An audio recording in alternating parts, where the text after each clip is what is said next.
surprised, the people in this country are getting organized. You're bound to lose, you fascists, bound to lose. I'm gonna tell you workers, when you cash your checks, they say America first, but they mean America's next. You're bound to lose, you fascists, bound to lose. All you fascists bound to lose. All you fascists bound to lose. All you fascists bound to lose. You're bound to lose, you fascists bound to lose.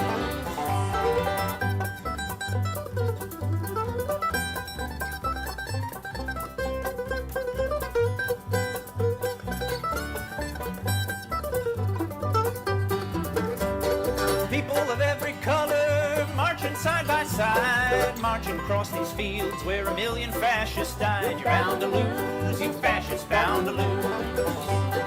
I'm going into battle, gonna take my Union gun, and I ain't gonna lay it down till every battle's won. You're bound to lose, you fascists bound to lose. All you fascists bound to lose. All you fascists bound to lose. All you fascists bound to lose. You're bound to lose, you fascists bound to lose.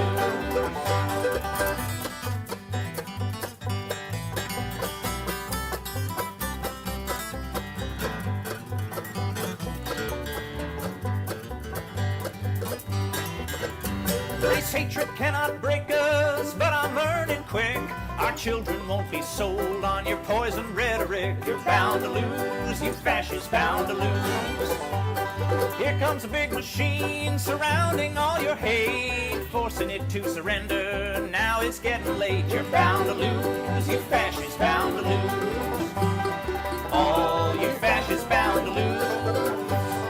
All you fascists bound to lose. All you fascists bound to lose. You're bound to lose, you fascists bound to lose.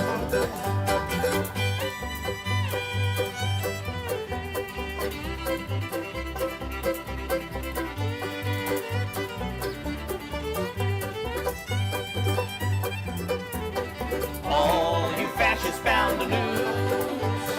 All you fascists bound to lose. All you fascists bound to lose. You're bound to lose, you fascists bound to lose.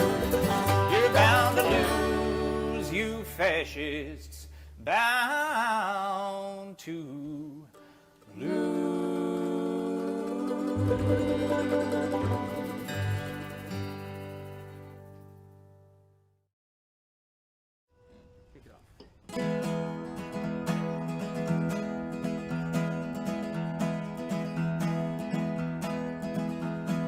Take my hand in your hand and walk with me to the promised land. Beat your drum and join the band, and we'll chase away the clouds of the morning. We don't need any more than we are. We don't have to be afraid. There is a power in these legs and arms and the voices that we can raise, saying no, we won't go away. I have heard the crowds of the old and the young when the steel canyons echoed with the songs that were sung, and the streets were filled and the law was undone.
world will rise from the ashes of the old, and the meek will follow in the footsteps of the bold. When we realize what's ours for the taking, we don't need any weapons of war, not a drop of blood will fall away.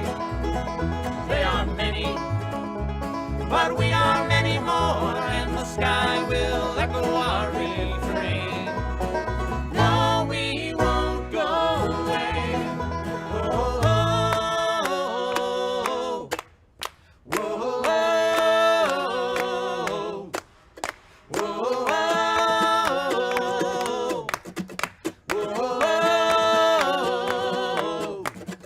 oh, oh, the time it will come all over the earth. We will lay down our tools, their concessions we'll refuse. When there's nothing left to lose, throw our bodies on the gears and stop this infernal machine.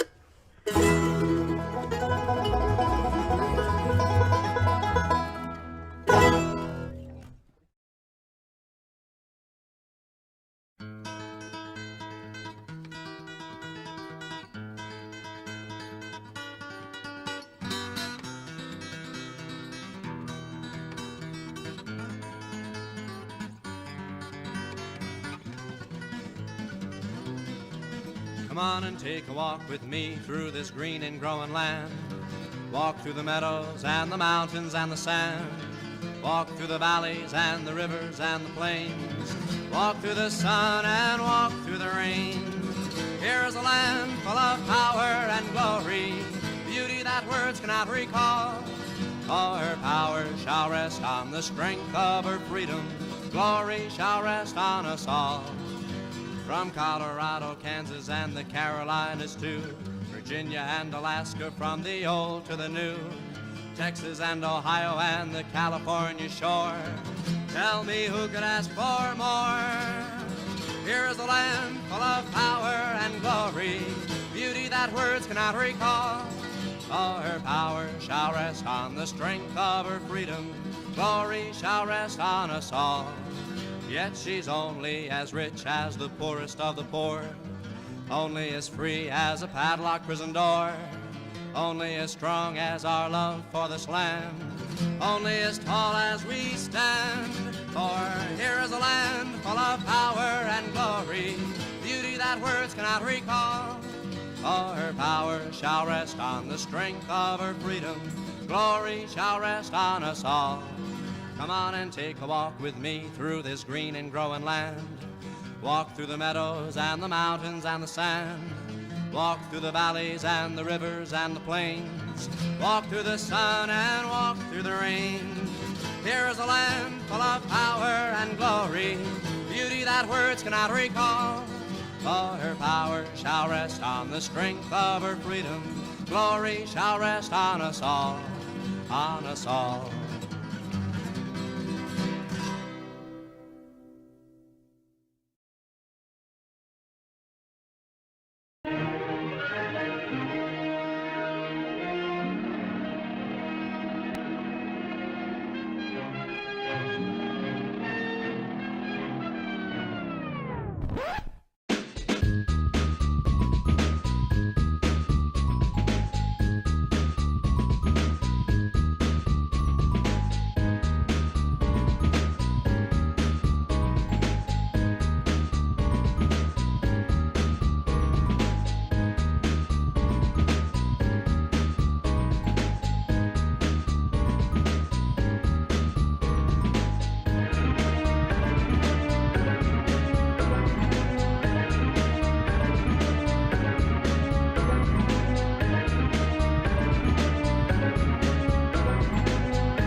swishy streams. All that content is bursting the seams. Politics, daily, plenty more. Your sense of fashion, you'll adore. So grab your stuff and hop aboard. We're going straight to Jack's Discord.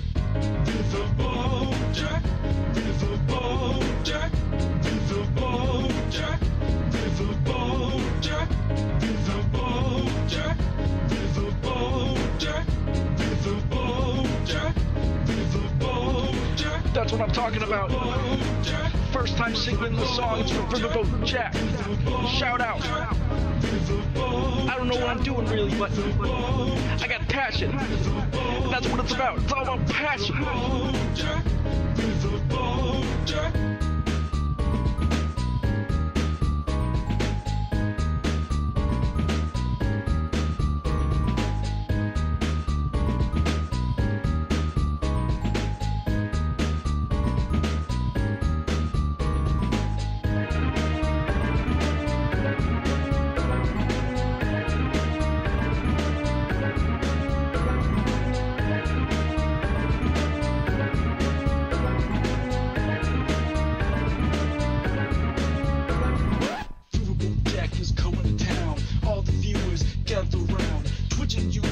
Where she streams, all that content is bursting the seams. Politics, pain, and plenty more. Her sense of fashion, you'll adore. So grab your stuff and hop aboard.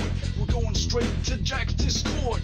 Riverboat Jack, Riverboat Jack, Riverboat Jack, Riverboat Jack, Riverboat Jack, Riverboat Jack, Riverboat Jack, Riverboat Jack, Riverboat Jack, Riverboat Jack, Riverboat Jack, Riverboat Jack, Riverboat Jack, Riverboat. Hello, everybody. Hello, hello, hello.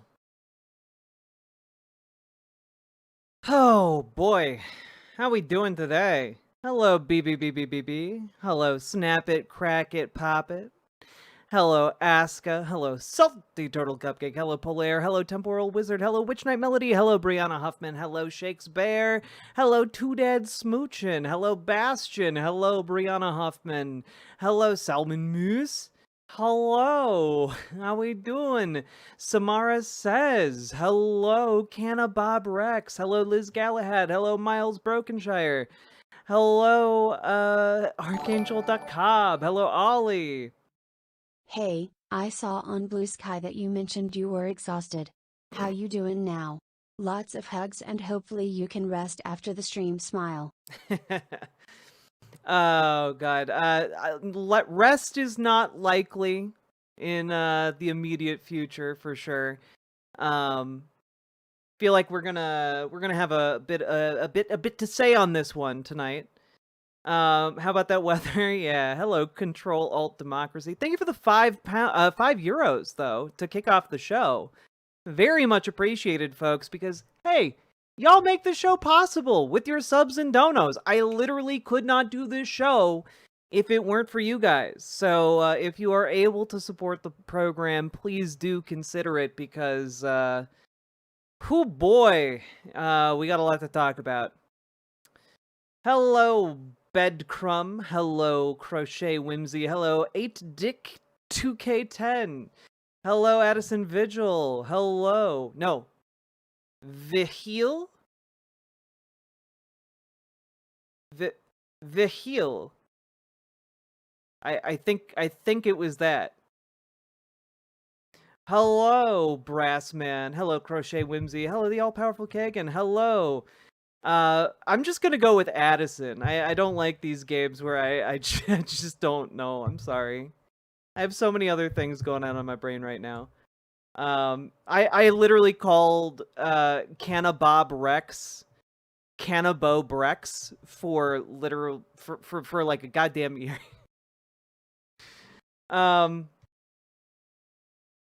This must, oh god, B Parker. Oh god. I can't say it was a good day, but it's a reason to drink, I guess. I mean, I'll say it. I had a good day. Hello, Forlorn79. Hello, Luna Rose.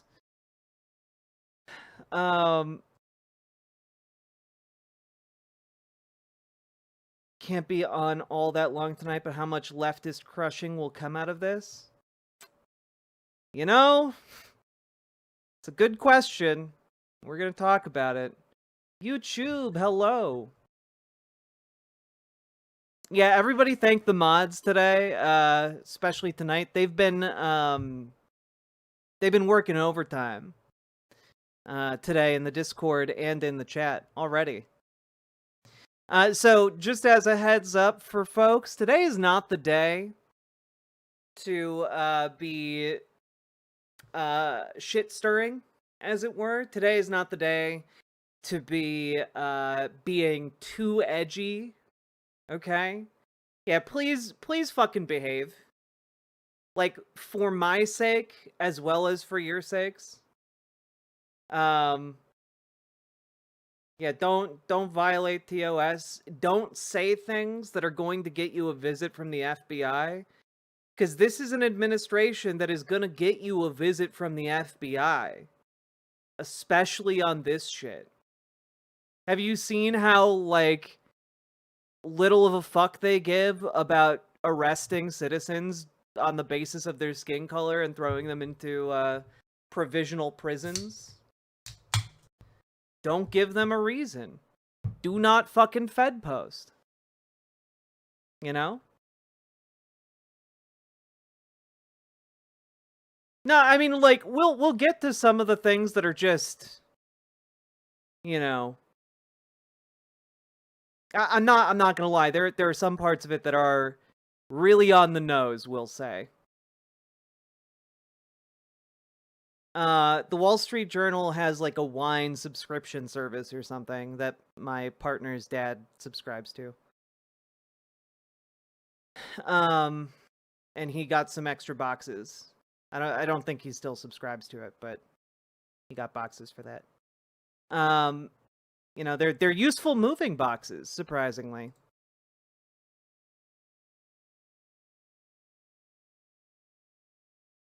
Also, there are a lot of jokes that I'm not going to make on stream today because, frankly, I need to set the tone as the streamer. Yeah, we'll talk about that Siberian winter because it all sucks. It all sucks. Was about to say you have a few boxes there. Yeah, I'm trying to make room for my partner down here, and you know, it required me sacrificing some space and, you know, your backdrop. I'm sorry, Chad. Can I Fred post? Yes. Fred posting is allowed, Fed posting is not.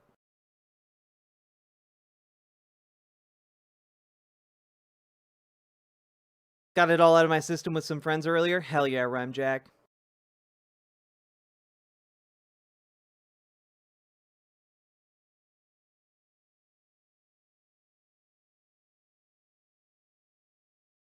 Axolotls with cream. I think the jokes are fine. I'm just kind of letting you guys know that I'm not going to make the jokes. And also, like, I want you guys to be mindful that you aren't joking too close to the sun on this one. This is I'm a little bit higher profile than I used to be, and I'm genuinely worried about some of your safety. If you joke too close to the sun, okay?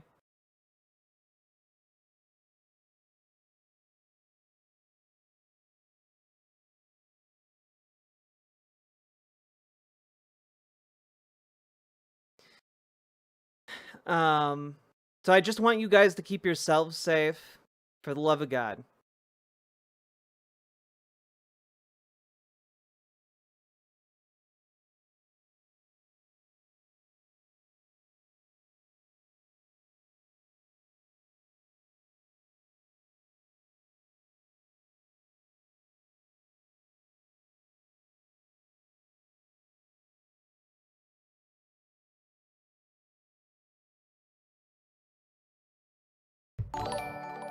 Flash EXE, thank you for the $10 super chat. I will never condone violence or death. What happened to Charlie Kirk is exactly why I disagree with him.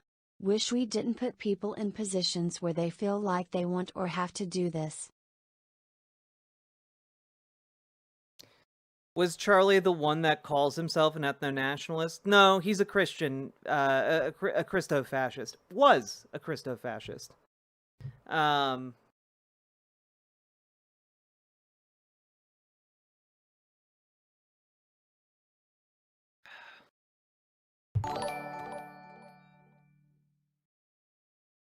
Christians Against Dinosaurs, thank you for the additional £2. And folks, I am just gonna say one more time before we really get started and dig into this. Please remember to like, comment, and subscribe. Your likes and comments do, in fact, increase traffic on my videos and streams. It's all very, very much appreciated. And please, if you are able, consider supporting the stream monetarily with subs, donos, memberships, super chats, etc. Because this is my job, and I can't do it without your support. So, that being said, let's get into it, huh? So, folks, there's no way really around it. Charlie Kirk is dead. He has been the target of a political assassination. Or, at the very least, what seems like a political assassination. We don't actually know the motives of the shooter. What we know at this point is that he was at an event on a college campus earlier today. While he was taking questions from the crowd, someone from a building around 200 yards away used a rifle and shot him through the throat. Now, there is video of this. I do not suggest that you seek it out, largely because it is very graphic, and also it was fatal. So it is one of those things that I'm gonna have to turn off text-to-speech for this one. Sorry, folks. I will answer to all your comments at the end of the segment. Yeah, don't watch the video. Do yourself a favor. Do not watch the video. It is one of those things that will stick with you in a bad way. And, you know, this is, I think, a really bad event. I think that there are a lot of ramifications that are going to become apparent in the coming days, if not the coming hours. A lot of things are, I think, going to get worse for the left as a whole, whether you are liberal or progressive or socialist or, you know, communist, or anarchist, as the case may be. It's gonna get worse. Now, I do want to kind of put an asterisk next to that, because it is one of those things where it was always going to get worse. You know, this is going to be used as a pretext to making things worse, but the plan from the current fascist conservative government has been, and always has been, to make it worse and to look for excuses to crack down on their political opposition. Us, you guys, you know?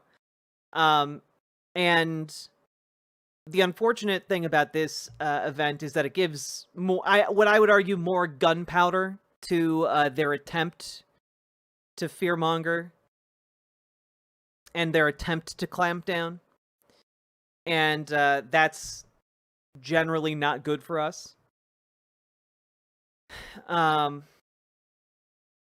The extreme right is calling this the Reichstag fire. Yeah, I mean, like, there are actual commentators and people who are talking about this and who are saying that explicitly this needs to be the Reichstag moment for the Trump administration. This needs to be, you know, what causes the trigger that causes the clampdown on all political disagreements with the administration. And I don't know to what extent there is a political will to do that. What I do know is that there is an attempt to manufacture that political will, right? There is a deliberate and concerted effort to try and consolidate power, and that effort is going to try and use this to consolidate power. And it's, I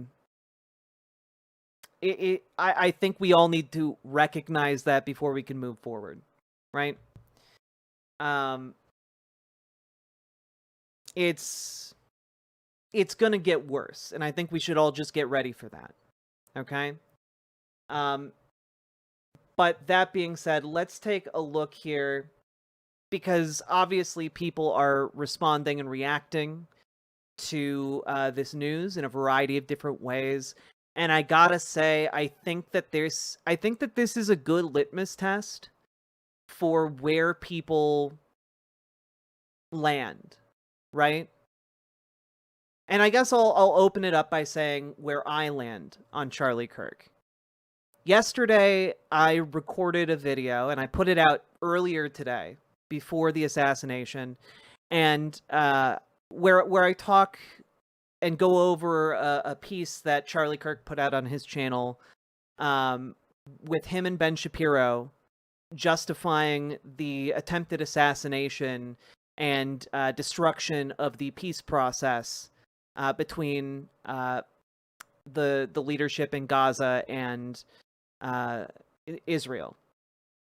And one thing that really struck me from that entire interaction was just the absolute willingness to play defense for untold amounts of atrocities, not just on Ben Shapiro's part, but also on Charlie Kirk's part. You know, this is a man whose entire career has been dedicated to trying to increase gun ownership, loosen gun regulations, at least for people he agrees with politically. And this is someone who has talked openly about the need for the U.S. military to be used to make all political, anyone on the political left submit to the power of the state. This is someone who actively advocated for his fellow countrymen to be occupied at gunpoint and forced to comply with a dictator. This is someone who has been on that beat for months now. It's not subtle. It's not hidden. That is explicitly his messaging. And I wanted to just quick point out, there was a video he posted yesterday. Currently sits at over 500,000 views.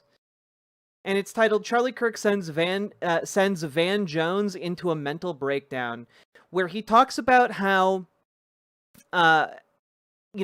black people are always relying on Emmett Till because it is so rare for white people to kill black people. 70 years, but you know what? They use Emmett Till 70 years later because of this, because it's a case of a horrifying murder of an innocent black person by hateful whites. It's so rare they had to go back 70 years, but you know what? When a white person is murdered, we don't burn down the country. And I just want to say, that's from yesterday, guys. That's from yesterday. And this is just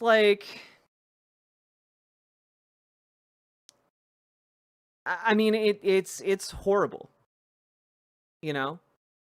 The stuff he put out into the world, the rhetoric he put out into the world, the influence he wielded out in the world is of a nature of hatred, of the nature of violence, and of the nature of, division. His entire program and goal in life was to create the very world that killed him. He, and for all of his, Christian moralizing in the name of fascism, in the name of authoritarianism, he never seem to learn about the phrase that Jesus said, those who live by the sword will die by the sword. And this is a case of that exact thing happening. What he put out into the world is exactly what wound up killing him. And that's the thing. Exactly. Right? He never thought the world would kill him. Because for a lot of these conservative commentators, this is a game. This is just going up in front of a camera and doing a little play acting. And then you get a check. And then you get to live your life. You get to buy those boats. You get the little mini mansion. And you go out and you say the most hateful, bigoted things imaginable, and you never think that it might have actual consequences. You know, it is because they live in a world where it just seems to them that consequences are for other people.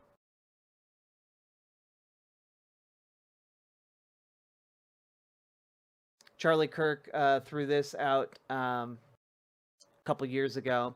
The deaths of women and children in Gaza are the fault of Hamas, not Israel, just like the deaths in Japan during World War II were the fault of Japan, not America.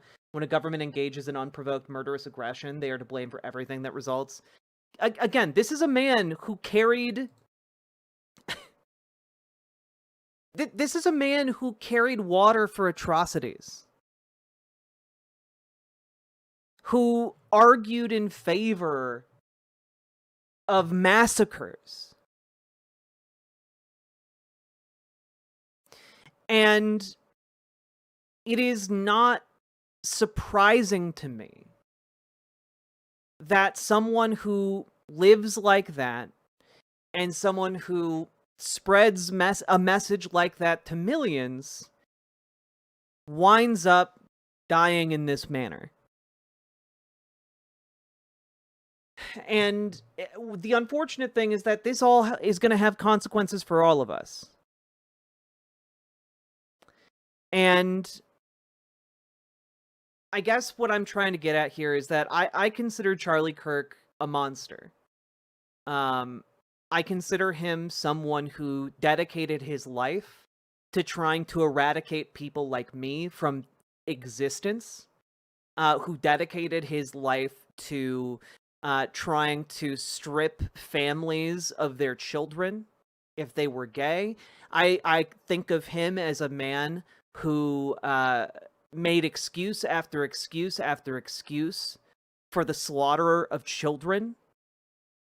I consider him someone who stood for death. He is someone who stood in favor of death. And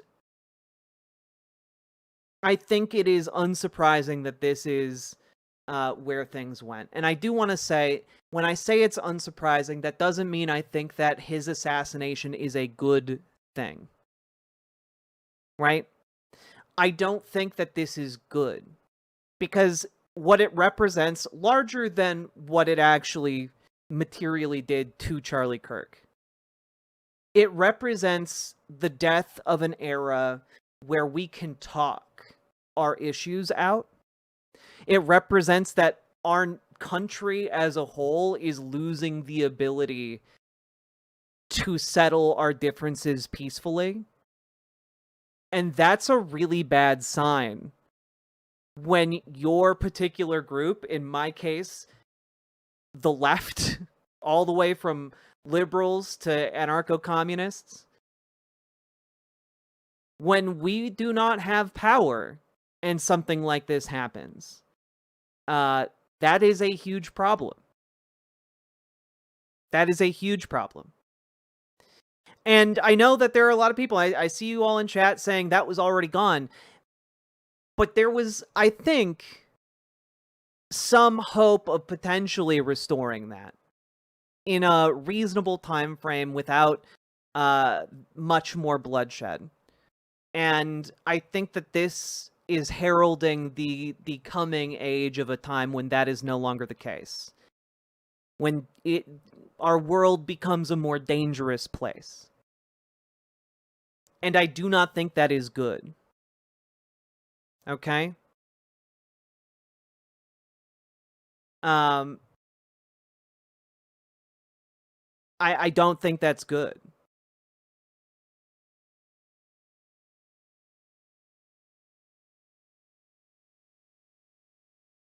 And so there is a deep sadness in me today. Because, chat, and I think y'all need to understand this a little bit better. Because I know that there are some people who are like, good. We need to go. Let's rumble. But y'all need to understand that the death of something like that, the death of that era, is something that can lead to the complete collapse of our system. Which is, I might add, again, to some people they're going to say good. But that comes with costs. And it comes in costs of lives. And I don't know, I'm greedy. I don't want to give up the lives of my friends. I don't want to give up the lives of my family. I don't want to give up my own life. I don't want this violence to spiral out and consume all of us. I don't want that. I especially don't want that when there's an authoritarian in control of our military.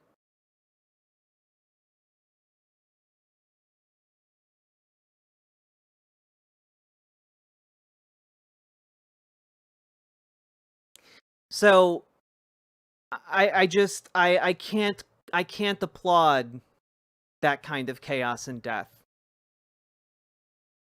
I view it akin to the kind of thing that Charlie Kirk did for most of his life, and I refuse to become a person like him. I refuse. I refuse to become as hateful. I refuse to become as addicted to the violence of the state. I refuse. Because, make no mistake, a lot of people are going to talk around this, but Charlie Kirk was a man who loved violence. Now, he might not have applauded direct torture, though I'm sure if someone were to go through his various programs, he might have a ton of excuses for the use of torture. But he is someone who supported programs that would strip millions of people of health care that keeps them alive. An act of unconscionable violence by the state. Charlie Kirk was bloodthirsty for political violence enacted through bureaucracy and enacted through the state. And he was bloodthirsty for actual blood when it comes to public executions. He was in favor. He wanted them televised. Again, you live by the sword, you die by the sword.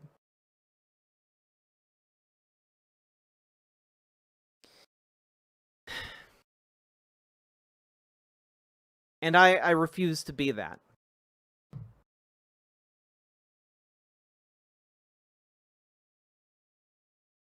Pretending to be kind when a fascist dies is lame liberal shit.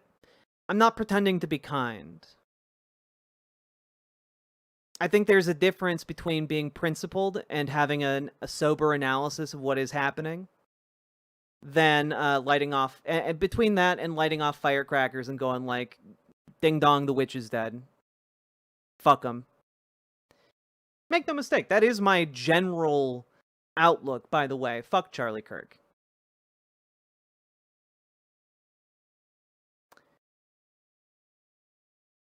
I'm not asking you to mourn. But what I am asking you to do is organize. Because what is going to come after this requires us to organize or be isolated and perish. And to organize is to be human. That is what it has meant to be human since the dawn of our species. To organize.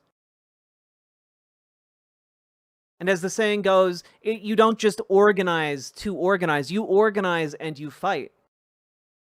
And this is what I have always advocated for. I have advocated for you all to organize in your communities, in your towns, in your cities, in your streets.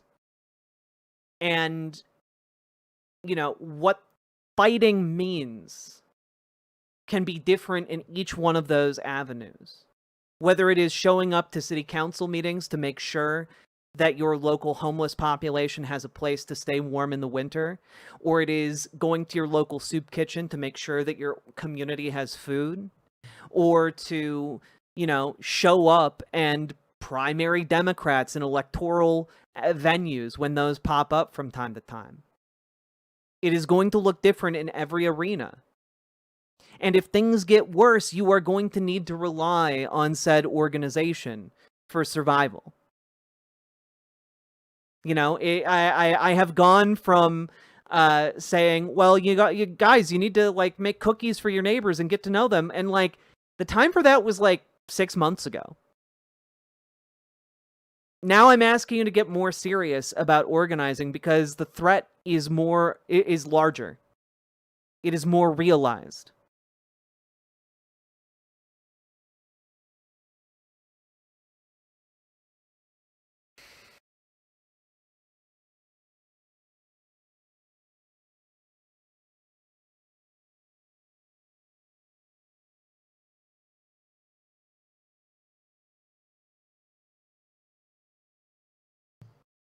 So, that all being said, that's where I stand.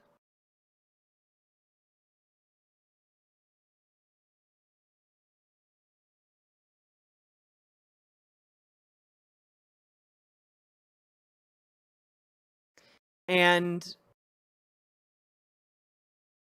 y'all,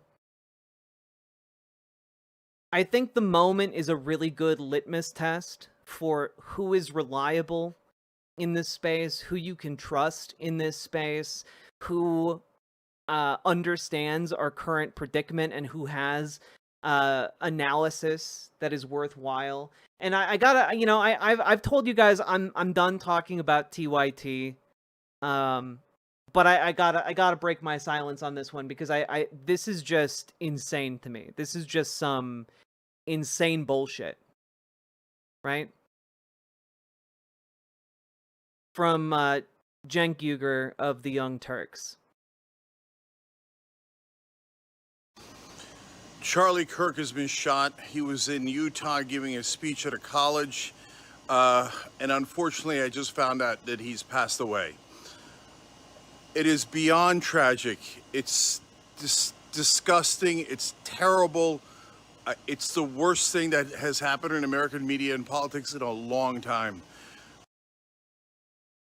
I feel like there are worse things that have happened. This is bad for its ramifications, but dude, get your head out of your ass. So this violence is not the answer. It is the very worst possible answer. We don't know who did it, and if some of you might have seen an older guy getting dragged away by the police, it turns out they released him. He's not the guy. So they haven't caught the guy yet, but I can't believe he passed away. I can't believe it. So he's gone. And violence is surrender. It's saying that you can't win in the battlefield of ideas. What a terrible, terrible message to send. And that you have to be barbaric, and you have to be violent, and you have to be a savage, and you have to just shut that person down physically because you can't defeat him with your ideas. What a cowardly form of surrender. What a disgusting thing to do. How deeply immoral. So, I want to pause this here. Is he crying? I think so, yeah. Charlie Kirk's ideas were not powerfully good or beyond the ability to debate in the marketplace of ideas. Who is he scolding? He's scolding the shooter. He's scolding the premeditated assassin who set this all into motion.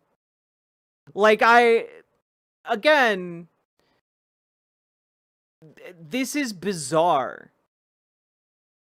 It was some old guy? No, they have no idea who did this. They arrested someone who took video of the event and released them, and then Kash Patel, director of the FBI, got on Twitter and said, oh, don't worry, we've got a second guy. He definitely did it. And then like a couple hours later, they released that guy because the description they have is man with gun in Utah. So like 90% of dudes in Utah. So,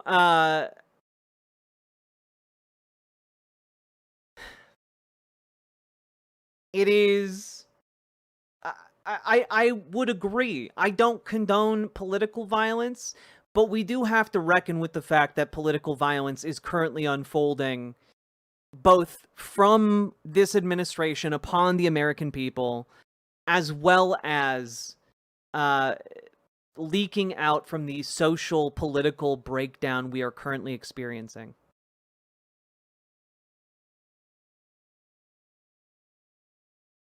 This is a terrible, terrible day. Because, so not only do I know Charlie, and you could say, hey, he said bad things in the past. Who cares? That's not the point today, okay? It doesn't matter what people said. You never do violence. Never. That's the exact opposite of being a progressive. It makes no sense at all. We're against violence. If you do violence, you're not one of us. You're disgusting, you're immoral, and you're deeply counterproductive. Which is everything that Charlie Kirk ever stood for. Just to point that out. Charlie Kirk, less than a week ago, was calling for the military occupation of American cities on the basis of political disagreements with the president. To be ruled under the shadow of 1,000 guns. On every street corner. Like, I'm sorry, but like, Charlie Kirk was someone who advocated for extraordinary amounts of political violence. And physical violence. Anytime one side does violence, it makes everyone else hate them, rightfully so. So none of... And I'm going to throw this out there. Once again, we don't know who did this shooting, and we do not know their motives.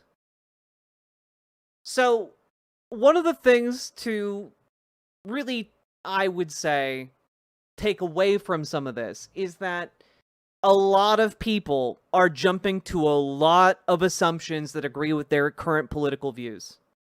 Right? And, I mean, like, how many times have we seen someone try to assassinate Donald Trump? Only for it to be revealed that it was a conservative whack job.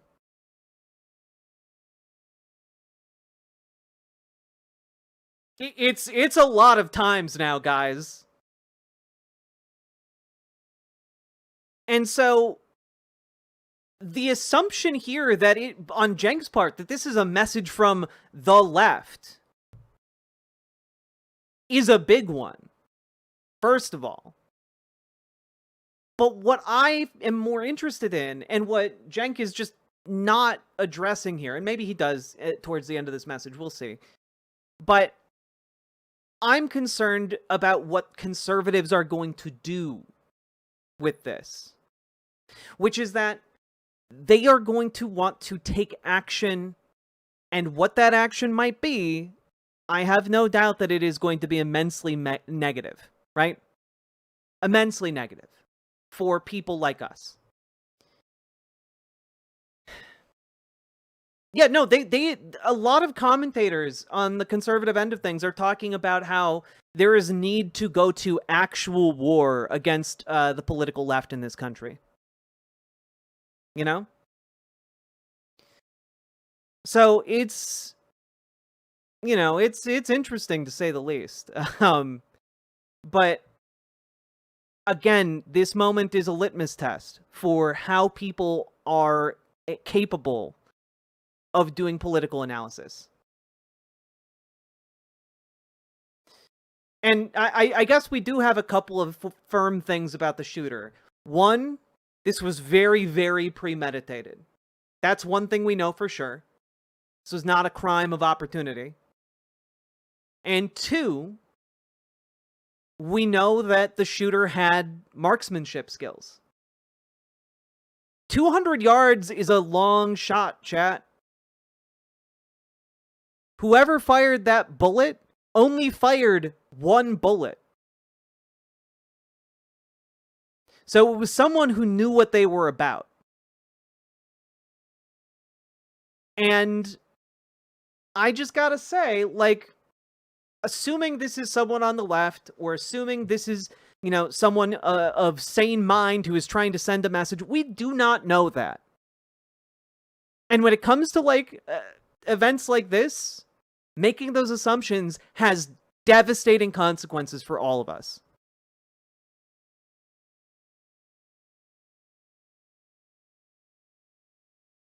Our side should ever do that. Plus, he's a human being. I met him and his wife behind the scenes, etc. They're human beings, no matter how much we agree or disagree with anyone. I don't know. Like, I think that some Dio Tyros, I'm gonna use your comment. Oh wait, Brassman, I'm gonna use your comment. 200 yards isn't actually. Sorry, 200 yards actually isn't that far. I've hit a target with an arrow at that range. I'm trained, but not a pro. But I think there's a big difference between shooting a target and shooting from a building. You know, you found a spot, and then you shot someone clean through the neck who's standing in a crowd with no collateral damage.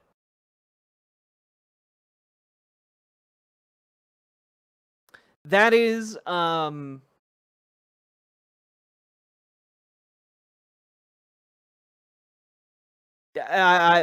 in real world conditions, that is a very hard shot. He wasn't standing in a crowd. I thought the video was him standing in a crowd taking questions. Well, yeah, he wasn't in the crowd itself, but like, guys, what I'm trying to convey to you is that if you miss that shot, you kill somebody else. Only one shot was fired.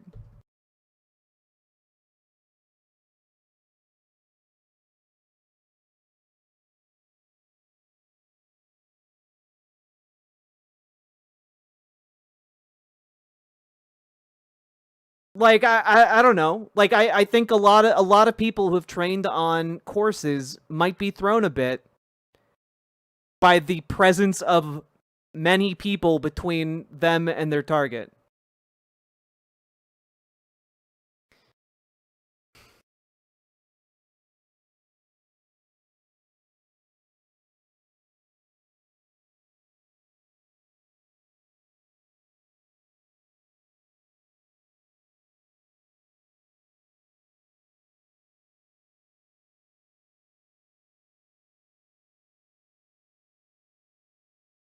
There's definitely skill involved. Oh, yeah, of course.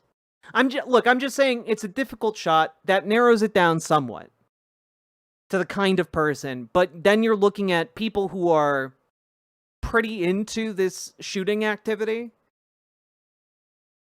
Maybe someone who has a military background, for example. Maybe someone who is an enthusiast of note. This is just terrible. Guys, this is going to lead to worse and worse violence. I hope to God it doesn't. I hope that America regains its senses and gets back to peace and civility. But this is not the way. This is terrible. I feel awful for Charlie's family, obviously for... Yeah, basically I'm trying to say it's not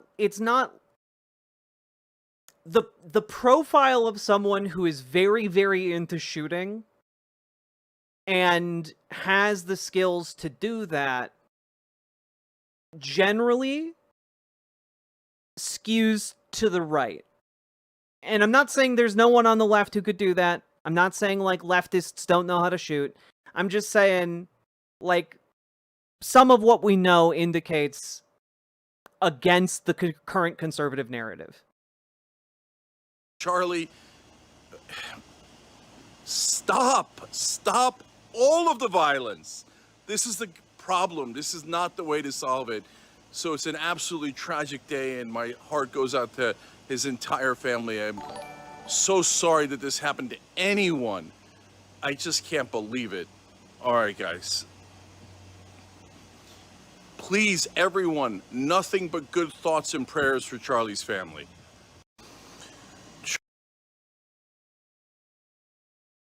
Yeah, let's see what the poly market odds were. Exactly, Sake Tanuki. Thank you for the 5 tier 1 subs. It is just bizarre. Like, I'm sorry. Like, I do think that this has a lot of negative ramifications, but I'm not gonna waste tears on this man. I'm not gonna pretend like this is a dark day because we lost some kind of conservative luminary. Like, this is a man who added nothing to the world except hatred.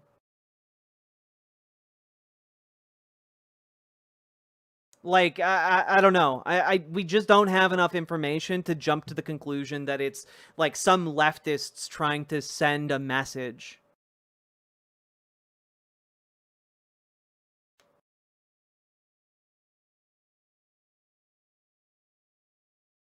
Now, let's take a look at the president's response here, because he put out a video, and I gotta be honest, like, the vibe of this video is very bizarre to me. Not just the vibe, because obviously it's a singular video, but it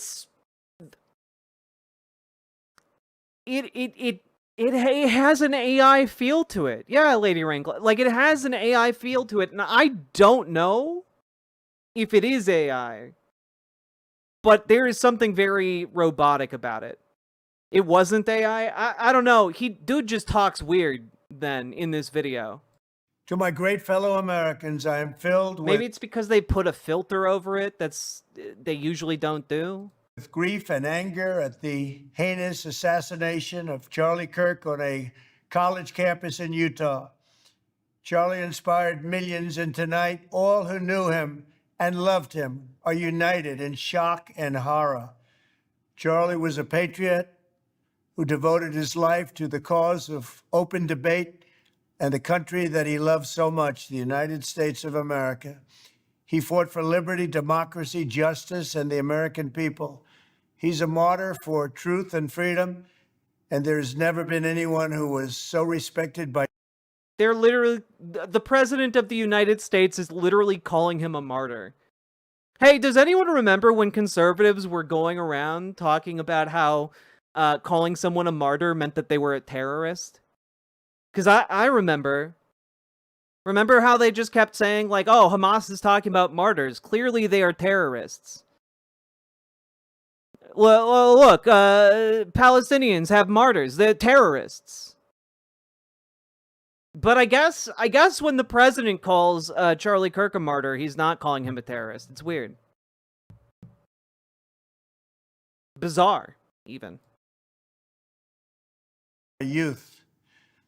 Charlie was also a man of deep, deep faith. And we take comfort in the knowledge that he is now at peace with God in heaven. Our prayers are with his wife, Erica, the 2 young, beloved children, and his entire family, who he loved more than anything in the world. We ask God to watch over them in this terrible hour of heartache and pain. This is a dark moment for America. Charlie Kirk traveled the nation, joyfully engaging with everyone interested in good faith debate. His mission... Yeah, Charlie Kirk was all about good faith debate.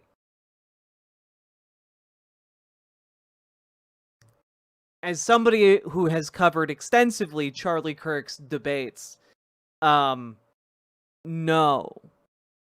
There's a reason why his latest tour of college campuses was him debating college students.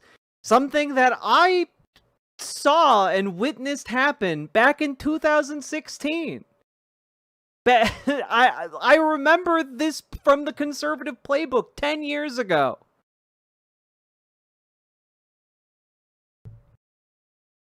I'm sorry, his ideas lacked merit, so he needed to, like, dunk on children, essentially. Was to bring young people into the political process, which he did better than anybody ever, to share his love of country and to spread the simple words of common sense. On campuses nationwide, he championed his ideas with courage, logic, humor, and grace. It's a long past time for all Americans and the media to confront the fact that violence and murder are the tragic consequence of demonizing those with whom you disagree day after day, year after year, in the most hateful and despicable way possible. For years, those on the radical left have compared wonderful Americans like Charlie to Nazis and the world's worst mass murderers and criminals. You know, that stuck out to me because I had intended the other day to throw this up on screen. Let me grab it real quick. It just triggered my deep monkey brain. Because when we're talking about, you know, people calling people Nazis, let's just take a look back through my timeline here, where I save a bunch of stuff to cover. Where you at? Where you at? Oh, I think I put it here. Do I have it? Did I get it ready? Did Past Me do me a solid? Past Me did me a solid. Thank you, Past Me. Here we go. Speaking of, that seems like a pretty specific thing to talk about, people calling good, honest, upstanding Americans Nazis. Might that have anything to do with something that happened to Donald Trump literally yesterday?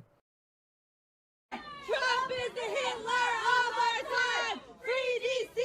Free Palestine! Trump is the Hitler of our time! Free DC! Free Palestine! Trump is the Hitler of our time! Free DC! Free Palestine! Trump is the Hitler of our time!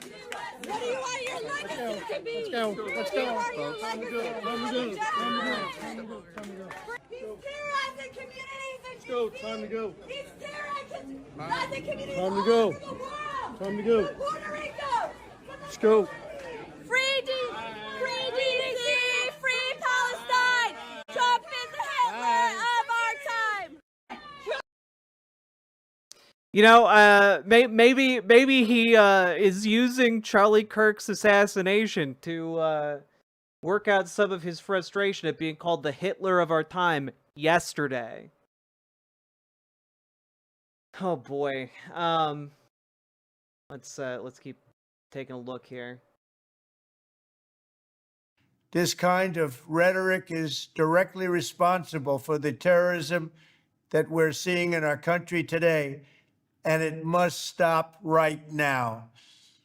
My administration will find each and every one of those who contributed to this atrocity and to other political violence, including the organizations that fund it and support it, as well as those who go after our judges, law enforcement officials, and everyone else who brings order to our country.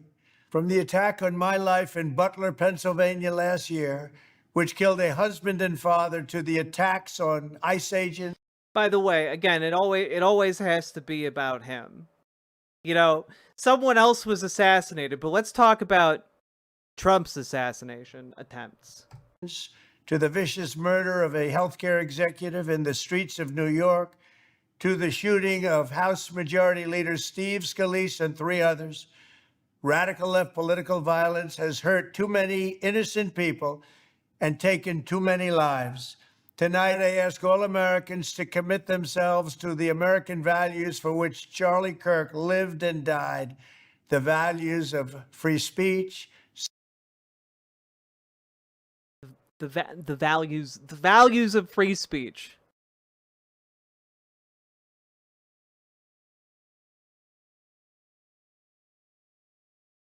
This is an administration that wants to make it like illegal to ask for people's pronouns. They don't even they don't even stand for free articles of speech, let alone speech in general. Like, damn. citizenship. Yeah, free speech for all of Trump's political allies. Anyone else, or, you know, if one of his allies disagree with him, you know, like, get him out of here, you know? The rule of law, and the patriotic devotion and love of God. Can we also just say, like, it is beyond bizarre to me to talk about this subject and to be like, yes, the issue here is that people were using their free speech to say something that was mean and inconvenient. But yeah, Charlie Kirk stood for free speech, though. The reason he's dead is because of all the Nazi name calling. Charlie was the best of America, and the monster who attacked him was attacking our whole country. An assassin tried to silence him with a bullet, but he failed, because together we will ensure that his voice, his message, and his legacy will live on for countless generations to come. Today, because of this heinous act, Charlie's voice has become bigger and grander than ever before, and it's not even close. May God bless his memory, may God watch over his family, and may God bless the United States of America. Thank you. What a weird way to end an address about an assassination. Yeah, this guy was assassinated, but God bless America. Like, damn, dude. Damn. I think America might have some issues right now. I will say, at the very least, Donald Trump here is not saying, like, yes, the radical left definitely killed him. He's just implying it, which unfortunately is an improvement. Now, I do want to note something that is just, I mean, like, unfortunate when it comes to Charlie Kirk and his message, specifically. I really want to throw this up there. So, you know, we've got Charlie Kirk's YouTube channel here, obviously, and you know, 4 million subscribers, pretty respectable. His last video, Charlie Kirk hands out huge L's at University of California, San Diego. And the second to last one is the NFL is back just in time to ruin my week. And, oh boy. Some things have not aged well on here, at all.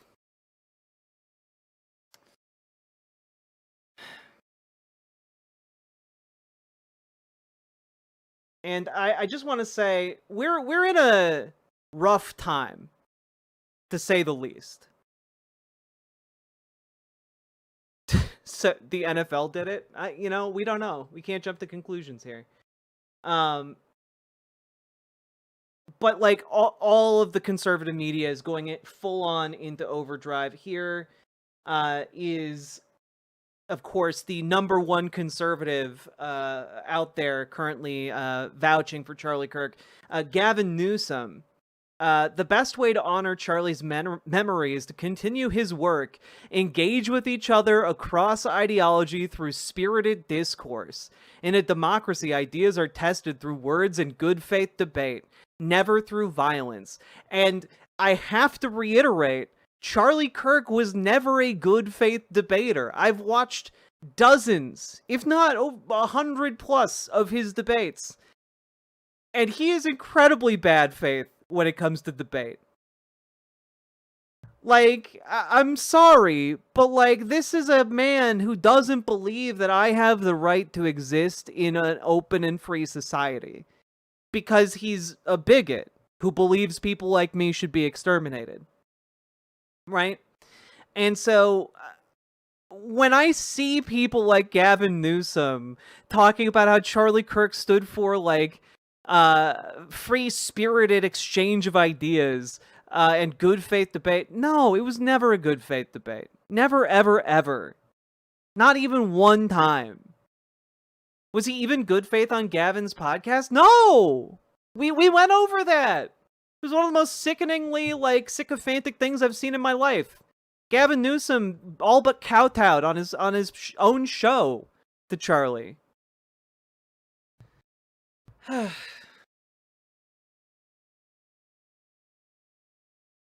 It's been wild today to witness the media remember him as somebody wholly and completely different. Yeah, like, I don't know, like, a good portion of my channel is paying attention to what these conservative lickspittles put out into the world on a daily basis, right? And the idea that Charlie Kirk was good faith is bonkers. It's just madness. It is madness born from people who only ever saw him through a veneer of power, wealth, and prestige that his billionaire donors heaped upon him. You know, it's only ever seen through the veil of, you know, different celebrities he surrounded himself with when it came to the wealthy elite of our country. You know? They worship him like he was some kind of peacemaker, and he was exactly the opposite. He was tasked with exactly the opposite. And now, folks, we're in a time where, like, our oligarchs are calling for war. You know? Here's Matt Van Swole, who went viral a while back. If I'm being perfectly honest, I think I'm beginning to lose the will to be tolerant. And Elon Musk jumps in, if tolerance means the end of Western civilization, then we cannot be tolerant. You know, just discovering the dumbest possible formulation of the paradox of tolerance. Elon was right. And Elon Musk, earlier today, if they won't leave us in peace, then our choice is fight or die. They're literally recycling slogans from the Revolutionary War to call for violence against people on the left. And again, it's just the nebulous people on the left. It's not a specific person. None of these people are being specific at all because the vagueness is the point. The vagueness is the point. Right? Because with vagueness, it can apply to anyone and everyone they do not like.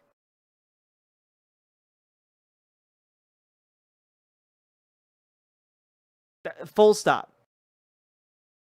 Full stop. And, you know, we just watched Donald Trump talk about the death of Charlie Kirk for about 5 minutes. About 5 minutes.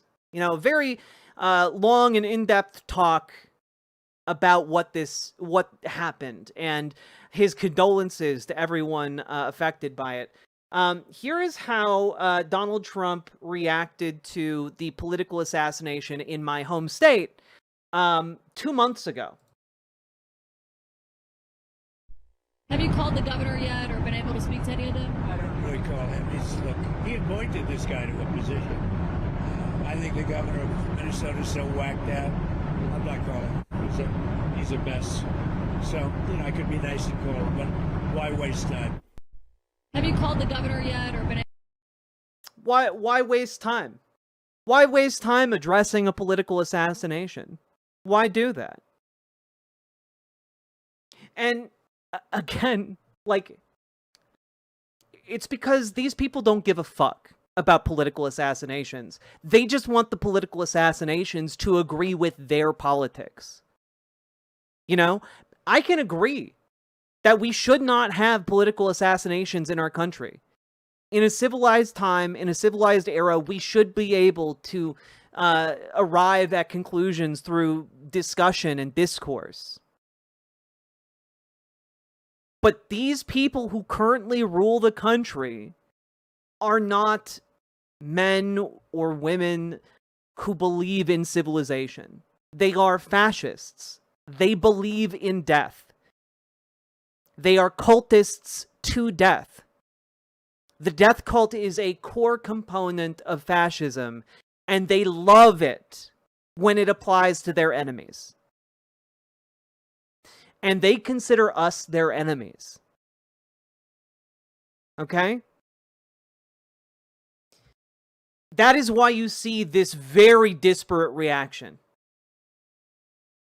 Because Donald Trump wants to use this in order to send military units into every township, county, every, local park in America.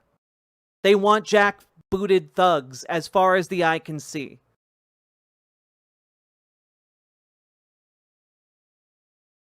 That's what they want. And that is what we are seeing exactly unfold right now. Aaron Reed over on Blue Sky is doing some good work, just compiling some of the things that Charlie Kirk has said, specifically about transgender people like me, and the wider world. Here, let's take a look at a few of these.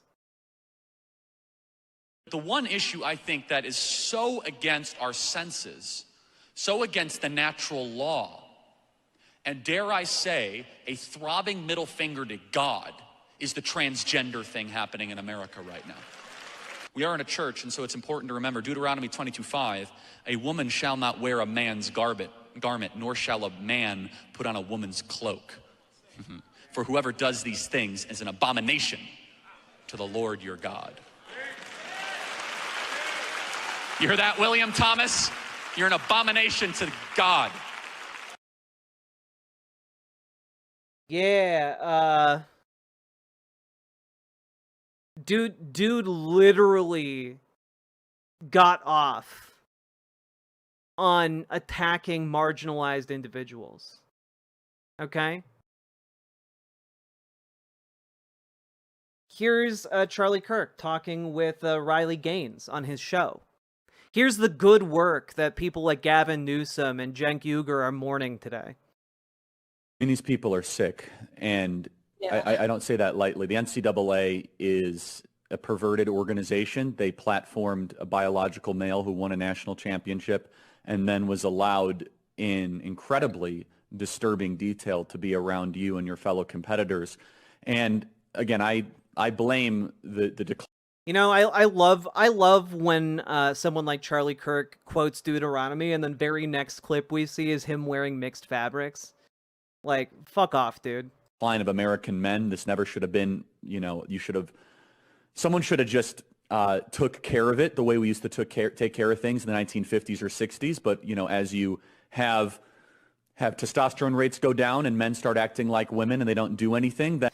Oh, and by the way, in case you are wondering, how did America take care of trans people in the 50s and 60s? Well, folks, there were laws that allowed police to examine your clothing to see if you were wearing the right clothing and if you were considered not being in possession of the right clothing. You went to jail. They arrested you and beat you and put you in prison. Okay? And not only that, but they would literally hunt trans people in cities. Police made a game of it. Trans people were murdered. This is why you don't hear about a ton of trans people who came out during the 50s and 60s. And it's because society killed us. And so you have an entire generation or 2 generations of people who, if they did transition, they hid it until they died.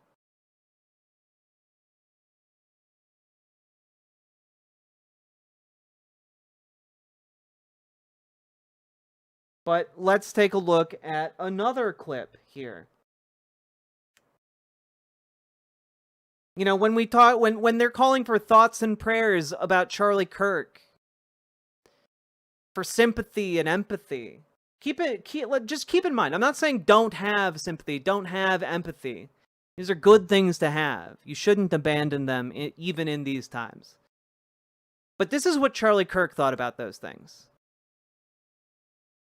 Empathy and sympathy. I can't stand the word empathy, actually. I think empathy is a made-up New Age term that does a lot of damage, but it is very effective when it comes to politics. Sympathy I prefer more than empathy. That's a separate topic for a different time.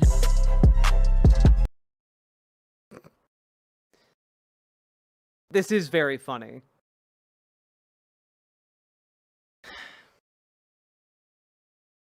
Like, no one was more vehemently anti-Charlie Kirk than Charlie Kirk.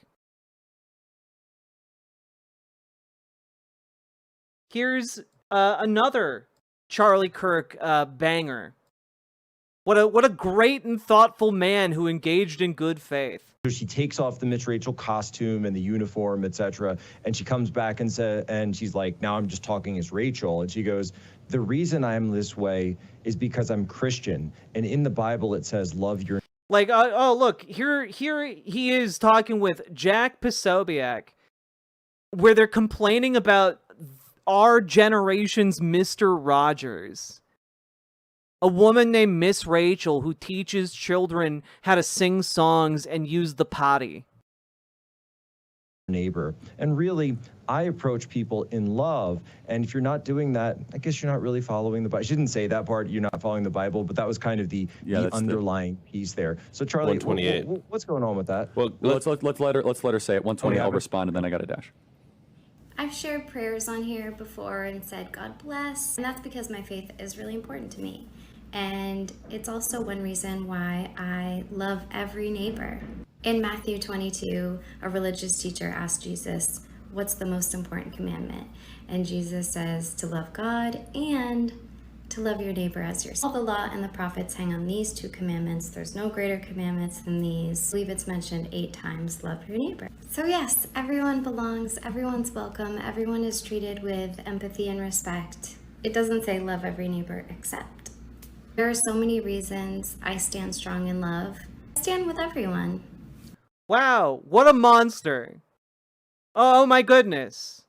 What a colossal monster who just wants to love people and make sure that children hear positive, loving things regardless of where they are on this planet. That's who I am. And the love back and the God bless if you disagree is genuine. Andrew?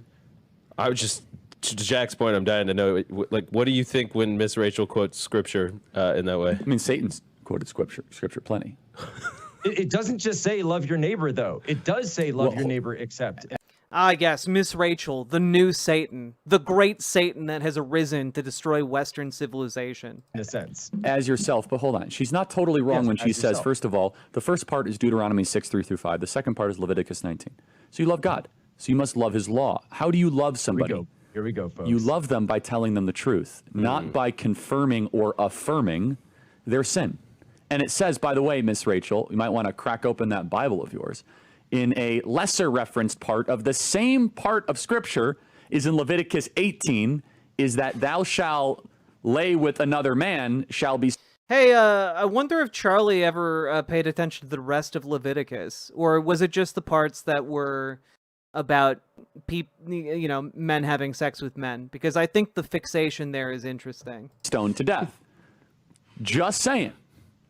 So, Miss Rachel, you quote Leviticus 19, love your neighbor as yourself. The chapter before affirms God's perfect law when it comes to sexual matters.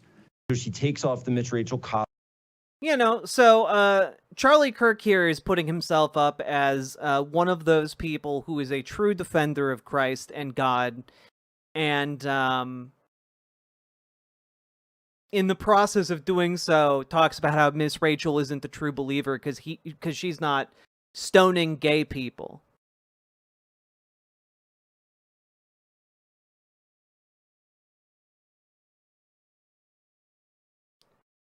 I guess that puts him in opposition to Miss Rachel because he's in favor of it. It's all just so disgusting, you know? It's so disgusting.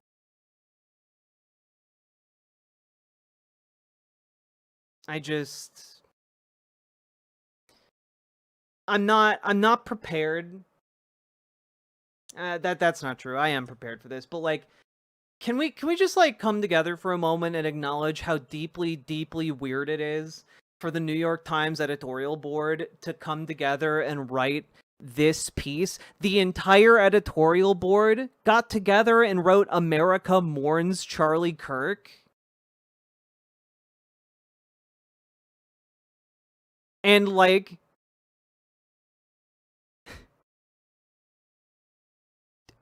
understand who Charlie Kirk is. Charlie Kirk is someone who got billionaire money to build up a propaganda network with Turning Point USA in order to radicalize the elderly and college-age students. You know, like, this is a man who took money from the richest people on the planet his entire life, used their connections to further their agendas. He was a servant of capital till the end. And like, American media, in the liberal area of American media anyway, they're just celebrating. They're just celebrating it. It's crazy. Fuck yeah, take that corporate money. Fuck yeah. Yeah, demonize gay people. Hell yeah. That we all mourn him. Yeah, he did so much to harm LGBTQ rights. What a great dude. What an impressive pillar of journalism this man is, who spread nothing but hatred for Palestinians, for Muslims in general, for and as I observed yesterday, he constantly sprinkled in anti-Semitic ideas throughout his narratives. He literally, in the video I put up earlier today that we recorded last night, prior to all of this,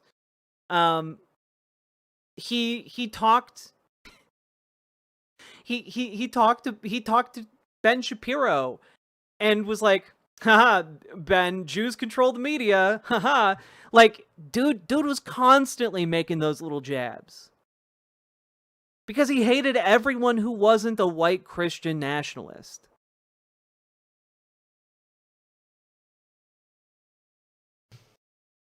Now, I guess to the New York Times credit, they did change the title, Charlie Kirk's Horrific Killing and America's Worsening Political Violence. So, like, good job changing it. But wow, that's still bad.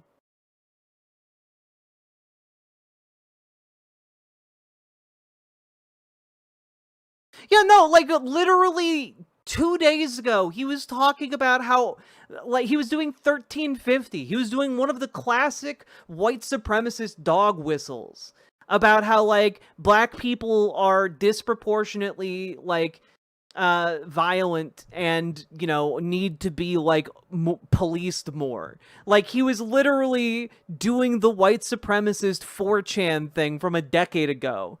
And he's being lauded for it.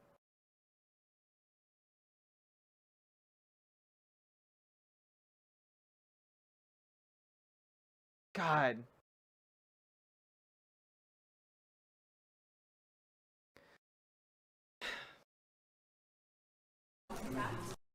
Let's take a look. I haven't seen the recent update from the Utah officials on this, so we'll take a look.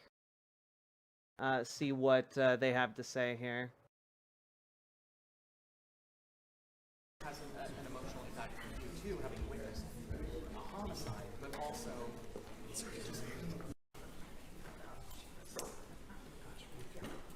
Good afternoon, ladies and gentlemen. Thank you for being here. At this press conference, we will first hear from Utah Department of Public Safety Commissioner Bo Mason. Then we'll hear from the FBI Special Agent in Charge, Robert Bowles. We'll then hear from... Mods are a little over-aggressive. Look, if you guys get dinged by the moderation on this stream, it's not going to be permanent, guys. You're going to get dinged for like, 5, 10, 15 minutes. Just chill.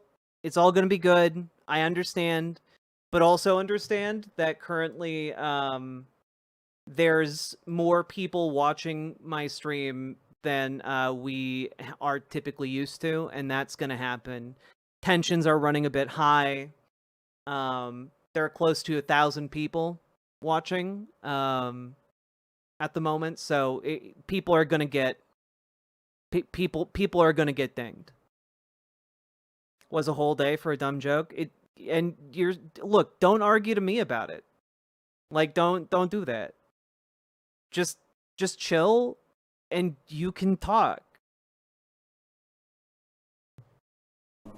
Utah Valley University Vice President Val Peterson, who's been in touch with President Jimenez, and then we'll hear from Governor Cox. I'll turn the time over to Commissioner Mason. It's all good, Catabingo. Just chill. Everything will be fine.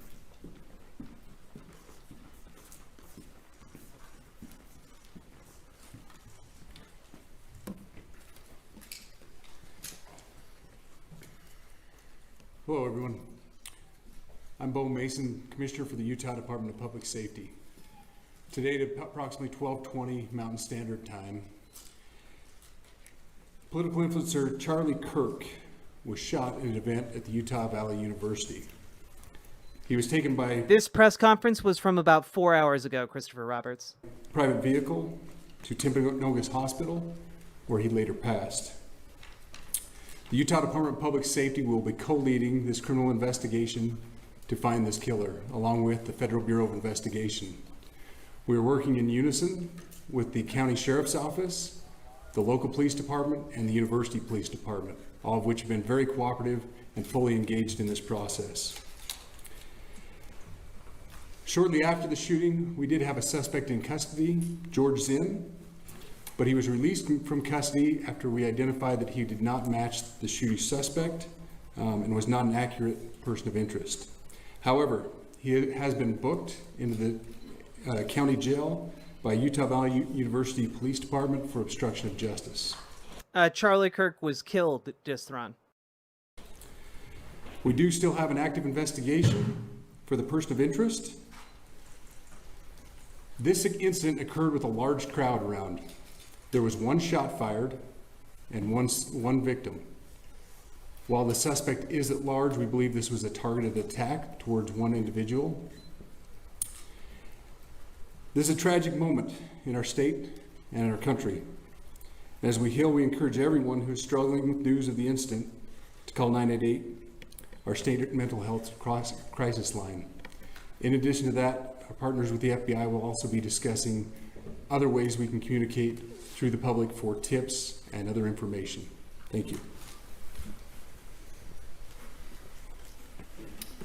Good afternoon. I mean, the evidence, Juan de Pueblo PR, is that it's a really impressive shot with a level of preparation that indicates a lot of essentially my brain, I'm sorry, it's late. My brain wants to say predetermination or predestination. I know that's not the right word. Premeditation, thank you. On behalf of the FBI, we extend our sincerest condolences to the family and friends of Charlie Kirk. Our thoughts... Can you turn up the sound? I'll do my best. I have to use this plugin. ...are also with the people who witnessed this traumatic event. We know that what you experienced was very difficult. Our thoughts are with you as well. As soon as we heard about the shooting, special agents and personnel from the Salt Lake Field Office responded immediately. We have full resources devoted to this investigation, including tactical, operational, investigative, and intelligence. To be clear, the FBI will fully support and co-lead this investigation alongside with our partners. We are working on setting up a digital media tip line, and as soon as it's established, we'll get that information out to everyone.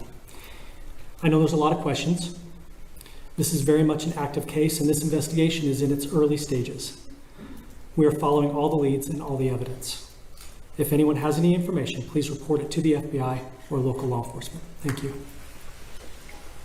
So they really have nothing. That's honestly, that is wild. On behalf of President Tumenez, who we've been communicating with, and she's on her way back right now, I say that on behalf of Utah Valley University, we are shocked and saddened by the tragic passing of Charlie Kirk. We express our sincere condolences to the Kirk family. We grieve with our students, faculty, and staff who bore witness to this unspeakable tragedy. He was invited by the... Well, do I think that they can find the shooter?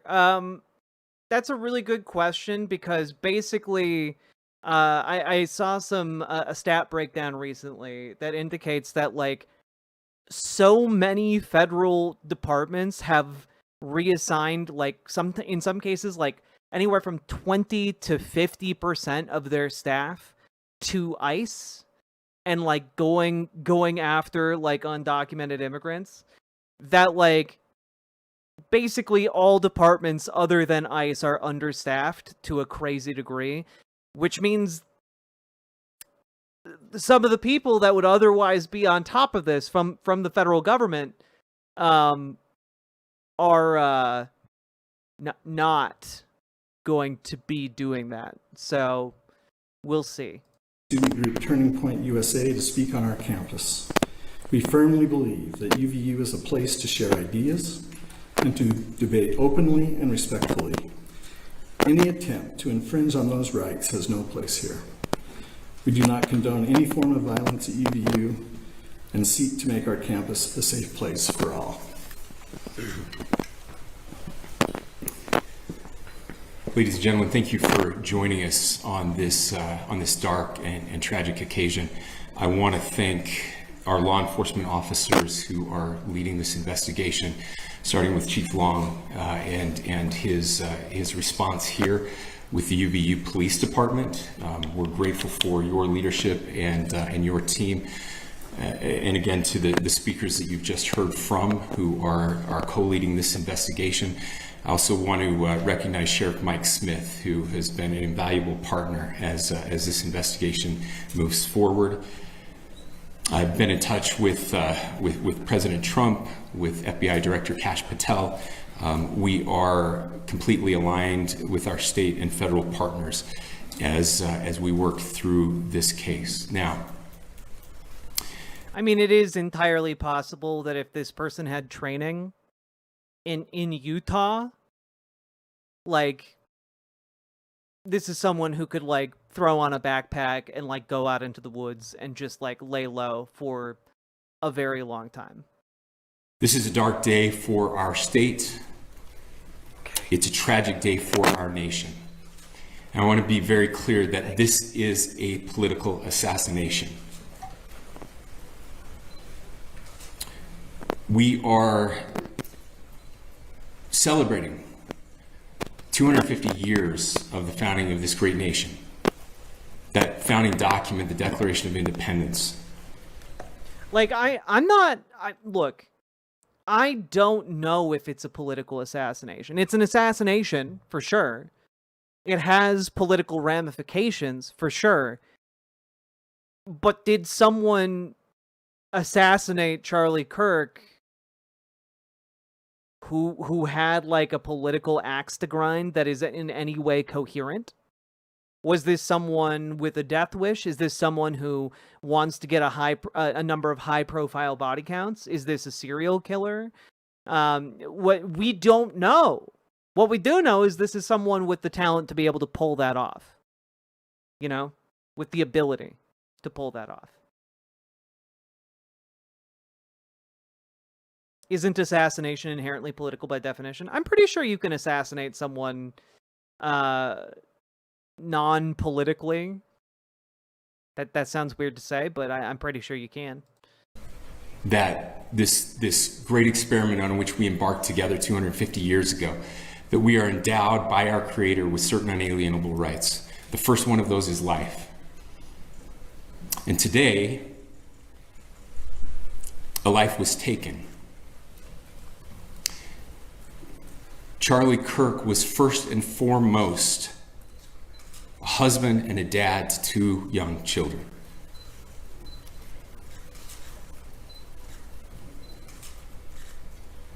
He was also very much politically involved, and that's why he was here on campus. Charlie believed in the power of free speech and debate. Yeah, this is the governor of Utah. To shape ideas and to persuade people.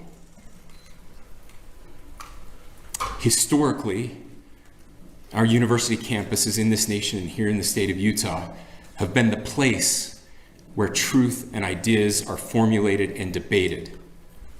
And that's what he does. He comes on college campuses and he debates. That is foundational to the formation of our country, to our most basic constitutional rights. And when someone takes the life of a person, the guy currently speaking is the governor of Utah, because of their ideas or their ideals, then that very constitutional foundation is threatened. Now, we have a person of interest in custody. The investigation is ongoing. But I want to make it crystal clear right now, to whoever did this, we will find you. We will try you. And we will hold you accountable to the furthest extent of the law. And I just want to remind people that we still have the death penalty here in the state of Utah. We will find you and we will kill you. Because that is justice here in Utah. Woo! Like, damn. Like, I don't know, man. Like, that doesn't seem like justice to me. That doesn't seem like justice. Especially when this guy goes out of his way to be like, yeah, we'll kill you though. Yeah, we'll kill you because killing is wrong. You have a fundamental right to life. Except when we say you don't.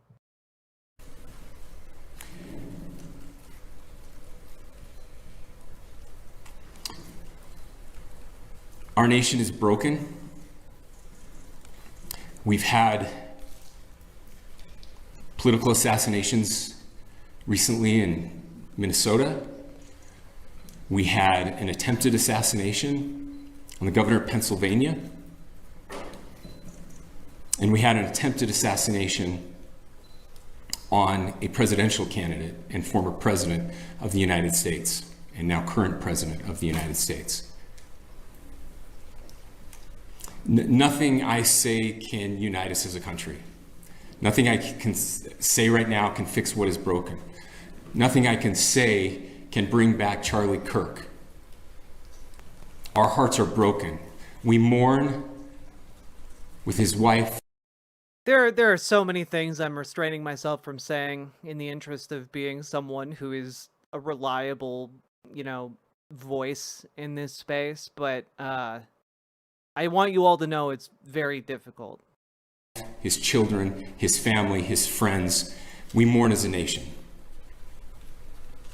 If anyone... But we're not mourning enough to pass common sense gun controls, okay? We're not mourning enough to pass any of those common sense gun reform bills that have like 90% support. We're not mourning that hard. In the sound of my voice. Celebrate. When we're talking about mourning and trying to make a better world where this doesn't happen, what we mean is we want to sell you more guns, and we want to crack down on our political enemies, and, infringe on their constitutional rights because we can. Even a little bit at the news of this shooting. I would beg you to look in the mirror. Stalin was a father doesn't change the fact that he was Stalin. Exactly. Like I mean, that is how a lot of this comes across, Sake Tanuki. Like, this is a lot of just think of his children, though, and like, yeah, that's sad. But also, I'm sorry. This was a man who dedicated his life to trying to eradicate people like me, and I'm, you know, not. I'm not sad at his passing. I'll tell you guys that much. I do not mourn. And to see if you can find a better angel in there somewhere. I don't care what his politics are. You should, though. You should, though. I'm sorry. Are you mourning Hitler's passing? Do you commemorate Hitler's death every year and think about what a swell guy he might have been? Like, well, what if he was really fun at dinner parties, though? Did you ever think about that? Did you ever think about poor little Hitler and his dinner parties and how good of a guy he might have been to his friends? Like, this is insane. This is some, like, bullshit. Especially coming from a guy who's like, you gotta find your better angels in there somewhere. Because we're gonna put them on trial and punish them to the furthest extent of the law. And we do have the death penalty. So I do mean we are gonna kill those better angels. I care that he was an American. We desperately need our country. Yeah, I started out this I Am Lem by letting people know, don't go out and seek the video of him being shot. It is a very terrible thing to watch. It's one of those things that's gonna haunt you, and not in like a good way. We need leaders in our country, but more than the leaders, we just need every single person in this country to think about where we are and where we want to be. To ask ourselves, is this it?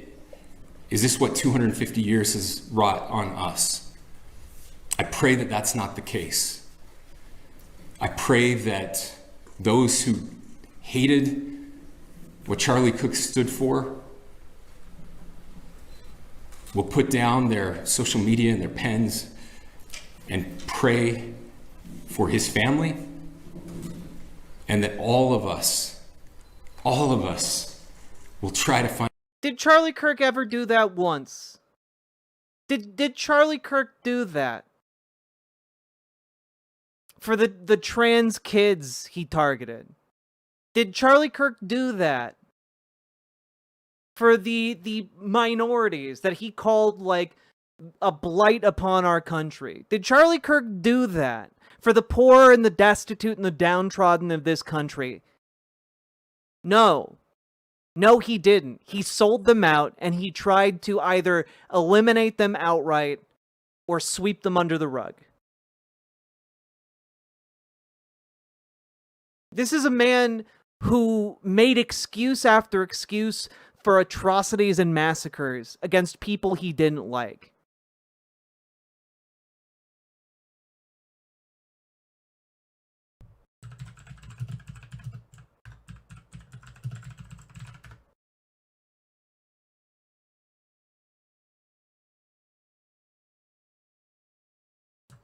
Let me look up one thing here. I've heard of having a frog in your throat. I've never heard of having a slug in your throat before. Indeed.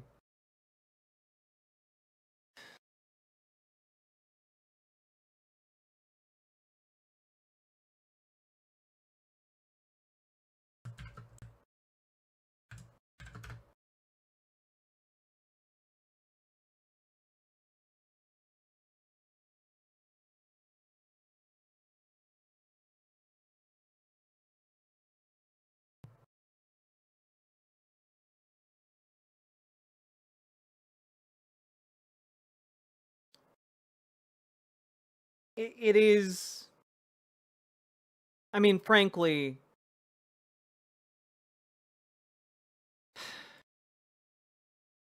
It's damning. This is a guy who was in favor of like washing away memorials at the Pulse nightclub for shootings. Like, this is a guy who like applauded violence against LGBTQ people.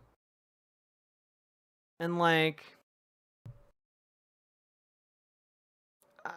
oh man, just don't pay attention to what he stood for though. If it were any of us, he'd be giddy. I mean, you're not wrong. You know? God.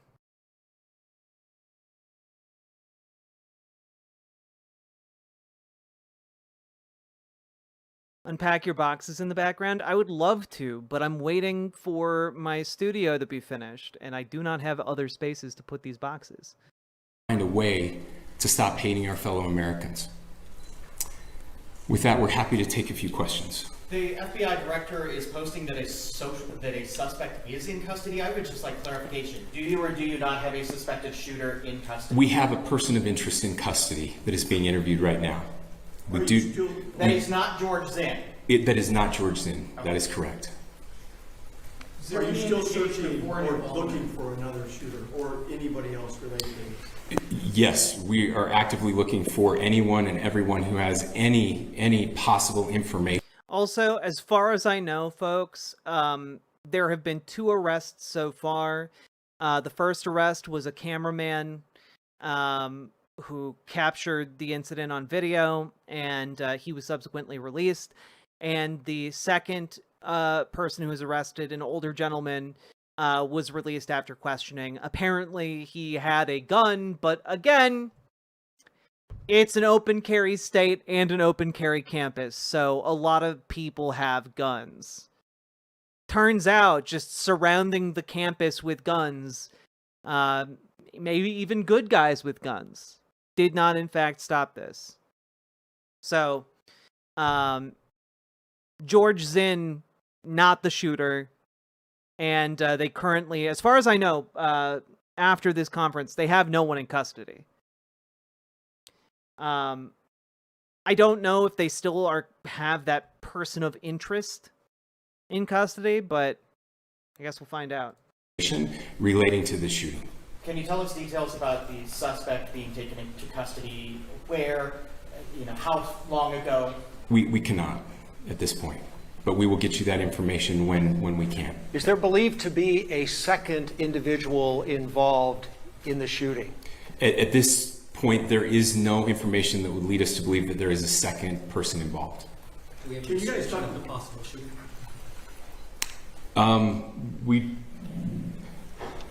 Do you want to talk about what we know there? Yeah. The only information we have on the suspect, the possible shooter, is taken from closed-circuit TV here on campus. We do have that. We're analyzing it, but it is security camera footage, so you can kind of guess what the quality of that is. But we do know dressed in all dark clothing, but we don't have a much better description other than that. Where did the shot came from? So we've got a guy, presumably in black clothing, with a rifle.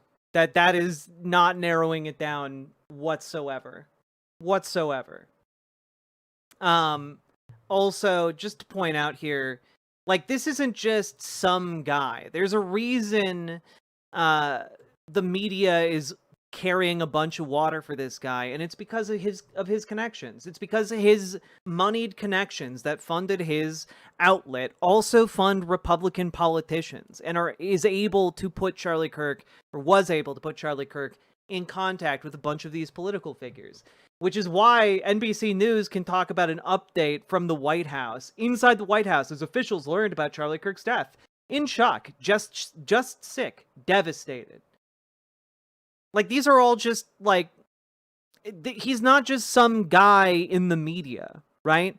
Because he's not a member of the media. He's a propagandist. He's a paid propagandist, and he's paid by the same people who spend tens of millions, if not hundreds of millions of dollars, lobbying these politicians. Right? And it's just, it is insulting to treat him as like, oh man, he's just like, he's here for fair and honest discourse. That's bullshit. That's bullshit.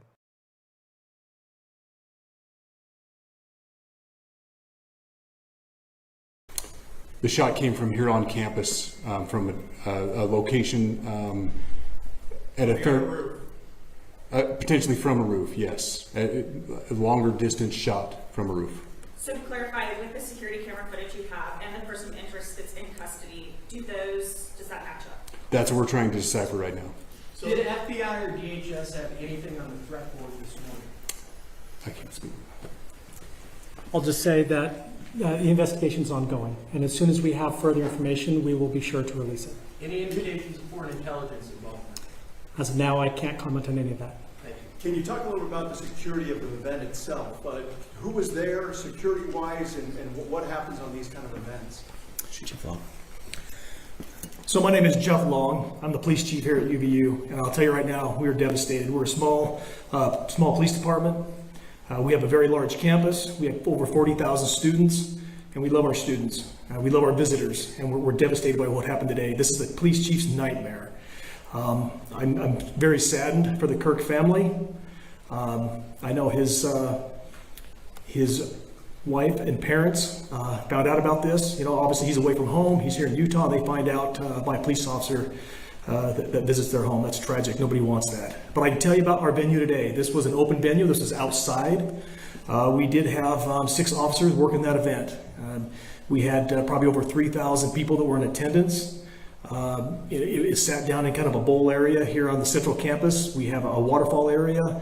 And so he was kind of in a lower area, surrounded by buildings. You know, we had some plainclothes police officers that were in the crowd as well. You know, we train for these things, and you think you have things covered, and you know, these things, you know, unfortunately, they happen. You try to get your bases covered, and unfortunately today we didn't. And because of that, we had this tragic incident. So we did have officers there. We had Charlie Kirk's team. He has a security team that travels with him, and they were here with him when he was shot. Was the gun recovered? I'm sorry, see? Was the weapon recovered? At this point, I can't disclose that. Who made the arrest? There was a question being asked about mass shooting. Okay. Oh wait, are they about to? Was that person apprehended, and do you know who asked that question? Say the question again. I don't know if I understand what you're saying. When Charlie Kirk was shot, he was answering a question about mass shootings specifically. Was that person apprehended, and do you know who asked that question?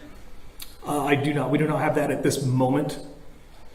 Ladies and gentlemen, we have... Yeah, that is an aspect I hadn't mentioned until now. He's literally shot in the process of responding to someone who asked him about mass shootings. Because Charlie Kirk is not really in favor of any kind of policy that would reduce mass shootings, right? And so people are constantly asking him about, like, well, what do you do about it if you're actively against the things that would stop this? It does feel very on the nose, which is why I was kind of wondering if this was like a statement, like if there were people working together. But again, that is all just almost entirely baseless speculation that could be put down to coincidence, you know? Yeah, he talked about he was gonna talk about like gang violence. Like, do you include gang violence in mass shootings?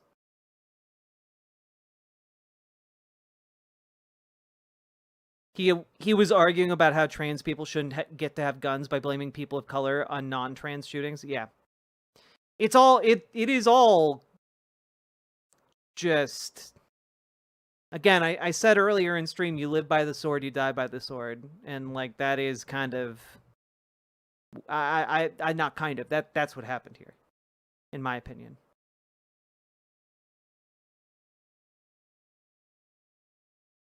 Yeah, some ugly last words for sure.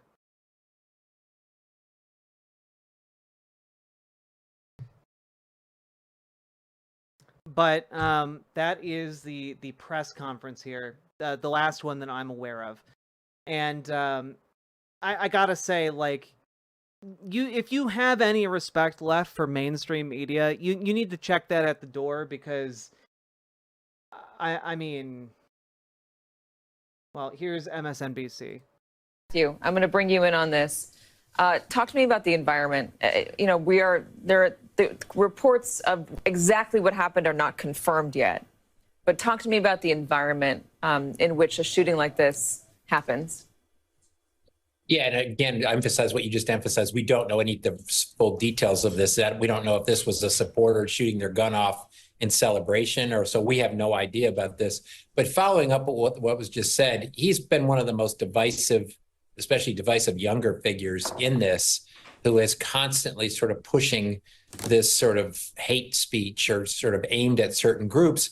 And I always go back to hateful thoughts lead to hateful words, which then lead to hateful actions.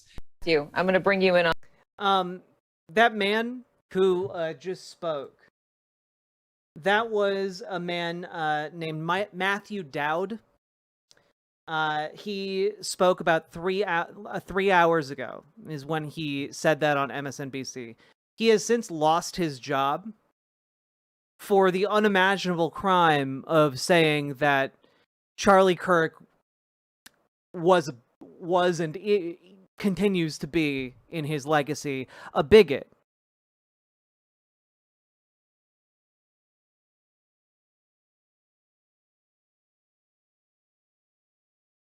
He said, and I quote, "He's been one of the most divisive, especially divisive younger figures in this, who is constantly sort of pushing this sort of hate speech or sort of aimed at certain groups. And I always go back to hateful thoughts lead to hateful words, which then lead to hateful actions. And I think that is the environment we are in. You can't stop with these sort of awful thoughts you have, and then saying these awful words and not expect awful actions to take place. And that's the unfortunate environment we're in. And that got him fired."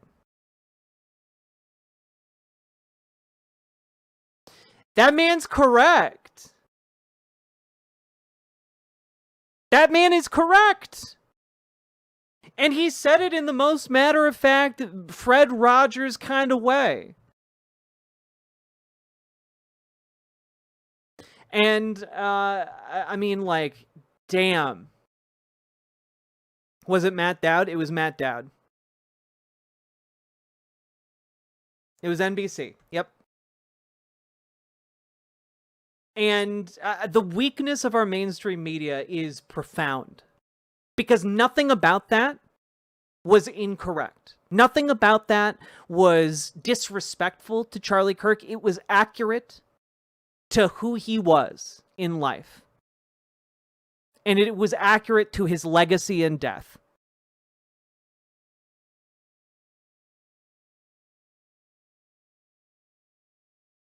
We are in a moment of profound weakness, and I am deeply worried that our ability to move forward is going to be hampered.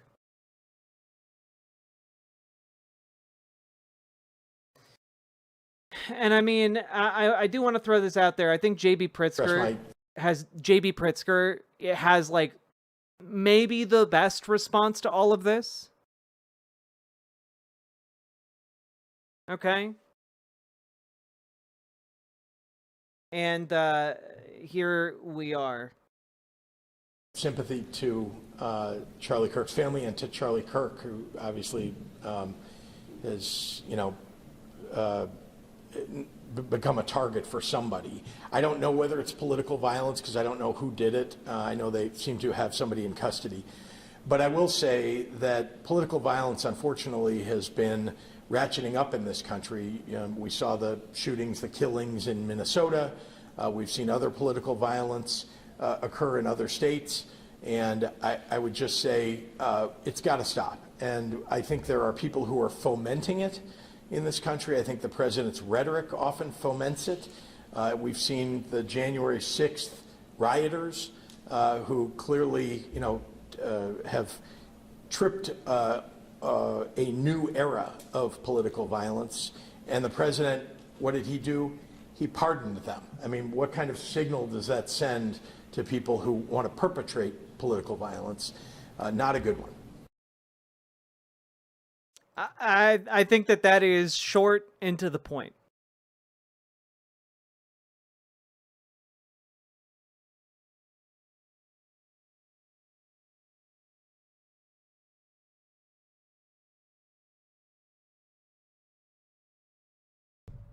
Who's speaking now? That's J.B. Pritzker, governor of Illinois.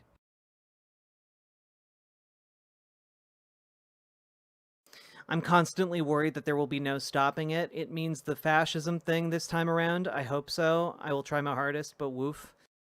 Yeah. I mean, I think we need to do anything we can to stop this, you know? God.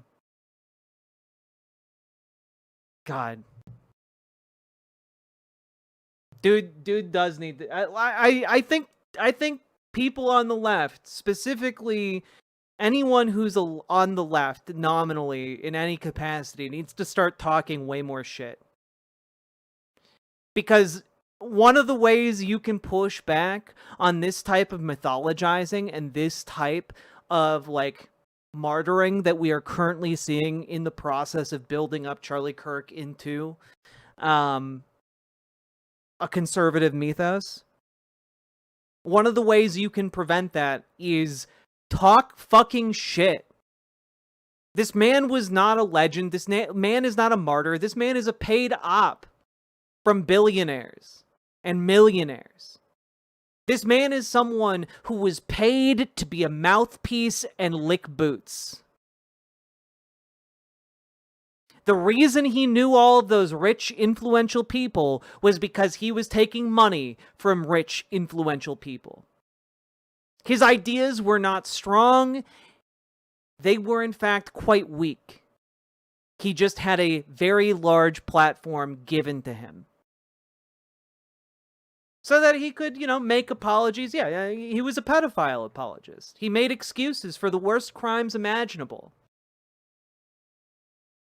He was essentially a guy who was paid to create a platform of like, well, what was she wearing? Look, those children deserved to get bombed. That is his contribution to the world. And I think we all need to reckon with that, and I think we all need to hold on to that, and we all need to keep talking about that, because we need to talk shit to push back against this attempted martyrdom.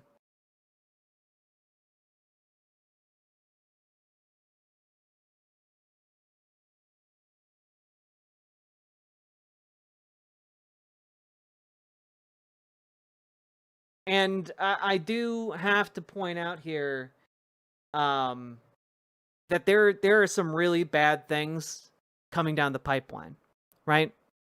I talked about this at the beginning of stream when I kind of planted my flag and told you all where I stand on all this. But my fear is the backlash. Because whatever the reality, whatever the motivations of the shooter, whatever the shooter's background, whatever led to this is irrelevant. It's irrelevant. Okay? Largely because what matters is what the conservative narrative is going to be. And yes, it is going to involve some degree of retribution. They are going to pick targets and try to make examples of people in order to show to their base how tough they are. It doesn't matter if that is not factual. What matters is the vibes. Okay?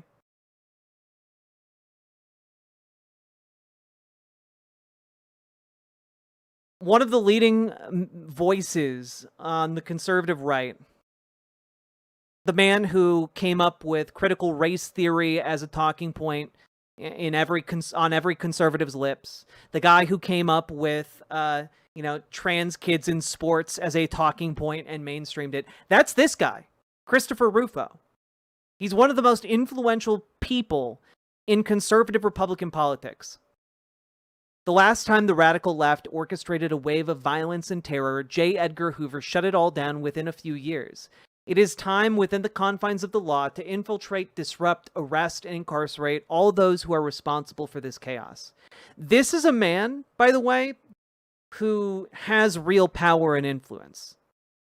He doesn't seek to have a massive following on social media. He doesn't seek to have to be in front of cameras all the time. This is not someone who is massively wealthy, but this is someone whose job it is to inject ideas into the conservative zeitgeist. Okay? And what they're talking about, when he's talking about this, he's not talking about arresting one person. He's talking about a mass fear campaign on the level of like the Red Scare or the Lavender Panic. What he's talking about are government tribunals to validate the morality of films. What he's talking about is, government commissions looking into ideological disloyalty to the country. That's what he's talking about. He's talking about using those McCarthy laws and those McCarthy era laws that were passed during those times of panic in order to send federal agents into our communities, including communities like this one, in order to stir up shit, in order to compile names, in order to, get a lay of the land and figure out who to make examples of. Who to try and turn into rats, who to try and get into legal trouble, okay? And this is the kind of shit that is going to be very scary. And when I am telling you guys at the beginning of stream on days like today, like, don't Fed post, right? I'm not saying that just because, if you're posting shit in my chat, that could get me demonetized. That's bad for me, I'm saying it because people like Chris Rufo want you in prison. Okay? People like Chris Rufo want to come down on you like a hammer.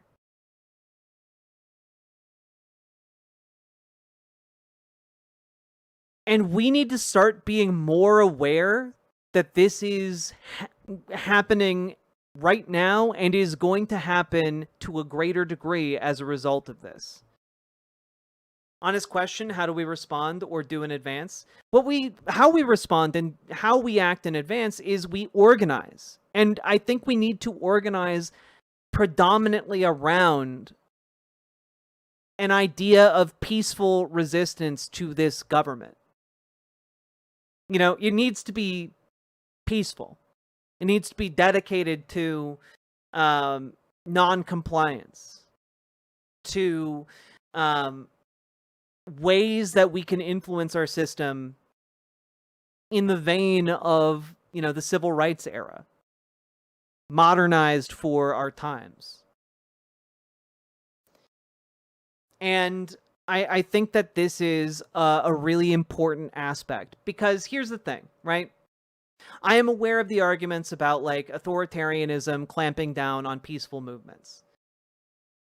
But I want you all to consider that there has been research done on this, and that the research predominantly shows that the most effective way to undo and reform or completely dismantle and build anew authoritarian governance is through peaceful resistance movements.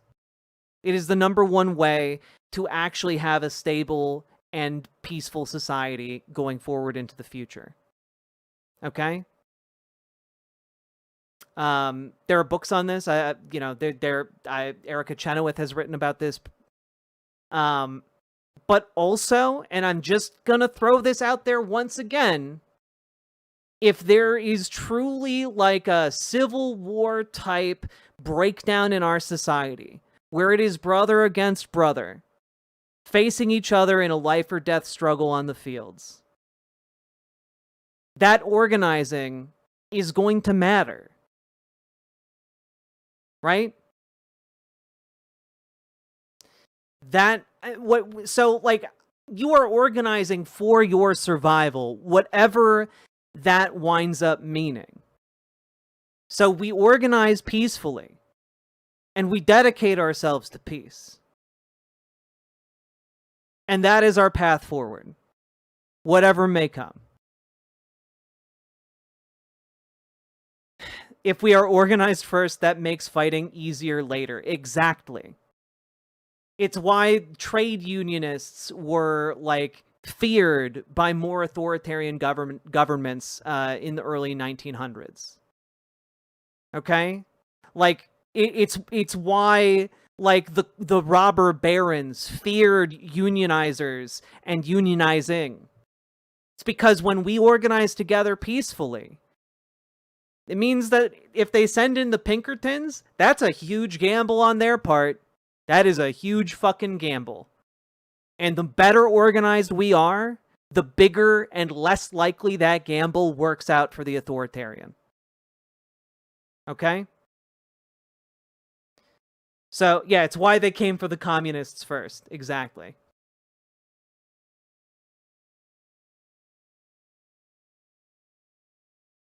So I want you all to consider, like, if we are to get out of this, we need to, at the very least, organize a movement that is capable of getting people to go to boring meetings.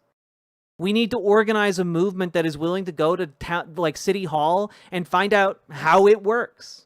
We need to organize a movement that is willing to do the hard grind on a day-to-day basis to sustain itself. We need to organize a movement that is willing to go to the ballot box and vote. Because if we can't even get people organized enough to vote, how are you going to get them organized enough to do jack shit else? So what I'm advising us all to do is to embrace the path of peace. And should the government force a situation where that is no longer possible, then that is something that is a bridge we cross when we get to it. But I don't think the government will do that. At least I hope it won't. And if it does, we will be ready.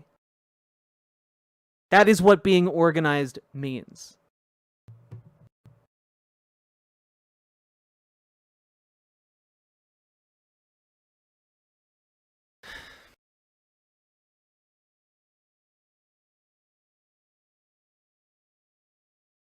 Hate that it's been left to the meek. Elizabeth,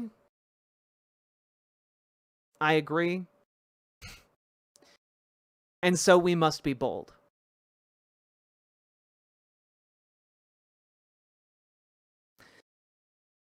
It has been left to the meek, and we must be bold because there are those meeker than us who know less, who have less power, who have less ability. And so we must become bold. Do we have time to do this at this point? It doesn't matter if we have time to do this. We must try. And so what I'm asking of you guys is not, are you ready to lay down your lives? But what I'm asking of you guys is, are you ready to go to your local meetings? Are you ready to go sit down with your local DSA or your local Democrats and radicalize them to better politics and, like, enact local change to, like, prevent your local sheriff's department from working with ICE, or to pass city ordinances that protect trans people in your area? Or are you willing to, like, run for office and put yourself out there? And it's going to be scary, but are you willing to try and do that on a state or local level? Mobilize. And I know that you might have differences with, like, your local Democrats or your local Working Families Party or your local DSA or your local fucking soup kitchen. I know you might have differences with Nancy, who helps serve the bread at the soup kitchen, guys, but you gotta get over yourself and deal with that shit. You don't have the luxury of being like, oh, it's time to, like, turn my nose up at it. You don't have that luxury anymore. You had that luxury a year ago. But everything's all fucked up now. And we all gotta learn to work together, or we're all gonna be in deeper shit together.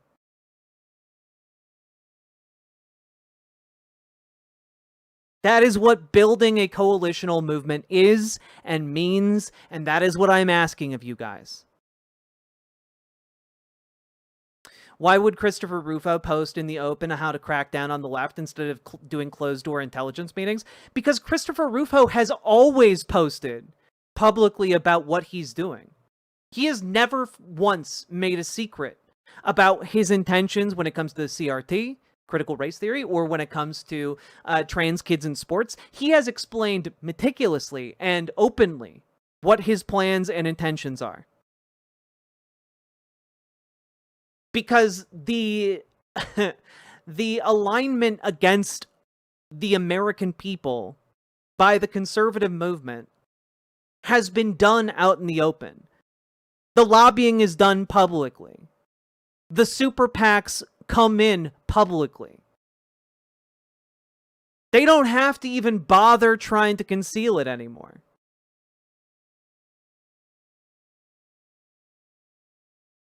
So that's why he talks about it publicly. But, you know, it's not just Christopher Rufo, right? It's also Blake Masters. You got Mike Cernovich. They're calling for congressional hearings, prosecution of anyone who backs leftist organizing, RICO charges, any kind of nonprofit, in mass investigations into all of it, a weaponization of the DOJ.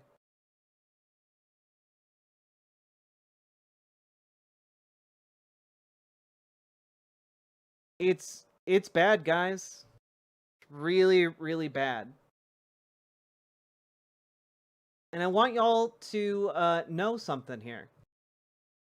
Is that we have now spent like 2 hours talking about Charlie Kirk and the ramifications of all of this. The president put out a 5-minute long video mourning his death. We've got governors coming out mourning Charlie Kirk's death, or it's considered noteworthy enough to talk about. We've got, you know, national newspapers running stories about Charlie Kirk's work and life. We've got debates on how good a person he was. And all of that, there was a school shooting today.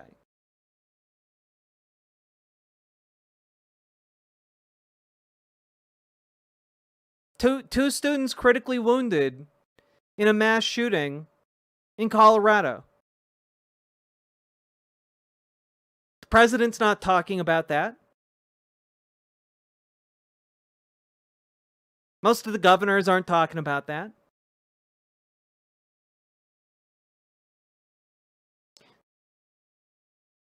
And it is a sign of how much violence our state enacts. That children can be shot up in schools on an almost daily basis in our country, and politicians do nothing. It's become so matter of fact that this is that a story about children being shot in a place of learning is just considered normal.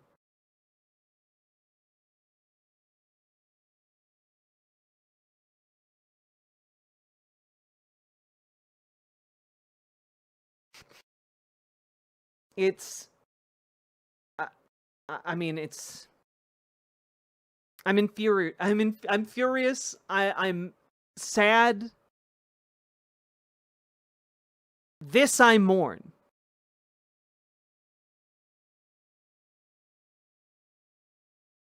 And Again and again this happens. Again and again.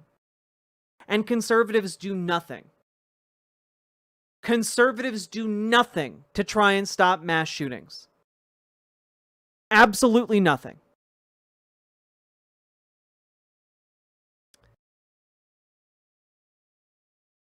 And yet, Charlie Kirk gets shot, and suddenly the President of the United States and every single major Republican mouthpiece starts talking about the need to do nationwide tribunals and investigations and pass laws and curtail your constitutional rights in the name of security, while children get massacred on a near daily basis in this country.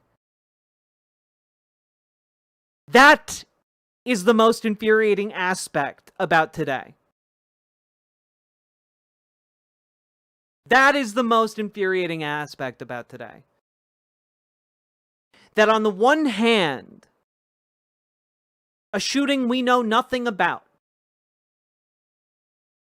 by and large, is national headlines in every newspaper, every media station. Every political figure is talking about it. And the massacre of children is just a blip on the radar.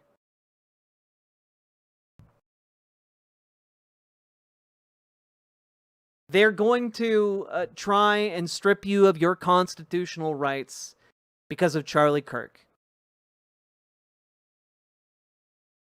And they're not willing to pass any kind of legislation that might make it even 0.1% harder to massacre children.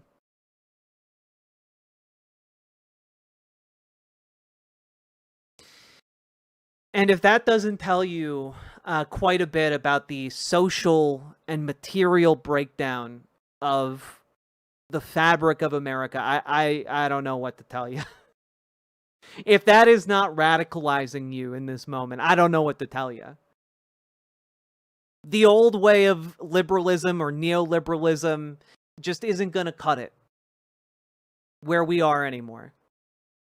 If you have traditionally considered yourself a middle of the road like Democrat or a liberal, now's the time to get your head out of your ass and take a look at what's happening right here, right now in this country. Because it's time we start actually doing something. We can't just float around on the inertia of the liberal message of hope and change from the Obama years, because there was no change and hope has died. And so we need to act in order to make that hope real again. Hope is not, contrary to the adage, hope does not spring eternal. Hope is made. So go out and make some hope for yourself and for others, because action is the cure to your doomerism. All right? You need to get off your fence, get off your ass, and you need to act in your community if you want yourself and those you love and care about to be safe. We cannot control national politics on any one of us individually, but when we work together to better our own communities, we can, in fact, move the mountains of national politics. So get out there and do shit. And the time to act is now.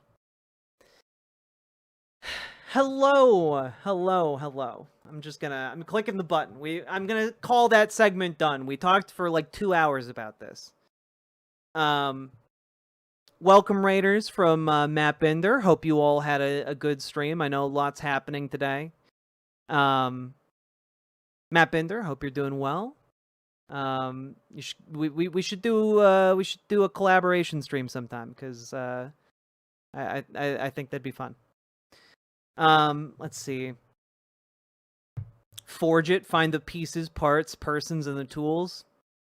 Hell yeah. Also, I know that was really, really long, folks. If you got anything out of that, please hit the follow button, hit the subscribe button, hit the like button. You know, do the things that support the stream. And also, please consider dropping subs, donos, memberships, super chats, because this is my full-time job. I'm seeing a lot of new faces in chat today. Hello, my name's Riverboat Jack, or just Jack if you prefer. Just a girl named Jack. And if you know, I'm not good at introducing myself, clearly. But I was a video game journalist for a while, and when COVID rolled around, that kind of ended that period of my life, and I started doing political commentary. And over the last several years, I've built up this channel, and I don't know, I'm a pretty straight shooter from Minnesota, the Midwest. You know, kind of the farmer labor party, focus on labor and democracy. And for those of you who wonder, like, what are my political ideas, I consider myself a socialist. I believe that workers should own and direct their own labor. So I really support things like democratic worker co-ops. I support things that empower workers, like unions, worker co-ops. I want to bring back postal banking, because I want programs, tangible programs that we can ask for right now and demand and get right now that will empower working class people. And I saw someone ask a while ago, what do I think of anarcho-communism? Like, I think at heart, like, I sympathize with that position. My thing is that I'm not super dedicated to labels, right? I think in the long term of the long arc of human history, anarcho-communism would be great. But I'm limited by my ability to imagine such a world. And so I fight for the tangible steps that may one day take us towards a world like that, where people are clothed, where people are housed, where people have food and water, where people are able to live lives of respect and decency. And I want to fight for that world. And I know some people might say that's not realistic. But I don't give a fuck if it's not realistic. I gotta be honest with you. I don't give a single rat's ass if a world where everyone is sheltered and everyone is fed and everyone is clothed and everyone has the health care they need. I don't give a rat's ass if that is somehow an impossibility, because I can imagine it being possible, and I will work until the day I die to make it so. So I hope you all will join me in that endeavor, because bare minimum, if I had to really boil down my views, I want people to be happy, and I want a world where people can make that happen. You're a socialist, Jack? I mean, that's why I call myself a socialist. It's a useful label, but I know it comes with a lot of baggage. I want to pick up where the New Deal left off. Hell yeah. Why insulin $900+ when it costs $4 to make? Rich assholes. And I think we should work towards a system where that is no longer the case. Denmark here, our foreign minister just took some time off from downplaying genocide to comment on how saddened he is about Charlie Kirk's death. Yeah, again, it's really fucking weird. Like if Charlie Kirk is any average person in the media, why is the former foreign minister of Denmark coming out to like talk about his passing?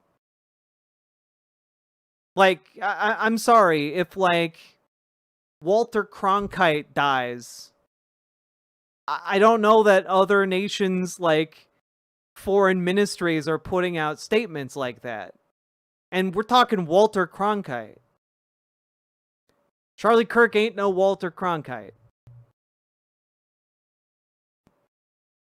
It's because like all of this is just, he's connected to people because of money. It's unfortunate that we have such anti-socialists nowadays with the loneliness epidemic. Exactly! Socialism is a pro-person movement. It is designed to bring people together. God.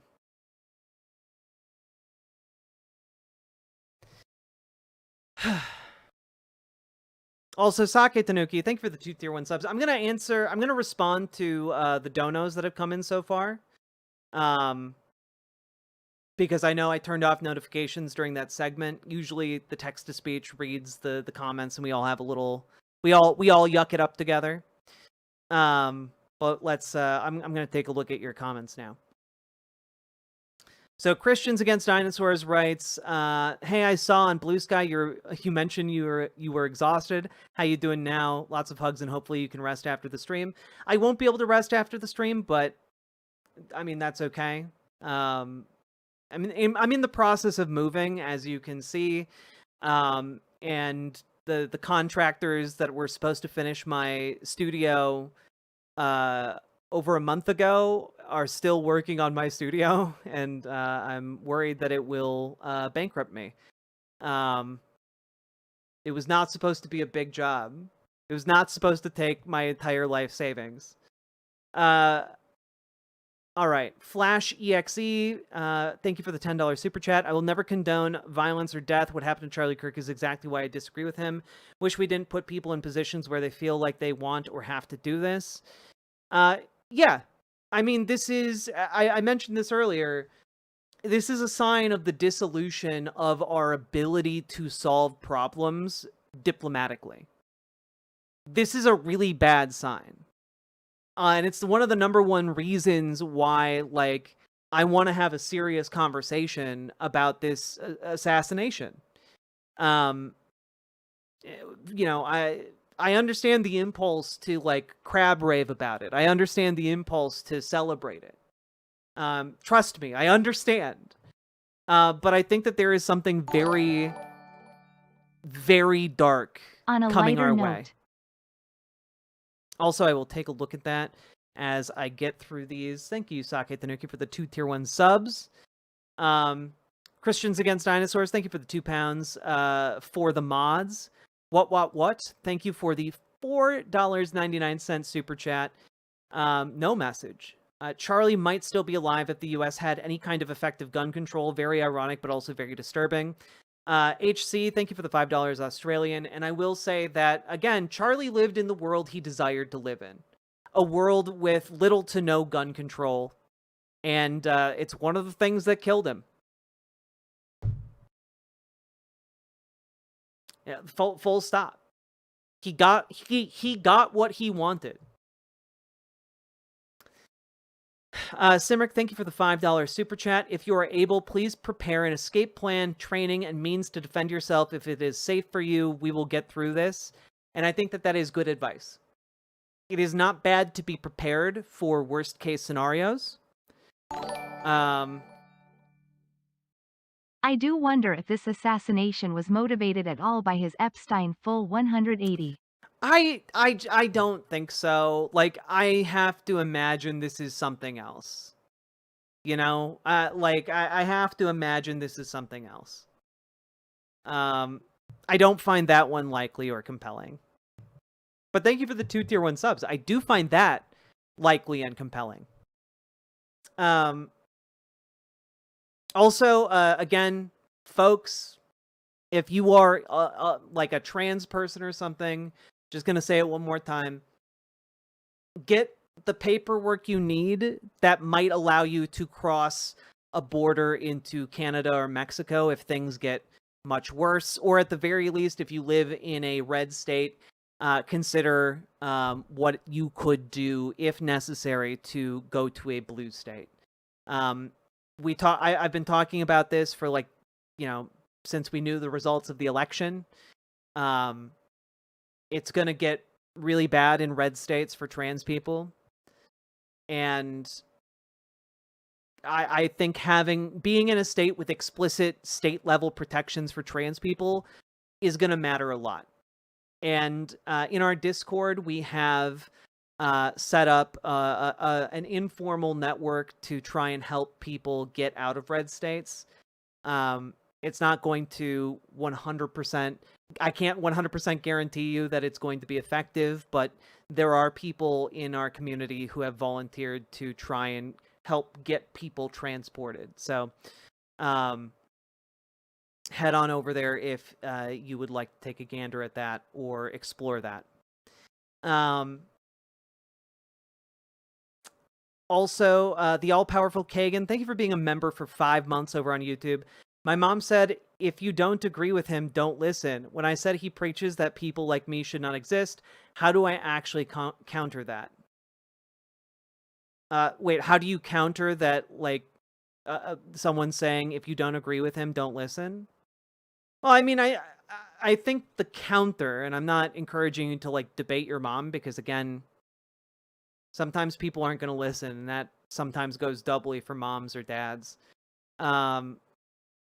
But I think, the rejoinder to that is, it doesn't matter if you don't listen personally. Other people are listening. And, how other people view trans people affects you. You know? And, that's a really scary situation to be in. And hopefully your mom can understand why that's scary.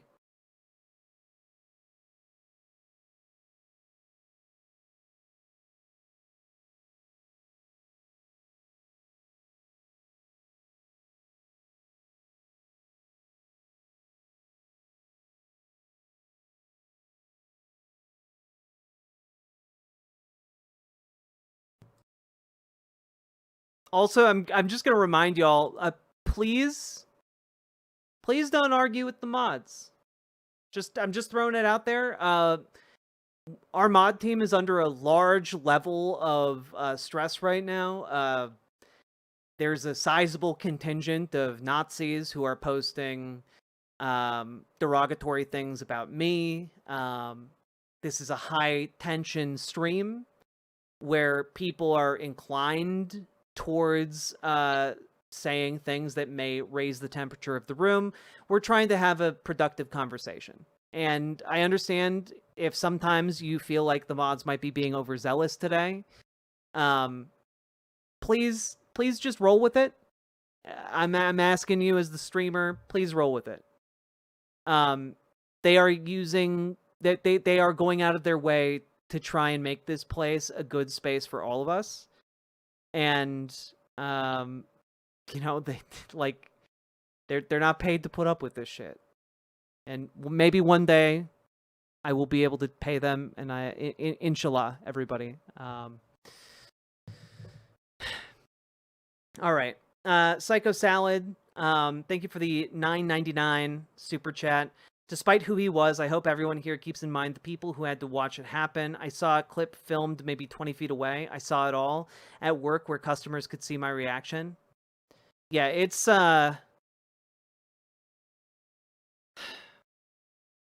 awful. It is awful. Let's see. Nathan wait. Nathan Nielsen, thank you for the $50 super chat. That is incredibly kind of you. Hi, Lurker here. I'm not happy that Charlie has won. I'm happy he can no longer You are great, Cap and Jack. Keep on the good path. Sam Roker, thank you for the $10 Canadian. I very, very much appreciate that. And appreciate you. Thank you for the support.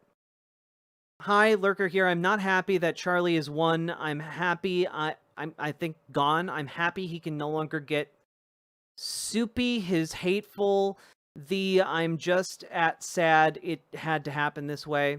I'm also sad it had to happen this way. You know, like, I'm not a pro-death person. I don't like death. I prefer, you know, justice, and in my mind, justice involves a trial, production of evidence, in front of one's peers. I think that's important, and well, I don't think this is a good sign for where we're at as a country. Okay, Quigley, thank you for the $10 super chat. I saw someone use this response to Kirk's assassinations elsewhere, and now I have to steal it. I don't wish death on anyone, but I've read some obituaries with a smile. Mark Twain. Fair.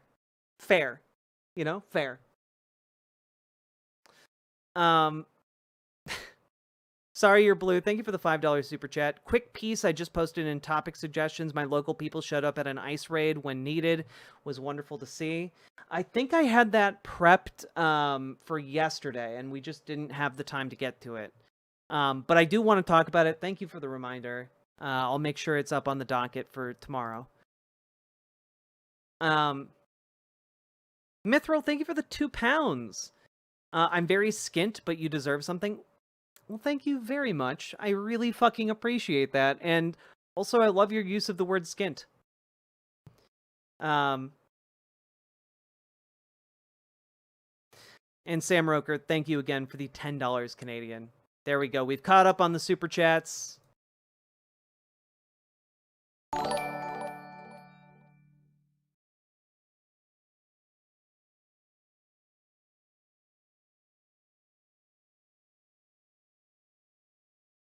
Yo, Nathan Nielsen. Sorry, I'm tiredness and was using text. I'm gonna assume that's text to speech. I'm not sad he's gone, but I'm happy he can't spout hate anymore. That makes a lot of sense. Thank you for the additional $5 super chat. God.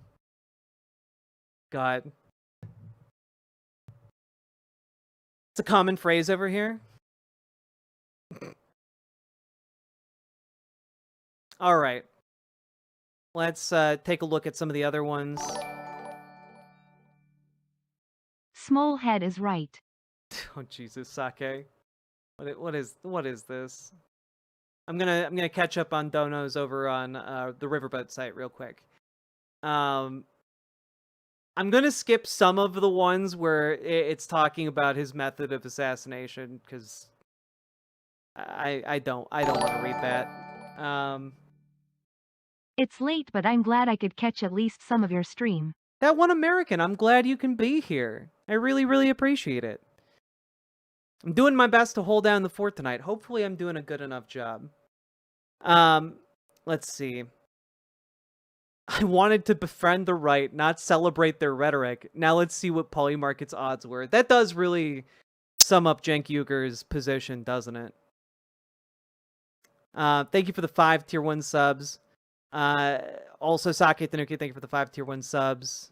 And the link to Charlie Kirk talking about Gazans, Palestinians in Gaza.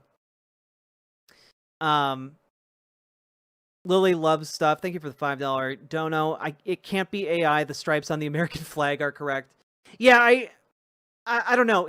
The Trump White House address about Charlie Kirk's death just seemed really abnormal in a number of different ways. I don't think it's AI, but it was uncanny as fuck. Based trans person, love to see it. Thank you, nobody, for the $2 super chat. And look, I'm doing my best. You know, I'm a trans socialist lady on the internet, and I know that is not a common thing to see in this space anyway. I know that there are a handful of us, but Only a handful.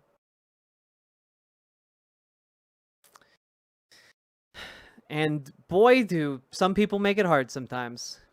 Pluvius, thank you for the $5 dono. Today I learned that Haru Urara and Charlie Kirk died today. I was sad about the former and slightly exasperated by the latter. Who is Haru Urara? Who that?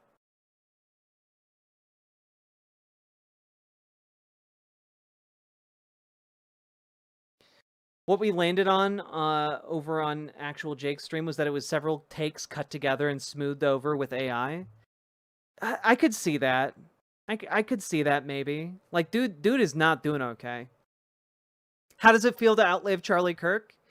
Pretty fucking good, Olympians. And thank you for the $5 dono. Sake Tanuki, thank you for the 5 tier 1 subs. Stalin was a father, doesn't change the fact that he was Stalin. It's true. God. I literally talked about with my partner earlier today that like it is weird, right? That like there's a contingent of people who will be like Stalin was a father in order to try and like an actual contingent of people who will use that to try and like wipe away the massacres of people. But there's also a contingent who will just be like, but he was kind of handsome when he was young, though, and in order to wipe away his crimes. It's bizarre. It really is bizarre. But it goes to show no one is immune. Left Foo, thank you very much for gifting a sub over on Twitch. I very much appreciate that. I've heard of having a frog in your throat, but I've never heard of a slug in your throat before. Indeed, Sake Tanuki. God. Osama bin Laden had 20 to 26 children? Did he fucking really? Damn, dude. Zatetic, thank you for 2 tier 1 subs. I very much appreciate that. I actually totally forgot that it is now officially 9/11 here. So was the people that he killed? Olympians, thank you for the $5 donor. Are you talking about Stalin? We're talking a lot about a lot of figures now.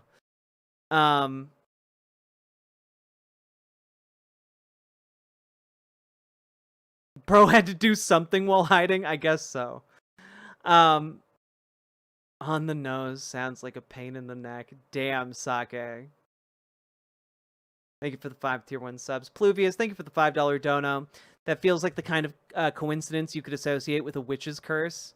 It is very darkly comedic that like Jezebel posts an article about paying to put a curse on Charlie Kirk and then he just dies. All right. It's unfortunate we have such anti-socialists nowadays with the loneliness epidemic. Indeed. Bro, I'm named in 12 pages in Alyssa Mercante's lawsuit with Smash JT that got me doxxed. You are a breath of fresh air. I don't know what that means. But thank you for the $10 dono.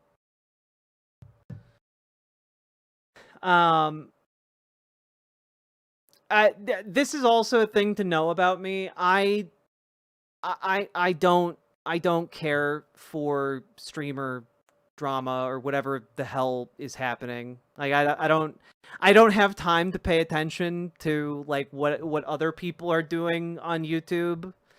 I mostly read books or listen to podcasts in a desperate attempt to keep up on everything that happens on a daily basis these days. Who you beefing with? I mean, as far as I know, no one. I mean, other than Nazis and conservatives. I'm too old and tired for that shit. I do feel too old for this shit, I guess. Also, let's finally look at what you sent. So this is the Hollow Knight. Wrong, That's not the Hollow Knight. Oh god, too many sounds. Okay. Here's the first thing you sent me, Sake Tanuki. So this is the Hollow Knight. Wrong, that's not the Hollow Knight, this is. But this is who we play as. Correct. Then who is that? That's just the Knight. Oh, so then he's not hollow? No, he is. What? Yeah, it's real simple. The Knight is hollow, but he's not the Hollow Knight. Okay, what does hollow even mean? Basically, being hollow means you don't have thoughts, wills, emotions, or dreams. And both of these characters are hollow. Exactly. Well, sort of. Explain. The Hollow Knight isn't fully hollow. Then why is he called the Hollow Knight? Because he used to be, and he was Daddy's favorite. What? Yes, they're actually siblings, and their father, known as the Pale King, had a ton of children with the White Lady. So there are more siblings then. Correct, but most of them didn't make it out of the Abyss. The Abyss? It's the deepest part of hollowness where the Pale King and the White Lady would have children so that the Void could take their bodies and make hollow vessels. And that vessel was the Hollow Knight. Exactly, except the Pale King made one mistake, which was he raised his child. What? Raising the Hollow Knight means that there was an idea placed inside of it, meaning it was no longer truly hollow. Okay, but why did this vessel have to be hollow? In order to trap the radiance and stop the infection spreading across hollowness, but because the Hollow Knight wasn't fully hollow, the infection started to leak out of him. And what is the radiance? A god moth that got angry when the Pale King showed up, so he used its powers over dreams to infect the minds of bugs and start the infection. What the fuck? So this is the Hollow Knight. I have played Hollow Knight to completion, and I only understood maybe half of that. I've played most. I've played almost. I didn't 100% it, but I played most of the game, and I did not pay attention to any of this. I was just like, tee-hee, funny little bug man with sword. Like that was my enjoyment of Hollow Knight, and I enjoyed it a lot. God.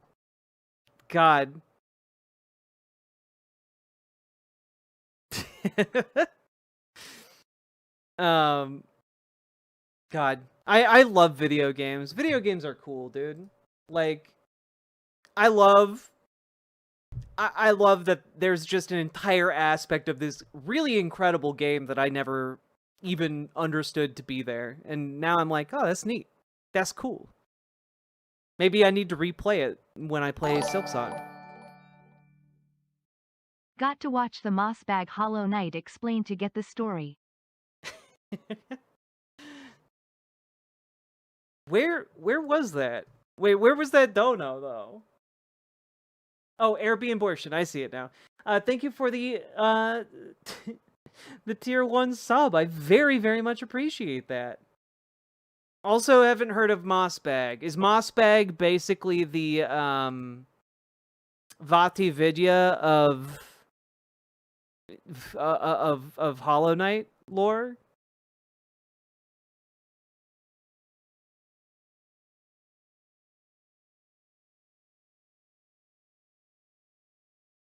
I'm lost now? Okay, cool. Mossbag is a Hollow Knight lore YouTuber. That's pretty cool. Okay, what is this other thing? Murder. Yet another victim of gun violence in a nation where what should be a rarity has turned into a plague. It cannot be a question of political agreement or alignment that allows us to mourn. It must be the shared notion of humanity that binds us all. I need you to understand something. Charlie Kirk has said that Zoran Mamdani is responsible for 9/11. Like 1 month ago. This is what Charlie Kirk had to say. Damn, 24 years dude, ago, what? a group of Muslims killed 2,753 people on 9/11. Now a Muslim socialist is on pace to run New York City. 2 days ago, Islam is the sword the left is using to slit the throat of America. When we talk about like the... Jesus Christ. Yeah, like Charlie Kirk in recent months has gotten exponentially more violent in his rhetoric. Violence. Charlie Kirk has all but called for the assassination of Zoran Mamdani by consistently saying he and Muslims like him were responsible for 9/11. Why did he censor throat? Probably because, you know, YouTube's fucking crazy. I don't censor anything because I'm not large enough to even consider trying to monetize in a way that would benefit me. But like, you know, Hassan, pretty big. He's a pretty big man. 11. Those on the left are always expected to show kindness and grace, even to people who never show them an ounce of that in retaliation. That's a good point. Are you guys serious? You have this much hate for a man that you're in here laughing or making jokes about a man that was genuinely a good guy? That guy who you consider a genuinely good guy wanted to eliminate people like me from the face of the earth. Dude was talking about how, like, the second largest religion on the planet is a sword looking to slit the throat of everyone who is, you know, a Christian. Like, I don't know. He literally, yesterday or the day before, was talking about how actually it was totally fine to massacre children, as long as they were Muslim children. He never said anything violent about trans. He literally advocated for stoning trans people to death. Let's see it. I played it earlier in the stream. Go find it. You missed the 2-hour segment. Go back and find it. You can skip through it, I promise. You can watch through the entire 2-hour thing.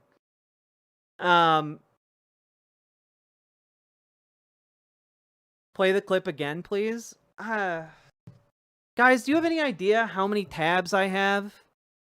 Do you guys have any idea how many tabs I have to sort through? It's so many. But okay.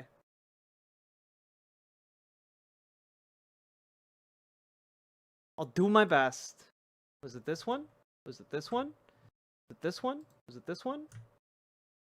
Was it this one? Was it this one? Was it... Oh yeah, here we go. Rachel costume and the uniform, etc. And she comes back and she's like, now I'm just talking as Rachel. And she goes, the reason I'm this way is because I'm Christian. And in the Bible, it says, love your neighbor. And really, I approach people in love. And if you're not doing that, I guess you're not really following the Bible. She didn't say that part, you're not following the Bible, but that was kind of the underlying piece there. So Charlie, 128. What's going on with that? Well, let's let her say it. 120, I'll respond, and then I got a dash. I've shared prayers on here before and said, God bless. And that's because my faith is really important to me. And it's also one reason why I love every neighbor. In Matthew 22, a religious teacher asked Jesus. Also, I'm just going to pause this and say, literally the pinned post on the Twitch stream that you came into is no Fed posting or celebrating, but okay. What's the most important commandment? And Jesus says to love God and to love your neighbor as yourself. All the law and the prophets hang on these 2 commandments. There's no greater commandments than these. I believe it's mentioned 8 times, love your neighbor. So yes, everyone belongs, everyone's welcome, everyone is treated with empathy and respect. It doesn't say love every neighbor except. There are so many reasons I stand strong in love. I stand with everyone. That's who I am. And that's the kind of Christian I think is living up to the ideal of a Christian. Like, Miss Rachel is like the epitome of like a Christian putting their beliefs into action. That is a good person right there. Who puts nothing but love out into the world, point blank, for every single child. Let's take a look at how Charlie Kirk and his little posse, what they think about that. And the love back and the God. Who is she? Oh. Sorry, if you're not familiar with who this woman is, this is currently one of the, I mean, she's been called, like, the Mr. Rogers of our generation. She makes content for children on YouTube. And one of her biggest videos has 71 million views. It was uploaded 3 months ago, and it teaches children how to use the potty. Friends, I'm so excited to learn with you today. And it's content directed, as you might imagine from just that brief snippet. It's intended for very small children who don't know how to use the potty yet. Bless if you disagree is genuine. Andrew? I would just to Jack's point, I'm dying to know, like, what do you think when Miss Rachel quotes scripture in that way? I mean, Satan's quoted scripture plenty. It doesn't just say love your neighbor, though. It does say love your neighbor, except in a sense. As yourself, but hold on. She's not totally wrong when she says, first of all, the first part is Deuteronomy 6:3-5. The second part is Leviticus 19. So you love God. So you must love his law. How do you love somebody? Here we go, folks. You love them by telling them the truth, not by confirming or affirming their sin. And it says, by the way, Miss Rachel, you might want to crack open that Bible of yours. In a lesser referenced part of the same part of Scripture is in Leviticus 18, is that thou shalt lay with another man shall be stoned to death. Just saying. So, Miss Rachel, you quote Leviticus 19, love your neighbor as yourself. The chapter before affirms God's perfect law when it comes to sexual matters. So she takes off the God's perfect law. This is a man who is partnered with a church and goes around on or went around on speaking tours about what is good and holy. This is a man who considers the stoning of queer people perfect law. Where did he say to slaughter them all? He literally just did. Did you not hear him say that the perfect law of God is killing gay people? Happy to be here and hope you get big enough to monetize in a meaningful way, as you put it. Continue slaying, girl. Honestly, Campster Dance, first of all, thank you for the tier 1 sub. And second of all, I'm kind of okay if I'm only ever like funded by you guys. Like I'm okay with that. You guys have already made it possible for me to do this full time. And like I'm very grateful for that. And anything on top of that is something that I want to put towards making this stream better. It's kind of hard to compete with a charming woman who has the whole cast of Aladdin on Broadway singing about pooping. Indeed. Sake Tanuki, that is a great video, though. Okay, wait. Knifey's Duck, can you unban them for a second? Because I'm genuinely curious. I'm genuinely curious. Because, like, how does one hear a Christian nationalist say God's perfect law involves stoning gay people to death and not understand what that means? You said you literally didn't understand how God's perfect law calling for the deaths of gay people is Charlie Kirk calling for them to be killed.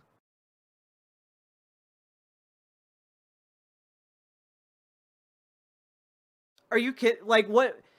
I'm sorry, if I called it, hey, it's a perfect law that says I get to kill anyone I want. I think you could come to some conclusions about what kind of a world I want to live in. And that conclusion would be, I want to live in a world where I could just kill anyone I want. Like, I feel like that's... Haven't gotten to tune in a hot minute. Your outfit is slaying queen. Sorry you gotta deal with people who purposely misunderstand. Oh my god! Reported for terrorism under propaganda. You're spreading hate. I'm so glad we unbanned them for that. Holy fuck. Too stupid to understand. Too ideologically committed to being a moron. Just finished the 11th Apothecary Diaries. Lame. Season 5 is going to be fire, y'all. Lily loves stuff. Can you give me just like a elevator pitch for what the Apothecary Diaries is about? Because I've seen people say that it's really good, and I have no idea what it's about. And I kind of want to invest my time, but my time is very limited. Is it good? It's about pots and chairs? No, thoughts and prayers. There we go. Is it wrong that when I first saw the video, my reaction was that I was impressed by the murderer's mark? I mean, maybe that might be wrong. Yeah.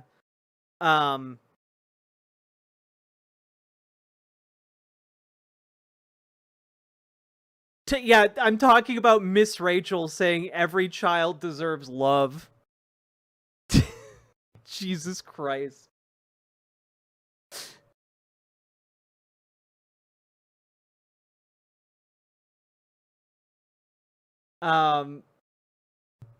Also, do we have the poop song? Not enough THC to stone me to DTH, but I'll try. Awesome.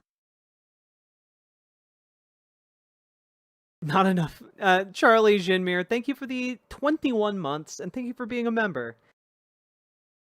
Okay, I googled Aladdin poop. Miss Rachel. Is this the one? Yeah, I think this is the one. Hi, friends! I'm so excited to learn with you today. Also, like, she does stuff with puppets. It's really fucking charming.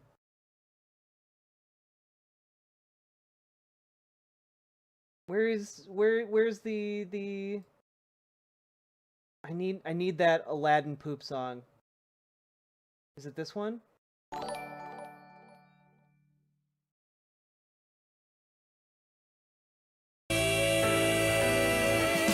My grown-up said today was the day. My grown-up said let's put the diapers away. It's really just fucking adorable is what it is. You're getting mad? You're getting mad at this woman who puts together a puppetry show on YouTube about pooping for children with her friends who happen to be in the cast of Aladdin on Broadway? I don't know. I'm sorry, if you're getting mad at people like that who are saying every child deserves to be loved and safe and happy, the problem is you and your heart. You know? Fix your fucking heart.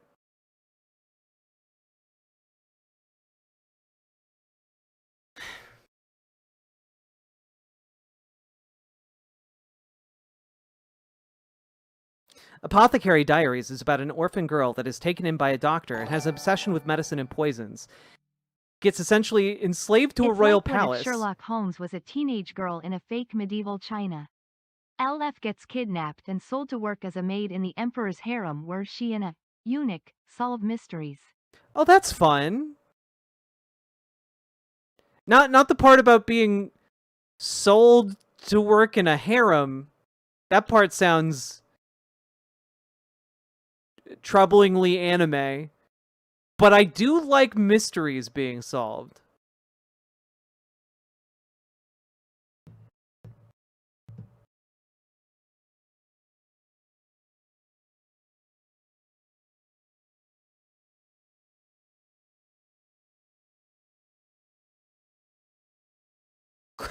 Clearly, Miss Rachel is a terrorist for loving all children.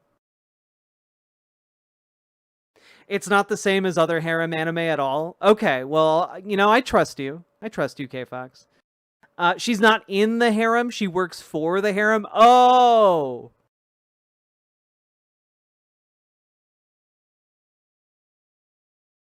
Hard to get past the other girl being enslaved there as... Yeah.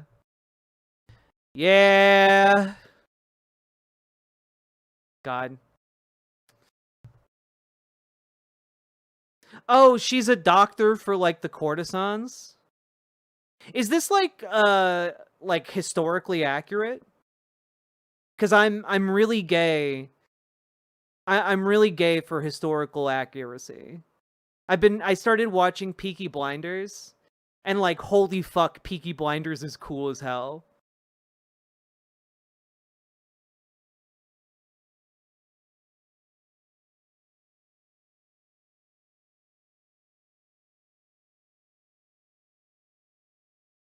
Peaky Blinders is just fucking cool.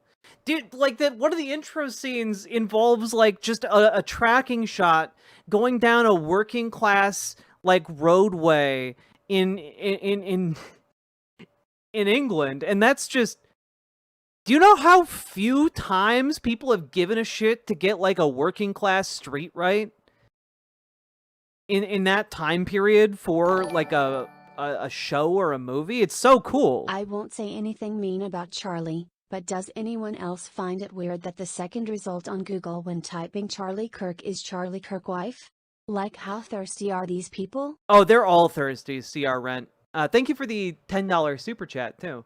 Like, conservatives are deeply thirsty people. Did you ever see Harlots? I have seen... I've seen parts of Harlots. I haven't finished watching Harlots.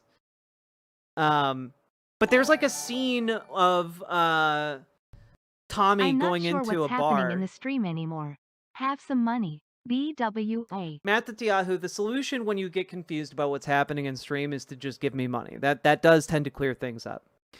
Thank you for the $5 donut.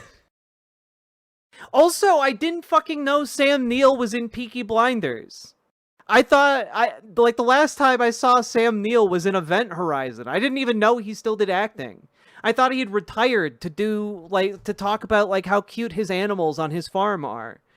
That's the thing I know him from recently. So I realized it was Sam Neill and I freaked out. He's so fucking despicable and so fucking hateable, and it's wonderful. Yeah, the Jurassic Park guy.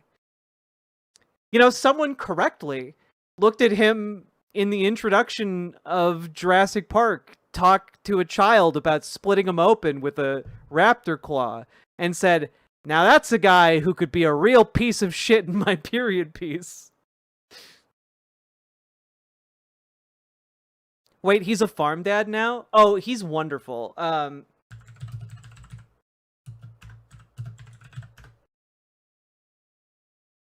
Can we... Yeah, here we go.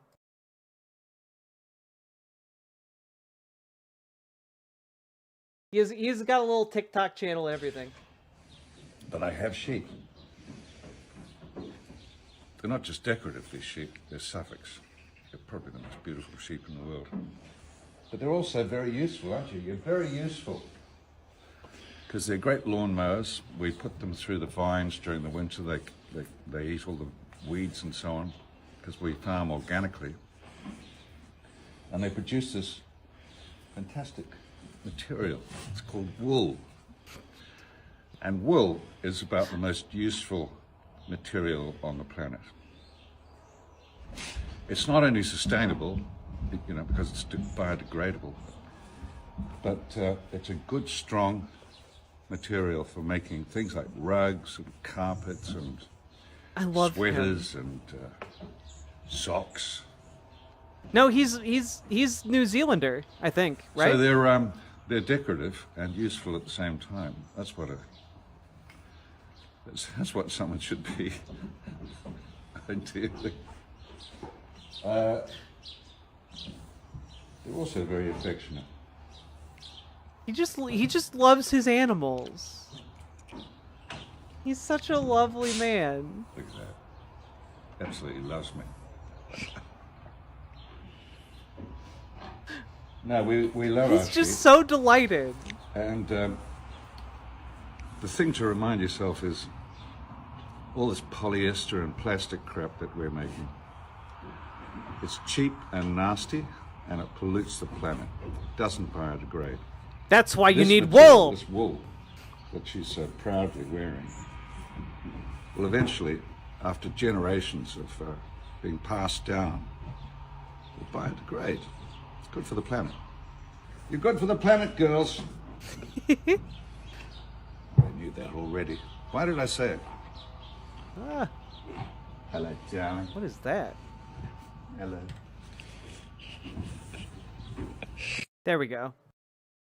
Saka Tanuki, thank you for the 5 tier 1 subs. Viggo Mortensen bought the horse that Arwen's stunt double used in Lord of the Rings for her because she loved that horse and couldn't afford to buy it from the set. Oh, Viggo!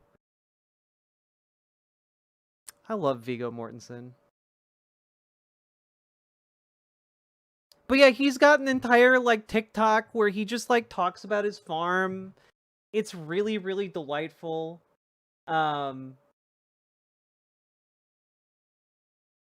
Here.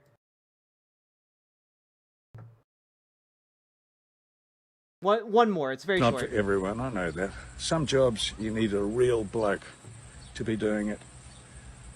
Like this one. This is real bloke stuff. And you know what? I'm really good at it. Yeah. This sort of thing. Hell See what I yeah. mean? Dude's just like, yeah, real men do their laundry and hang it up to dry. That's real man work. Let's go. What a positive force in the world.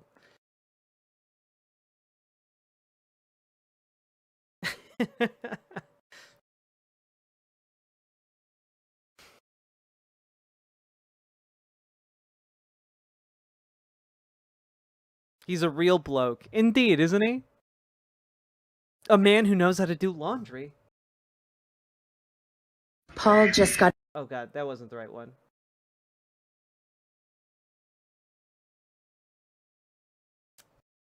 I just really like how lovely all of this is. I like his little farm videos. Darling, be home soon. Pigs really miss me. Well, why wouldn't they? I haven't been home in a while and they're sad. He just put like he just makes a little tribute video to his pigs. I don't know. It's cute.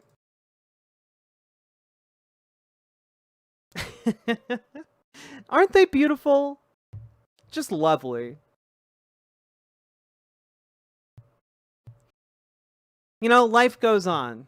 Today was a bad day. Like in the news, today was fucking terrible.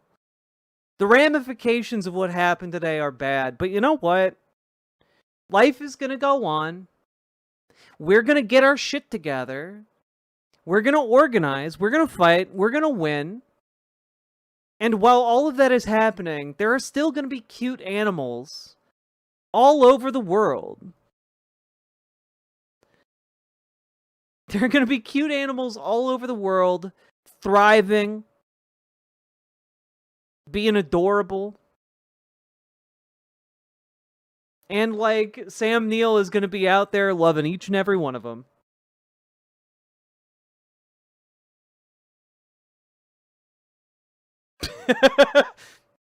When he went to hug that sheep wearing polyester, he was mixing fabrics, and you talking about him as satanic, reported for promoting violence and terrorism. Oh. Karenale MD, I like you. Don't ever leave. Just think of all the cute squirrels that were also... Indeed, indeed. Show... What is this? Oh shit, did somebody who knows shit about this actually make a video? For this speech, but here's why so many of you thought he did. First, there are subtle movements in the trees which AI does not do, but the most compelling and clear real-life proof are the very specific, subtle window reflections. In addition to the visible movements of the camera operator in the glass, is a distinct, subtle reflection of white text scrolling over a blue background on a teleprompter. This is hidden by the TikTok and Instagram UI, but visible in the tweets. It has a realistic teleprompter scrolling cadence, and any seasoned camera operator would identify that. There is also a... That's cool. Thank you. I live for deep dives like this. Subtle blue glare shining across the camera lens to match that background. That's why it has a blue tint. He dutifully follows the teleprompter, as I am now, while he is sad. as I am now as I defend a man who likes to call real things AI whenever he wants, but here I am anyway. But seriously, AI would not mimic those very specific mistakes. The video is shot in 16:9, as seen on the White House tweet, so cropping in on TikTok or Instagram makes it look fuzzy, like an AI video. There's a very specific problem with the video I need to highlight, and apologies, it is quite technical. It appears that the camera is shooting 24 frames per second, but the recording looks to have a GOP structure of 60 frames. Oh, that's probably why it looked so weird when I first saw it. Based on an iframe count of just over 2 seconds that I can see, and that points to a frame rate mismatch on the equipment, which yields subtle encoding stutters. So no, those aren't AI stutters, but between that, the frame rate, and the fuzzy look, it looks like a stuttery AI video. And if you don't know what I'm talking about, it's probably because you're a healthy, normal person who hasn't also installed broadcast studios. I'm kind of burdened by that knowledge.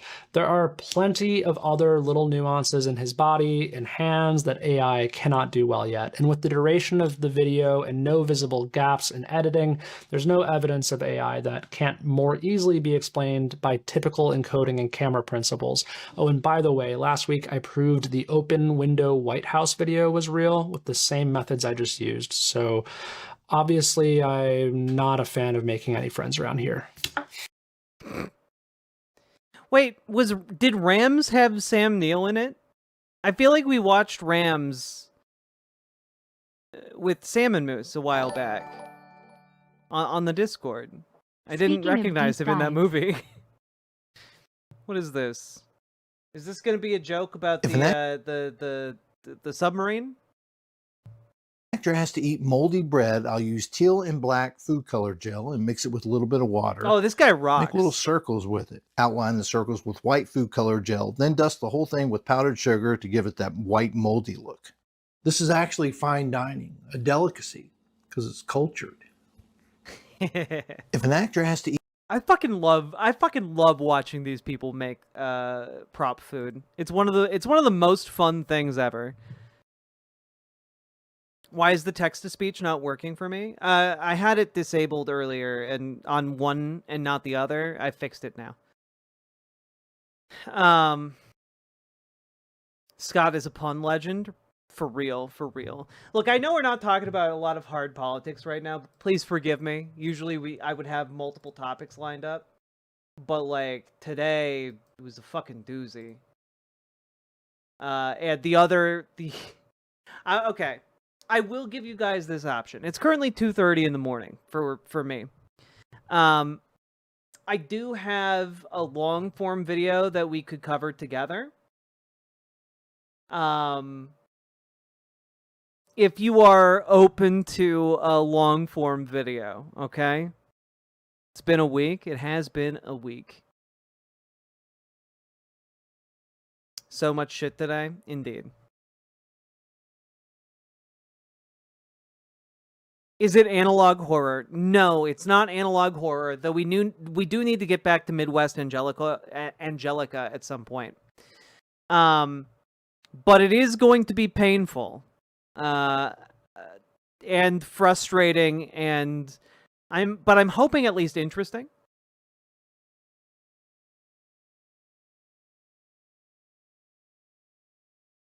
What do you think the implications will be for IRL streamers, since there really wasn't much change after the Congress people were shot? I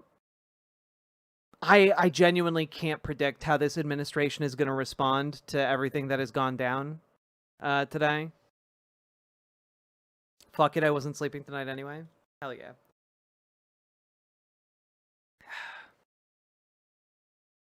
Not to be a downer, but did you hear about Poland invoking Article 4? I did, and I panicked because I forgot which article does which in NATO. If you want, I can break that down for you guys real quick.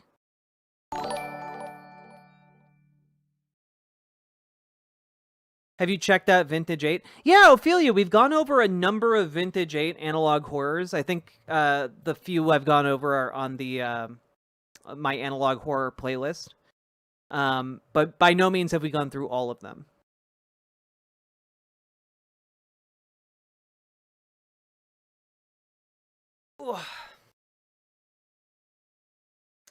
So, to explain what is going on with Poland, essentially what has happened is that Poland the other day had to scramble jets along with NATO jets in order to intercept drones that invaded Polish airspace. The drones were on an attack path to a location in Ukraine along the Ukraine-Poland border, and the drones went into Polish territory. And so Poland scrambled the jets, shot down these drones. And I saw Lindsay Ellis's video on Miss Rachel and her situation with Palestine, and that essay put me to tears, and I just want to say, how dare Charlie Kirk say that about her. Right? Lindsay Ellis, love seeing her back on YouTube. Thank you for the $5 dono, Olympians. So the drones invaded Polish airspace. Poland shot down the drones. But because of this incursion, Poland invoked Article 4 of NATO. Now, Article 4 essentially calls for the highest level meeting of the political body that controls NATO.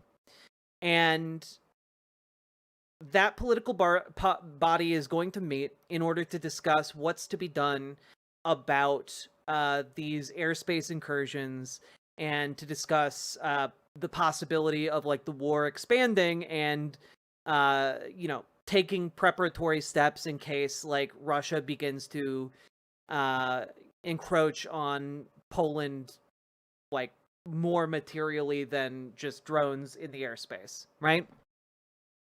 And what you need to be really worried about is if one of the NATO countries like Poland invoke Article 5. Article 5 is the "we are under attack, mobilize everybody and send them here" response. We are gonna go to war and we're gonna kill some people. That is what you have to worry about. So Article 5 is the really, really scary one. Article 4 is, hey guys, we're all going to have a high-level meeting about this. That is the difference between 4 and 5. Okay?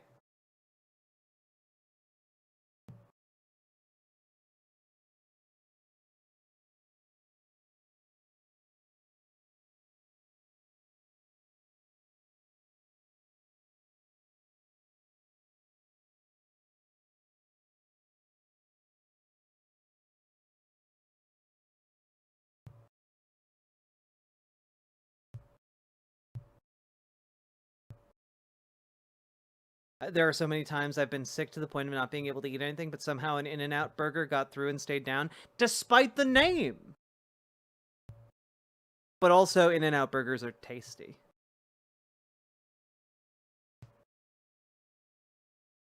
It has been a wild few days. Sorry, Two Dads Smooching.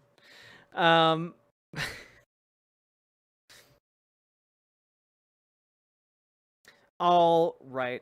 I mean, what I would expect when he rose from a high-level meeting is essentially like repositioning troops, moving international garrisons around the different military bases, moving equipment, etc. I don't expect there to be an escalation.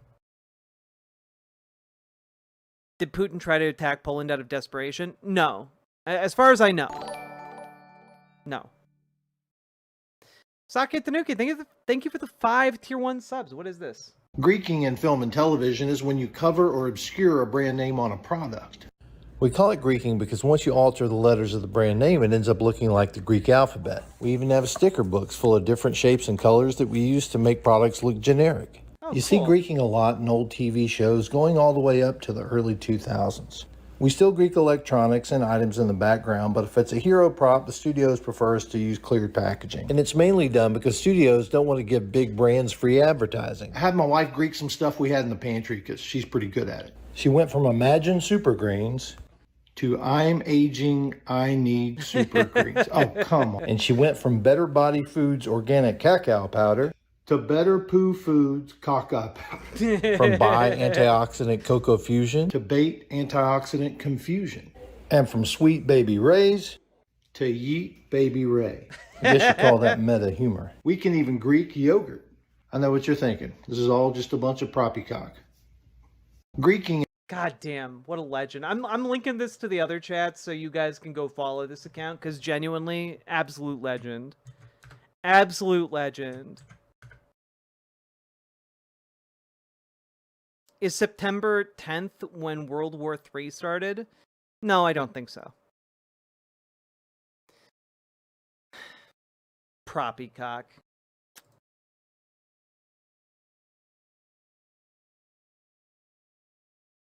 Excellent stuff. All right, let's take a look here. Oh,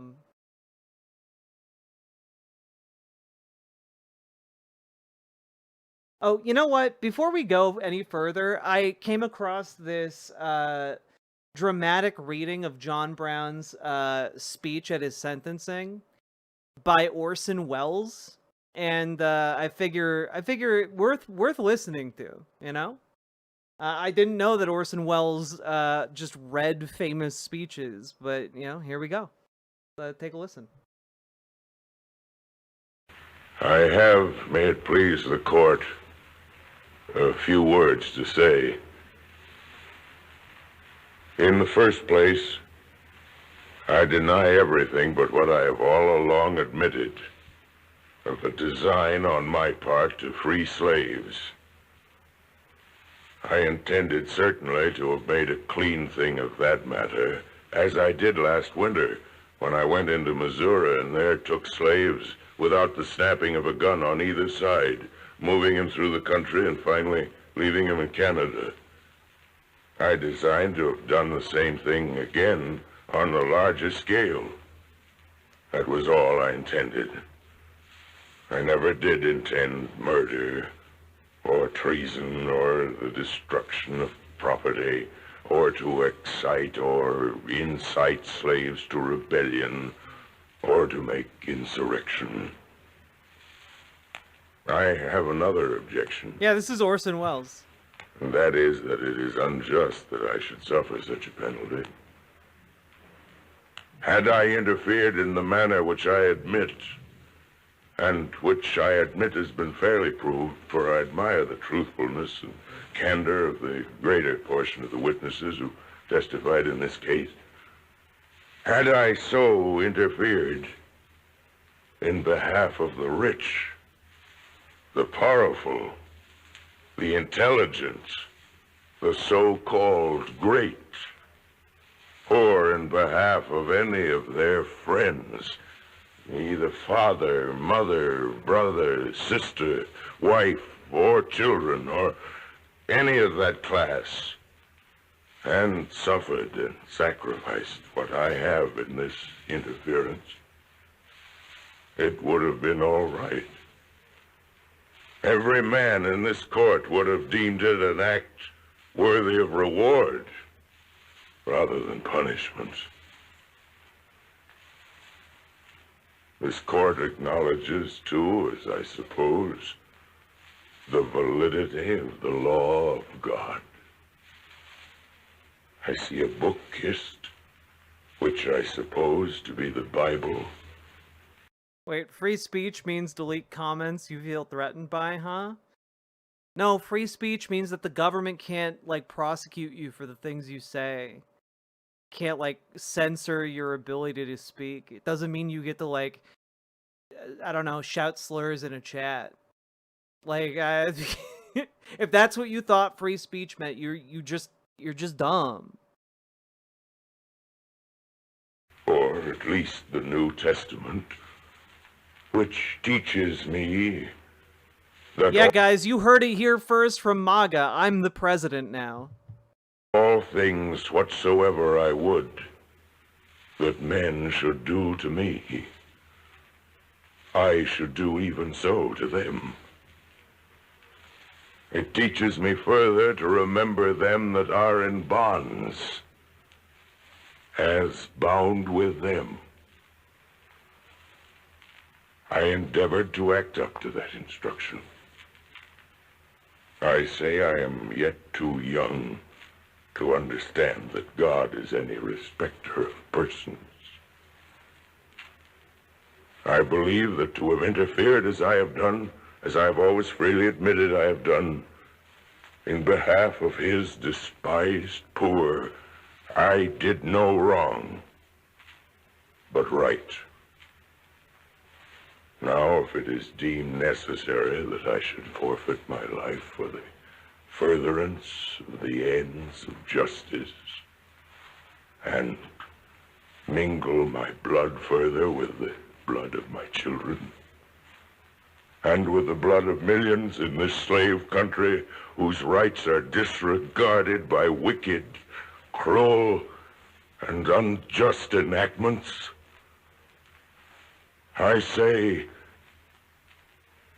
let it be done. God, what a badass. What a fucking badass. The words of John Brown and the voice of Orson Welles. Indeed, indeed. Was this recorded on wax cylinders? No, but that would be dope as hell.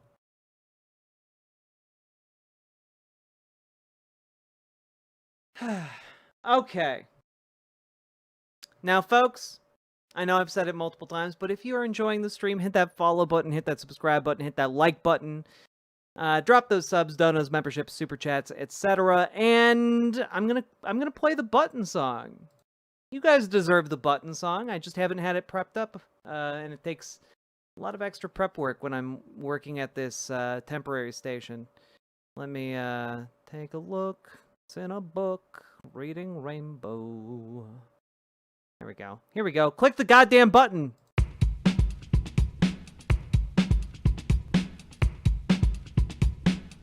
Go, go, go. Click the button. Click the button. Click the button. Click the goddamn button. Click the button. Click the button. Click the button. Click the goddamn button. Click the button. Click the button. Click the button. Click the goddamn button. Click the button. Click the button. Click the button. Click the goddamn button. Click the button. Click the button. Click the button. Click the goddamn button. Click the button. Click the button. Click the button. Click the goddamn button. Click the button. Click the button. Click the button. Click the goddamn button. Click the button. Click the button. Click the button. Click the goddamn button. Click click click button. Click click click button. Click click click button. Click click click button. Click click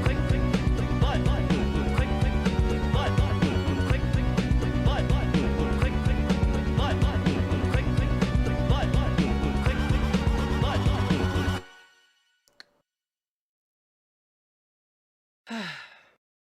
The fact that you're not wearing a cravat with that is criminal. Oh, that would look so good. Fuck, you're right. Damn it.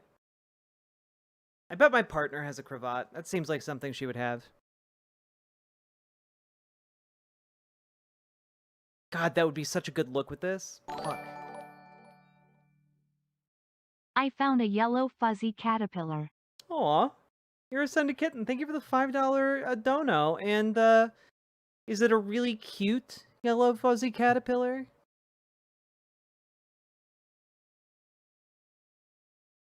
He's dead. What about the Epstein files? Well, I was going to do some long-form content, but we could talk about the Epstein files. I feel like I've been talking about them an awful lot recently. And honestly, like, I don't know, guys. Like, there's a lot that has come out about this birthday book. Indicates how damning it is to even be included in this. Like, it's really fucking bad. Like, a lot of known rapists. At one point, it includes a story called Girls on My Boat, remembering the time Epstein brought girls onto his boat and told them to take off their bathing suits at knife point. Like, it's really fucking bad, guys. And that's not even, like, the worst one. So I think I'm going to be doing,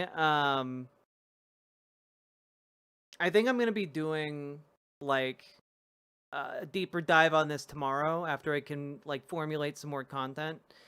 Not content. Formulate some more thoughts and like compile more content about this, cuz yeah. It's really fucking bad.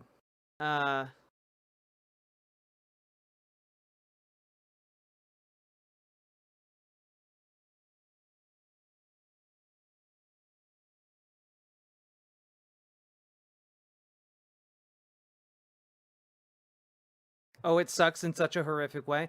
Yeah, I think I need something like a little bit lighter for the rest of the night. Tomorrow we'll jump back on it.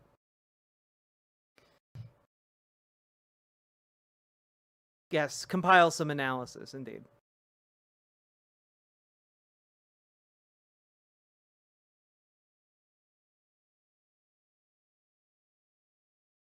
Cannot blame you for that. Thanks, Soren.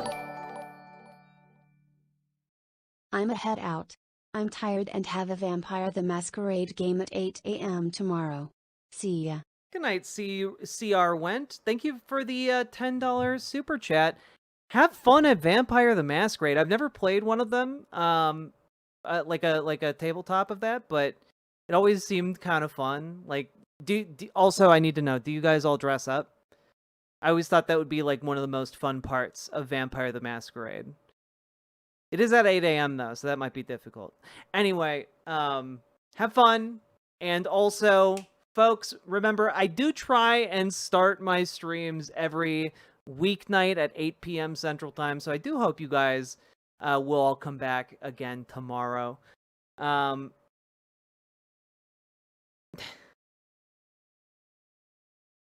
Let's see. We could discuss the inner politics of Pikmin since you're a former game journalist. You have no idea how much I would like to do that. You have no idea how much I would actually like to do that, because, like, Pikmin is a capitalist hellscape that relies on the exploitation of the masses. And if the masses were only to organize and rise up against the oppressive capital class, they would, in fact, own the means of their production.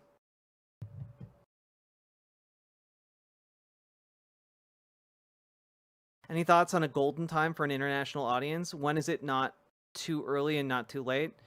I have no thoughts on that, because my ability to plan my schedule right now is very limited.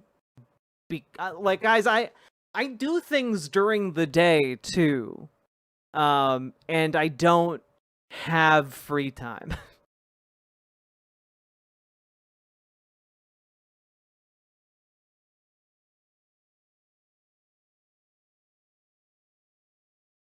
Okay, but you guys aren't stopping me anymore. We played the click butt song. Now we're jumping in. Okay, we're jumping in to some dipshittery, all right? Now, I have two options for you guys. They're both bad, but in different ways. And I'm just going to do a show of hands, so you guys have to, like, comment which one you want. Number one, Brett Pooper.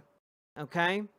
Brett Pooper did a video where she commented on all of the owns that Patrick Bet-David did on Jubilee. And I'm not going to subject you all to that full Jubilee video, because I'm not a cruel god. Okay?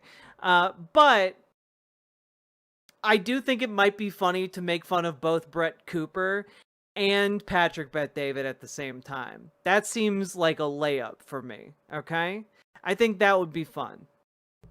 And the other option for you guys is that,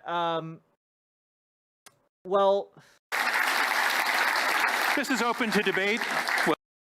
Open to debate a few days ago held a debate between Curtis Yarvin and someone named E. Glenn Whale. And the topic is, should the US be ruled by a CEO dictator? And honestly, Curtis Yarvin is such a piece of shit that I kind of want to use this as an opportunity to dunk on him. Because that's just such a terrible premise and a terrible idea for how a society should work that I think it's funny. So those are your two options. Do you want Brett Pooper or do you want Curtis Yarvin? Okay. Which do you want? All right.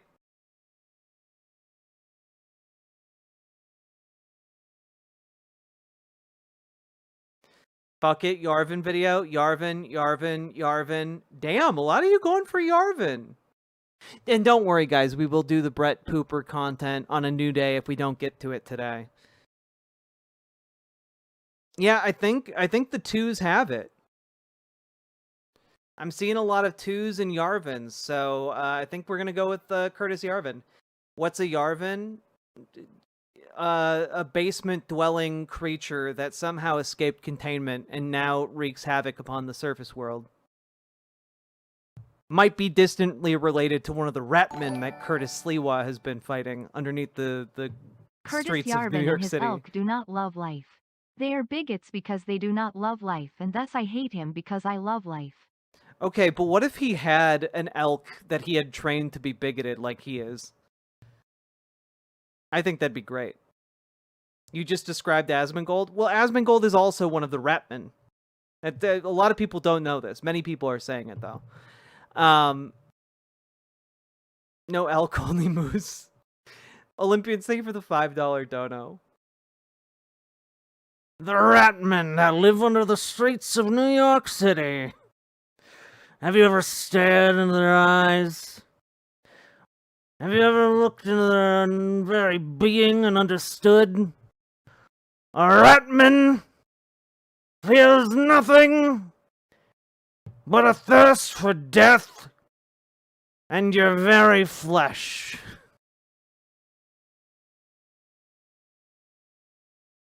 It's my favorite Rhetoric bit. I do like how the Ratman world has just kind of expanded as we go. Where is this Ratman bit coming from? It's coming from a video where I cover. It was maybe like a month ago.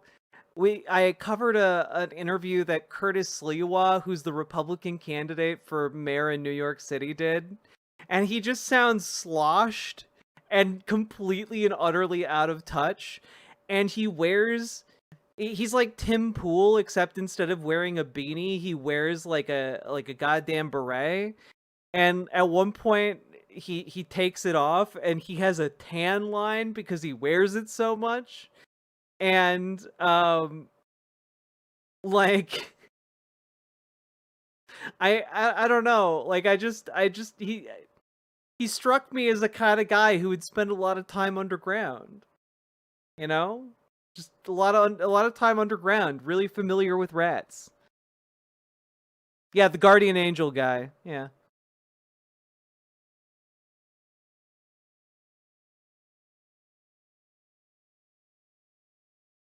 He is the Ratman.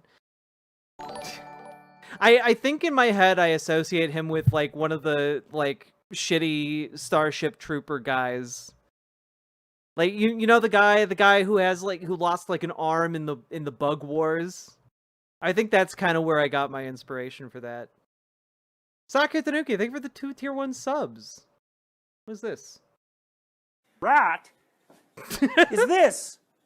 The rats are all like this. The rat goes like this. So the rat's like this. The normal rat is like this. That's the normal rat. Like this, like this. It sniffs.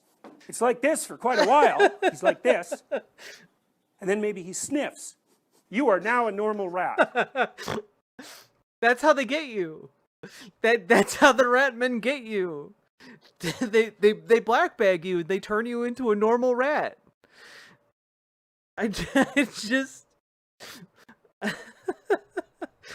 Oh my god. Holy shit, is that Jordan Peterson? Yeah.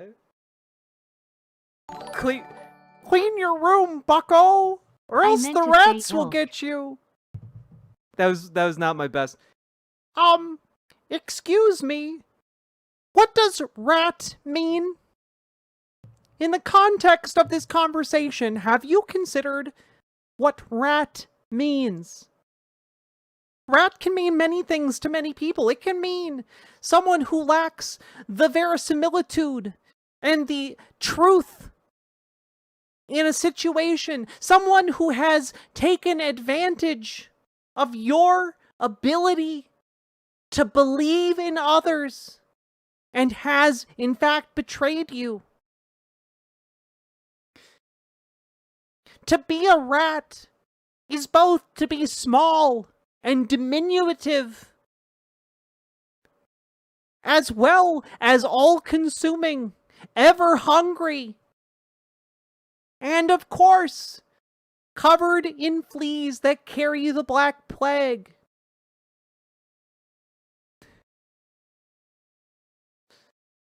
I got that once. They bricked me into a wall. I had to get out by becoming a rat. This was in Italy at the time. All right, I'm done. He's the Morlock Jordan Peterson. Oh, fuck.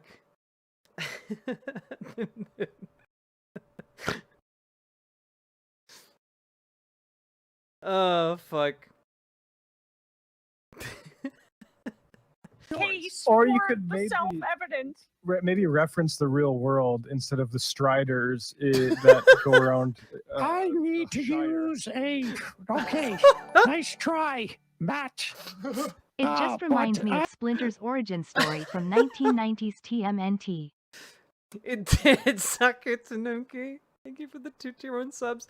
Uncle Gumbald, I love that you fucking make these. These are wonderful. I need to use a metaphor from a movie because if I were to actually explain what is self-evident, that being, of course, that men are men and women are women, and they should be in the kitchen, and all this gender fluidity is a problem. You'll recall I was attempted to be lynched in Canada because of pronouns and forced on a completely meat exclusive diet to regain from. I'm sorry. I'm being fucking sent by like the orc meat exclusive diet to regain from my benzo binging and coma. Listen. The point is that if I use real world examples about what is self-evident, then of course I might have to actually address a specific criticism as to whether it's self-evident. But if I talk about the Shire and the hobbits, like sort of like little liberals who are all high, gender bending. Can you tell the difference between a male hobbit and a female hobbit? No. Here's the son of King.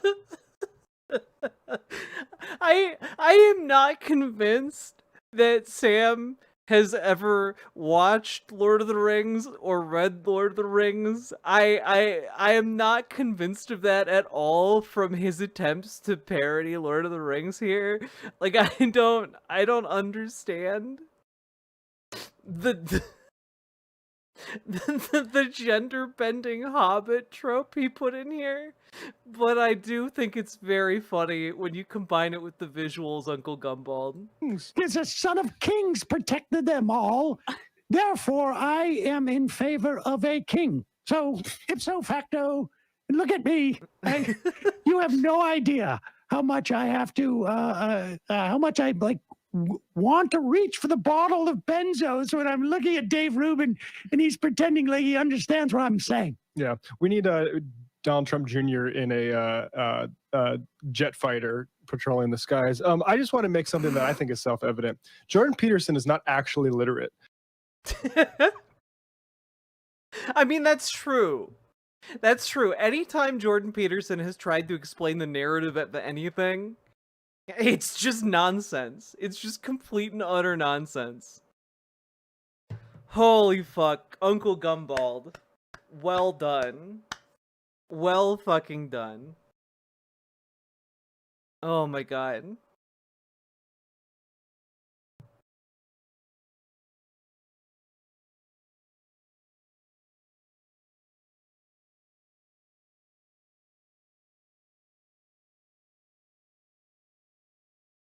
God. Anyway, okay.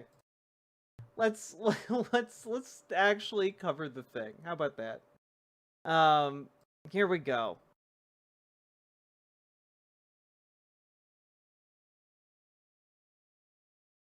I'm gonna jump ahead here to hopefully where they start. So, alright. So, folks, as we all know, the pressing question of our times is whether or not the president should be a CEO dictator or a democratically elected president. It's the question that's on the tip of everyone's tongues. Everyone is asking if the president should in fact be a dictator and a CEO melded into one thing. Like, no, everyone is saying this. You can't go more than 10 steps without hearing someone be like, I just don't know. Should we be in a democracy, or should we, I don't know, should we just make the most successful businessman our dictator? I can't figure it out. You know, this is just the question of our time. Everyone is wondering this. And of course, we have a man who is willing to champion the cause of the CEO dictator, and that is a guy named Mendacious Moldbug. I think I got that right. But like,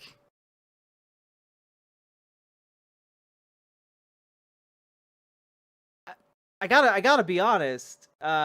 What a name to pick for yourself. Mencious. Sorry, not even mendacious. Mencious Moldbug. All right. His real name's Curtis Yarvin, which isn't. It's kind of a lateral move at this point.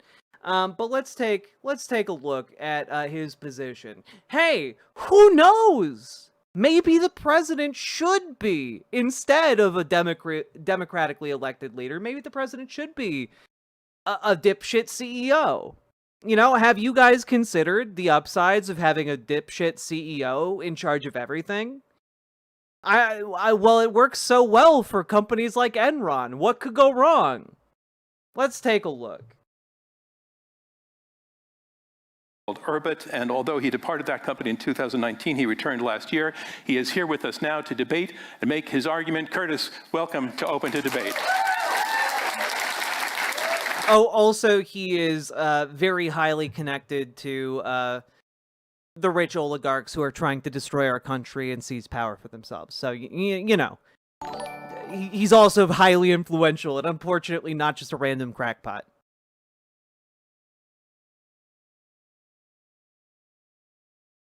How do you change views? Not via fascism, aka shutting down discussion. That's not what fascism is. Pretty sure Moldbug was one of the war boys from Mad Max.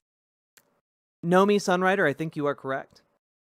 I have an entire video about what fascism is. I encourage you to go watch it. I break down Umberto Eco's 14 points of fascism, and it's a good video. I read the entire essay, and I recommend you watch that so you don't say things like that in the future.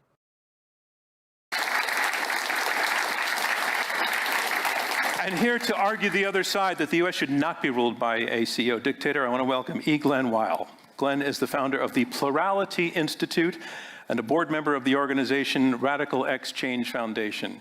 He's been widely recognized for being a pioneer in the field of digital democracy. And man, all of that sounds like nonsense. Like, all of that sounds like you got born into wealth and you set up several different foundations that do functionally nothing. But okay. And he is currently founder and research lead of Microsoft Research Plural Technology Collaboratory, which is aimed at making sure that technologies are a force for diversity and democracy in the world. Glenn, welcome to Open to Debate. I thought you were joking about the CEO dictator. I was not. I was being incredibly literal. Thank you. If the two of you could just for a moment come center stage. Oh yeah, Curtis Yarvin is also a race realist who believes that like black people are fundamentally and like intrinsically less intelligent than white people. So you know just so you know what you're dealing with. Just want to do a little bit of stagecraft and ask you to shake hands to get us started. Thank you. Double-handed. Let's get to our opening statements in our opening round, and this is where each of our debaters has the floor exclusively to himself for a few minutes to explain their position. Curtis, you are up first. You, again, are arguing that the U.S. should be ruled by a CEO dictator. Here's your chance, please, to tell us why. Thank you so much, guys, for being here in this beautiful New York fall evening. So I have a proposal here, which many people have would find. Can I just a small note? Like, this guy is one of the one of the brains behind our billionaires trying to like buy our government and like create corrupt niches for themselves where they can operate as essentially company towns with complete impunity over their you know, the landmass they control. Dude can't even fucking put on a belt right. This guy is considered a luminary of the right. A proposal here, which yeah, he's got the ear of Peter Thiel. Like, this guy influences the biggest donors to the Republican Party. Many people have would find instinctively anathema, horrifying, strange, exotic, weird. And to me, when I look at the weirdness of this proposal as perceived by the mind of the ordinary person at this time in the 21st century, I think it's sort of a sign of, in a way, how far away from reality the mass mind of the 21st century is. And I'd like to explain that by simply starting, and this may sound a little bit nerdy, but if you replace government with X, and you say the question is, should X, where X is not X the company, but yes, also X the company, well, where X is any endeavor requiring the cooperation of a large or even small number of people. And the question is, should this group of people who are trying to get something done be coordinated by a single central organization or a central structure? The answer is almost always yes. And so, for example, you probably have an iPhone or a clone iPhone. I just...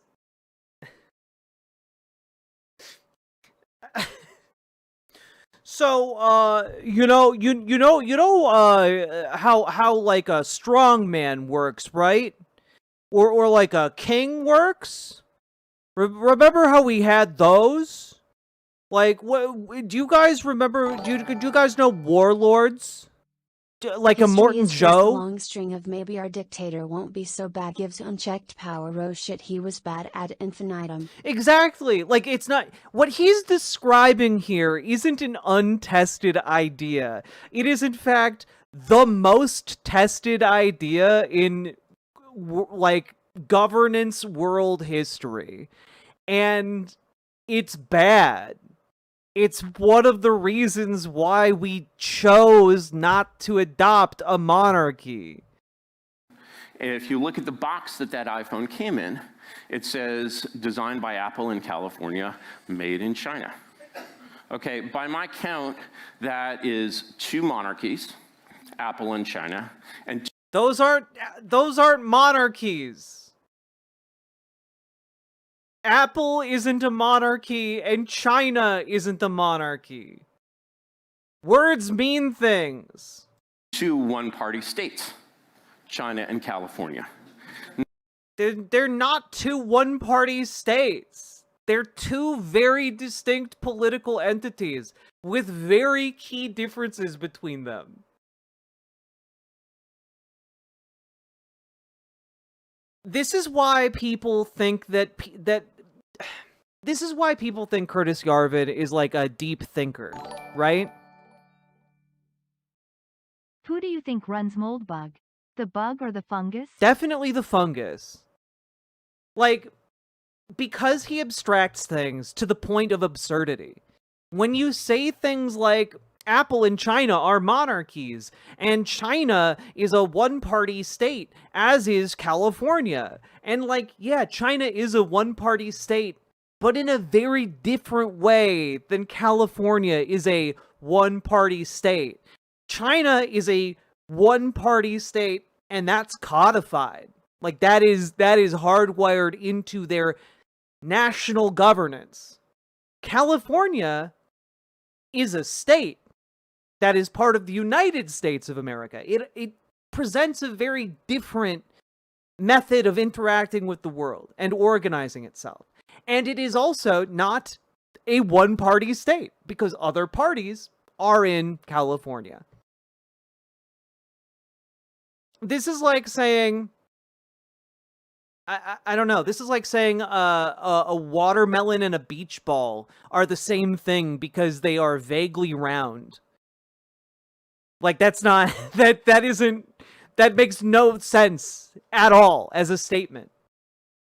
Now, if we look at the difference between how the organizations of China and California, both of which are sort of governing structures, operate, we see very clearly that the government of California, the organization of Sacramento, could never have created the iPhone. The government of... Okay, so let's unpack that statement a little bit. The government of California is different than the organization of the city government of Sacramento. These are 2 different things. These are 2 fundamentally different things, with fundamentally different jobs, organized in very different ways. California isn't a one-party state. There are tens of thousands of parties every day there. Balthazar, thank you for the $10 super chat. And also, California could in fact create the iPhone. They are en masse like one of the largest economies in the world. Like, either like number 7 if it was just by itself, or maybe in the top, it might even be number 5 now. It's like one of the largest economies in the world on its own. Okay? And yes, it could get its shit together and create the iPhone. All of the technologies that were used to make the iPhone were made by the United States government. Like, the idea that it would just be impossible to make, like, no, it's not, in fact. Every single technology that allowed Apple to put together the first iPhone was invented and made by the US government. UC Berkeley, State School, and DARPA, USDOD Bingo, created the Simric. technology that makes the iPhone possible. Government disguise is stupid. This guy is very stupid. The issue is he is like Jordan Peterson, but to a farther right demographic than Jordan Peterson, because this guy is speaking directly to like the worst tech bros out there, who are too dumb to understand that Curtis Yarvin is full of shit. Imagine Caltrans, the California Department of Transportation, being asked to create an electric car. This idea is absurd, it is preposterous, it is out of reality. And so... I'm sorry, but like, we tasked one section of the United States government with creating a reusable, like, spaceship, and we did it. Like, we created the space shuttle program. The United States created a reusable space shuttle, and it was cool as hell. We built a goddamn space station.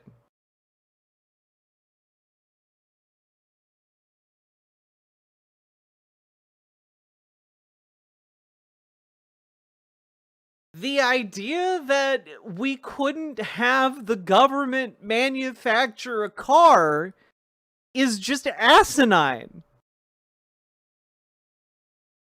The US government manufactured tens of thousands of cars. When it came to World War II, we can make cars.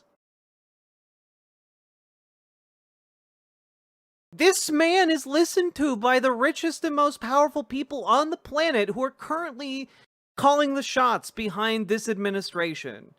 Unfortunately, what this guy says matters.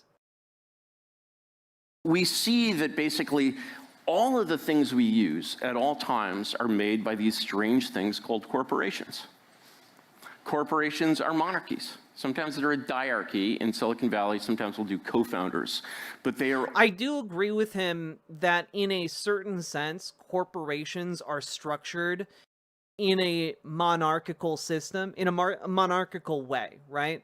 It's one of the reasons why I disagree with the current way business is structured in order to funnel money up to the capital class, and why I believe in restructuring every single business, or as many businesses as we can get, into democratic worker co-ops, because I think that structure matters. I don't know why we tolerate a million tiny kings and fiefdoms in this country when we should be fostering democratic projects. I mean, I know why. It's because of money.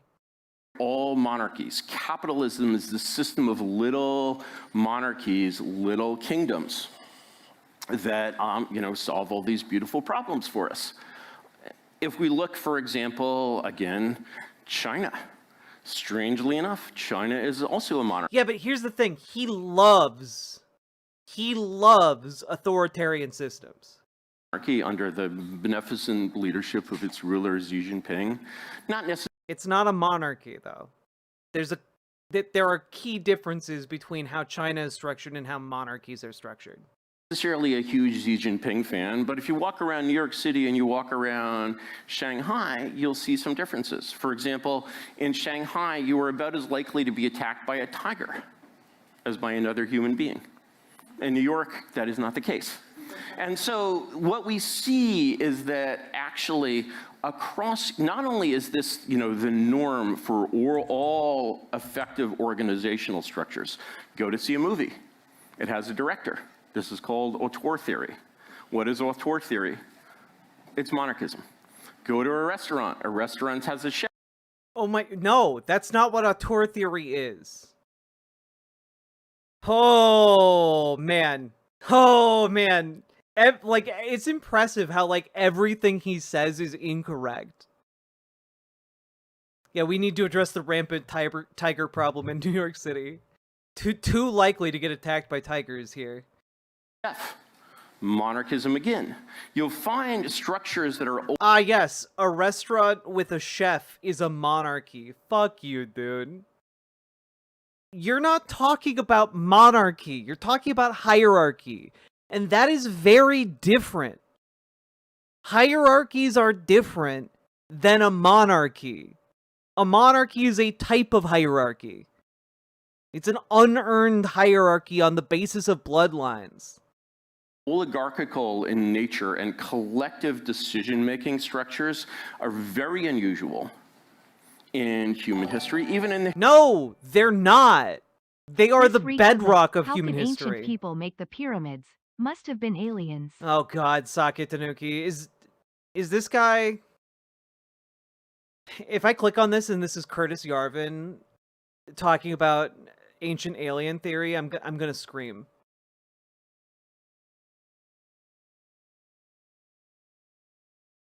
Oh my god.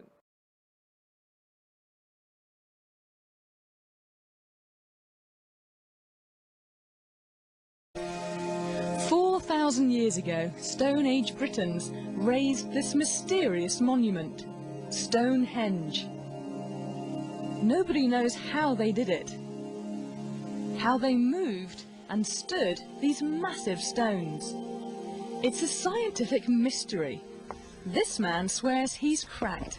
He's building his own Stonehenge in his Flint, Michigan backyard to prove it. Wally Wallington's not a scientist, but he knows a thing or two about moving rocks. That's pretty cool. I'm not gonna watch this entire thing, but that seems neat. I support men moving rocks to disprove alien theories. I support that. I think that's good.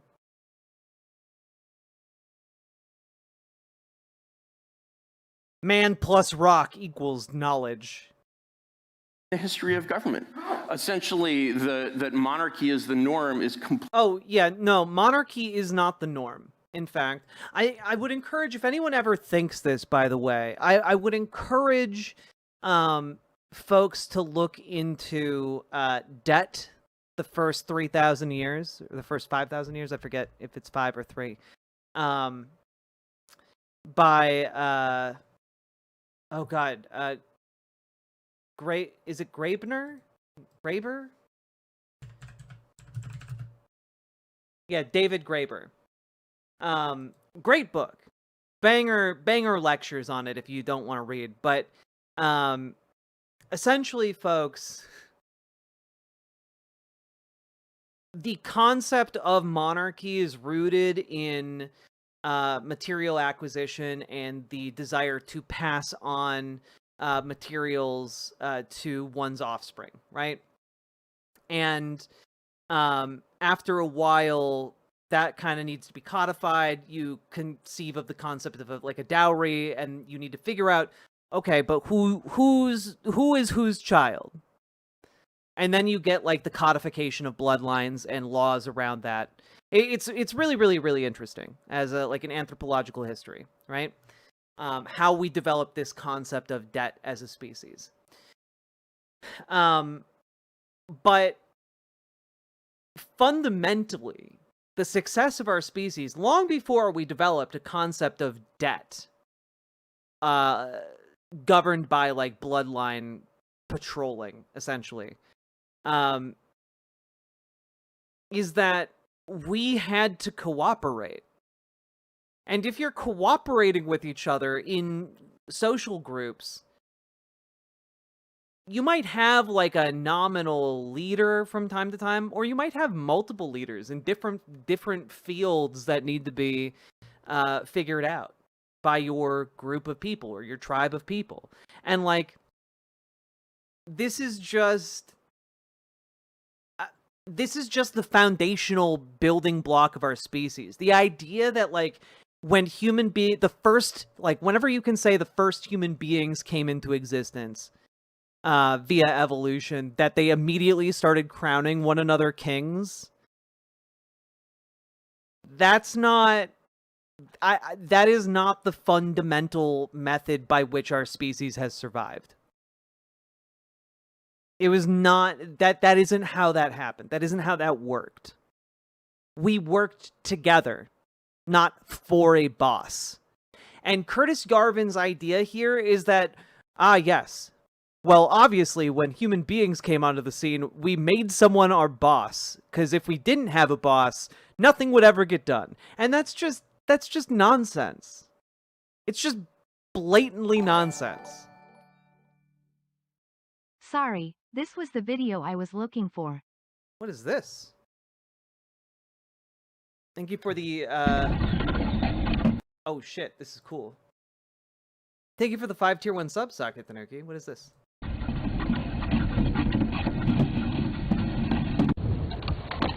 Yeah, look at him roll that. Look at him go.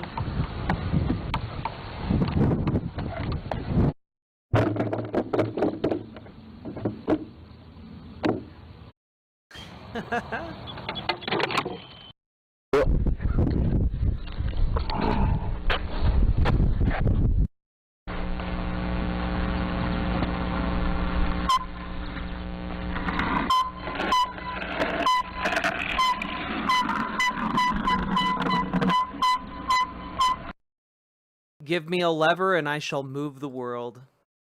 Right? That's so fucking cool. Men plus rocks equals science.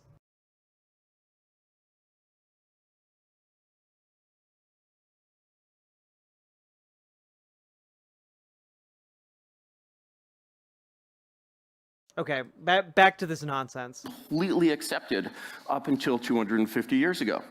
And so when we basically see, Hitler, tyranny, despotism, and so forth, the thing we have to bear in mind is that we are looking at monarchy in the age of democracy. And so the question is, what is going on inside this 250-year bubble? That is this bubble of very different ideas about government. When we look at this period, do we seem to see governments that work really, really well? Have we found the mystery of that? I really don't think. Again, when you look at human history, right? When you look at human history, you have countless examples of actual monarchies, right? One of the fundamental reasons that people wanted to transition away from monarchy to a democratic system is so that you didn't have situations where your king's dick didn't work and that meant the entire country had to go into a civil war to decide who was going to lead your country, because that was absurdly common. If your king couldn't produce a male offspring, things got real fucked real fast. Or hey, the king had multiple offsprings, and now they're all killing each other. Oh no, a civil war has erupted, and blood is in the air as soon as the king dies.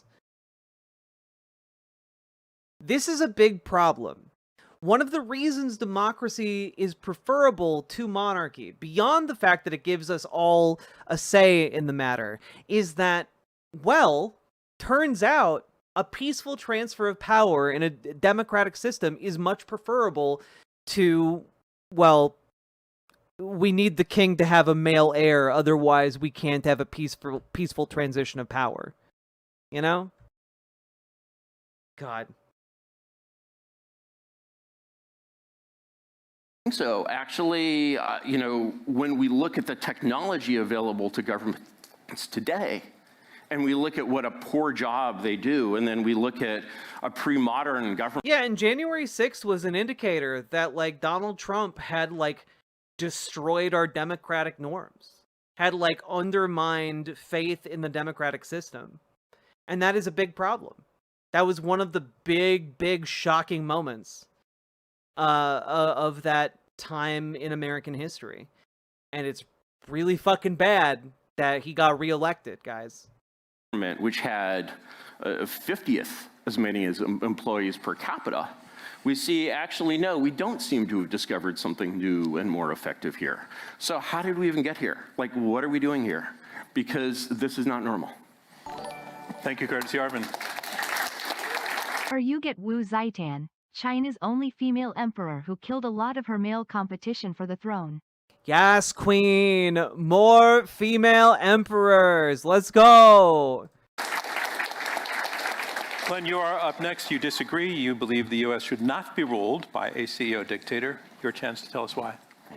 God, the presentation of this as if a CEO dictator is a rational thing to argue the United States should be ruled by is wild to me, right? To me, this is arguing Should the Gleep Glorps from the Planet X send a gloopy emissary in order to preside over our governmental affairs, or shall we continue to be a democratic republic? Your thoughts? Like, this is nonsense. This is fucking ludicrous nonsense. Thank you, John. Before we get started, I just want to express my gratitude to Open to Debate for putting together this really important exchange. Yeah, a round of applause. And I also have to admit, Round of applause for my absolutely insane and batshit and racist debate opponent. To some trepidation to encountering Mr. Yarvin in person. I've long Why? He's a moron. He's a moron. He's dumb as bricks.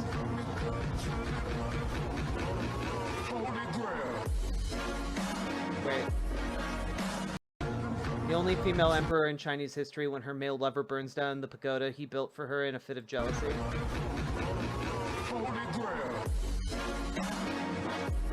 Mixing his ashes into the building material of a new pagoda. Shit, that's cold. Fuck. Okay, applause for the dumbest man in the universe, everybody. Applause. My opponent here, I'm very intimidated by him because clearly he's so insane that he could knife me at any moment in this debate.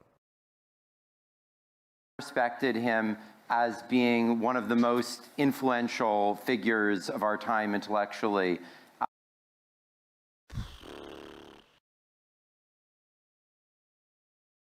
So, if you've ever read anything he's written, if you've ever read anything Curtis Yarvin has written, it is bloviating nonsense. It is dripping with self-importance, and it says very, very little. And frankly, it is devastating already that this man is like, yes, your insane position is actually one of the most intelligent ideas that I have ever heard. I do, in fact, find it strangely compelling that a CEO and a dictator could both be the same person. Is that guy building him up? Yeah. And responsible as much as anyone for some of the challenges that we're facing. And, you know, in the face of that fear, I have to say that the easy approach to confronting someone who has called for most Americans to be put in solitary confinement and for our billionaires to be expropriated would be moral scorn.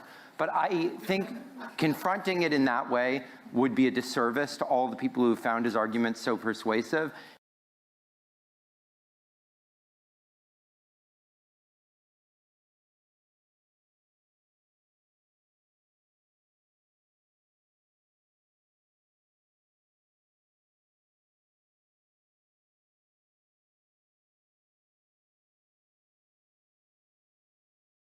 Oh shit, I was muted that entire time. Fuck! I'm sorry. I don't know why. I was saying smart things too. All I'm saying is, I think it is, I think it's fine. I think we need to do more disservices to people who find these arguments compelling, because the people who find these arguments compelling are either already materially invested in, like, becoming the CEO dictator that Curtis Yarvin talks about, and thus deserve public mockery and, like, the disempowerment of scorn, or they need to be shown that these positions are without merit, that they are stupid on their face, right? And because no one, I don't believe, having read the things Curtis Yarvin writes, I do not believe people are compelled by his rhetoric or his arguments or his ideas, because they're all bad. They're all just bad ideas. This is like someone coming up to you and trying to argue that you should, like, hey man, you know, it'd be really cool and make you like a way more efficient dude If you just like cut off your hand, like you know, you do everything with like two hands. You need to like strip it down to just the one hand. And it's like, that's a bad idea. That's a bad idea. And you're dumb for having that idea. You know?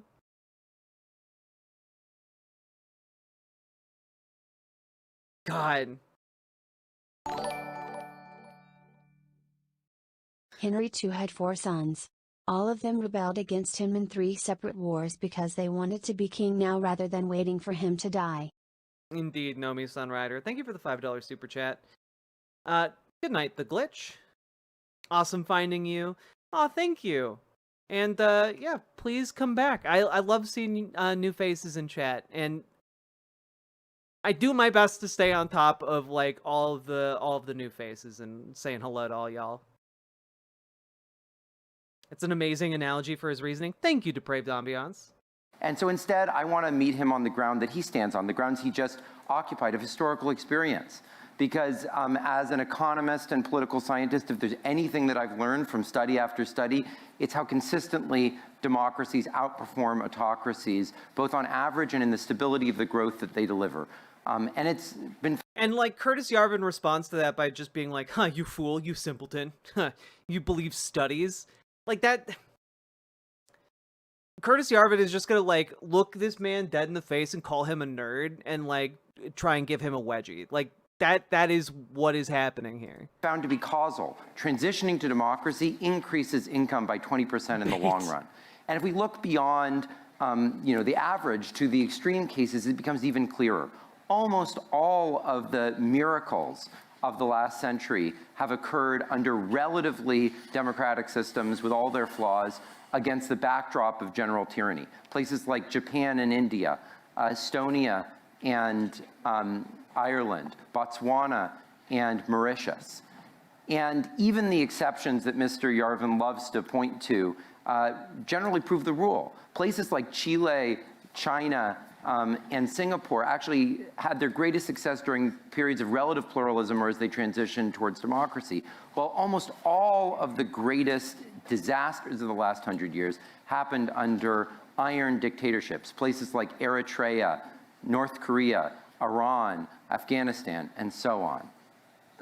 And if we look beyond the narrow field of economics, it becomes even clearer because even for their income levels, democracies dramatically outperform autocracies in extending human life, progressing science, preserving the peace, extending their own stability, protecting the environment, reducing social inequalities, and on and on and on. The past quarter millennium, the only broad and consistent period of improvements in living standards and reduction in violence in human history occurred as democracy spread around the world. Now, Mr. Yarvin will likely blame the failures of dictatorship on a poor choice of CEO or on too many checks on their power. But I think if recent experience and history teach us anything, it's how hard it is to find someone who absolute power does not absolutely corrupt. Is this man the Yarvin of the left? No, this man is a pretty cut and dry, like, liberal type who I've never heard of before and will likely never hear of again. Take Elon Musk, for example. For years, Mr. Yarvin and the people around him have held him up as the perfect CEO monarch. And yet, given something like that opportunity earlier this year, he was so mired in personal distractions, Yeah, no, depraved ambiance, you look up the definition of milquetoast and this man's picture is right next to it. and administrative chaos that his own agency became something of a murderous clown show. And I do like that he used the phrase "a murderous clown show," though. I do enjoy that. Can we really blame that on too many checks and balances? Now, Mr. Yarvin held up corporations for you. And, you know, I respect corporations as well, but let's be clear. Unlike Mr. Yarvin, I've actually worked for the last decade for one of the most successful in history. And I can tell you that success at that scale does not come from an iron fist. It comes from multi-stakeholder feedback, transparency, and decentralization of power. So Mr. Yarvin is definitely right about one thing. Our democracies are in crisis. Their people are divided against themselves and have lost faith, and they're stuck in outmoded forms. That's why I've devoted my career to radically updating democracies for the digital age, and that effort is bearing fruit. In young and innovative democracies. What does that mean? Are you talking about like voting via iPad? Like, what does that mean? Like Estonia and Taiwan, we see the adoption of digital technologies result. Oh yeah, no, this guy is definitely like a neoliberal shill who like read the abundance agenda and like was like, yes, this is the way. In social cohesion, resilience against disasters like pandemics, and rapid economic growth. And more mature democracies like Japan, India, and Brazil are taking notice and showing us all how a mature adult deals with challenges, which is with humility, determination, and a growth mindset. Those are far better approaches for us to follow than the childish fantasy that if we just act out enough, Big Daddy will come and rescue us from all of our problems. Thank you. Thank you very much. I just wanted to review. That was extraordinarily underwhelming as a set of arguments. What I think I've heard our two debaters say. Curtis Yarvin is arguing that U.S. government is working very, very poorly, that it's doing a poor job of delivering order and prosperity. And the best way to solve that will be with a dictator. You know how dictators have historically solved problems in ailing democracies? That if you look at history, that's happened so many times. No, don't open that history textbook. Just take my word for it. It's worked out every time. The mass mind, as he said, has lost touch with reality, and that reality, as he explains it, is that to get something done, you do need a central figure. He cites corporations that we're all familiar with as examples of where this principle is in operation in ways that benefit society in terms of the products that they deliver that solve problems and also add to prosperity. Glenn Weil agrees that our democracy is in crisis, but he also says that by most metrics and by most examples, historically, democracies outperform autocracies economically and also socially. He says there's been a correlation over the last 250 years between the spread of democracies and human progress. And also he points out that the choice of some individual to have this sort of absolute power is not going to end well because power always corrupts. So we're going to have a discussion. As much as possible, I'd like to segment things into smaller chunks so we can take things piece by piece, so I'm asking for your permission to interrupt you. Wonderful. I also want to tell you our rules are no personal attacks, no relentless repetition of talking points. Please stay on point and please listen to what each other is actually saying, and I will enforce those rules dictatorially. Good to have a strong leader. Yeah, and so the debate is conceded. Curtis, I want to come to you since Glenn was the last person to speak, but you're making a case for corporations as a model of how it works. A lot of people would say that. Who doesn't love dictators? Everyone loves potatoes, and everyone loves penny, and a dictator is just a tater on your wiener. Indeed, it's true. Many people are saying this. And I wanted to fit in a joke about what's taters precious, but I gotta be honest, my brain is quickly liquefying into a soup as we watch this and get deeper into the brain rot. But I think you all understand the general thrust of my joke. Let's move on. Thank you for the 2 living T1 in subs. a society is not living in a corporation, that it's just a different animal. Your opponent also made the point that within a corporation he's worked in, that decision-making has often not been the result of a single strong leader. But if you can take that first of all, Glenn has worked at Microsoft, which is what we call a big co. It's not exactly a startup. How much revenue have your efforts returned to Microsoft, Glenn? How much money have you made for them? I think the way. What a fart. No, please leave. None of this leave. should be up for leave. debate. Leave. Please leave. Leave. Please leave. Please leave. Get out. Get out. Jesus fuck.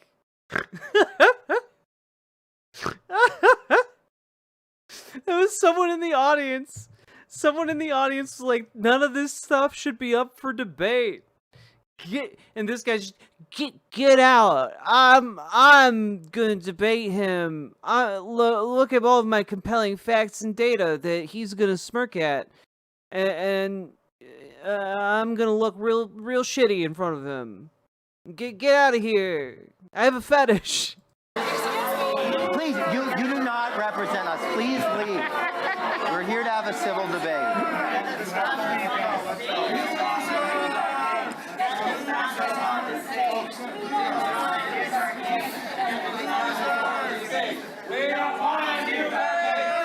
Get out.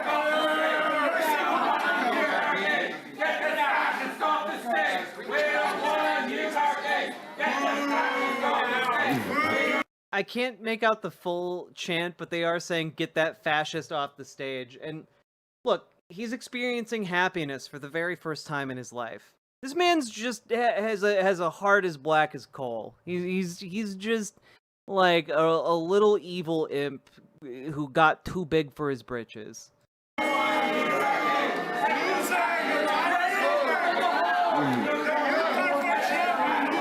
God, I hope the next hour is just this. All right. Thank you, security. Thank you. Can you reset the clock a little bit for that? Yeah. How much? We lost about 2.5 minutes, I think. Thank you very much. It's good. It's no. I think we learned things. Because that's sort of that's what's left of progressivism in America today, and All right. Yeah, guys. Look, I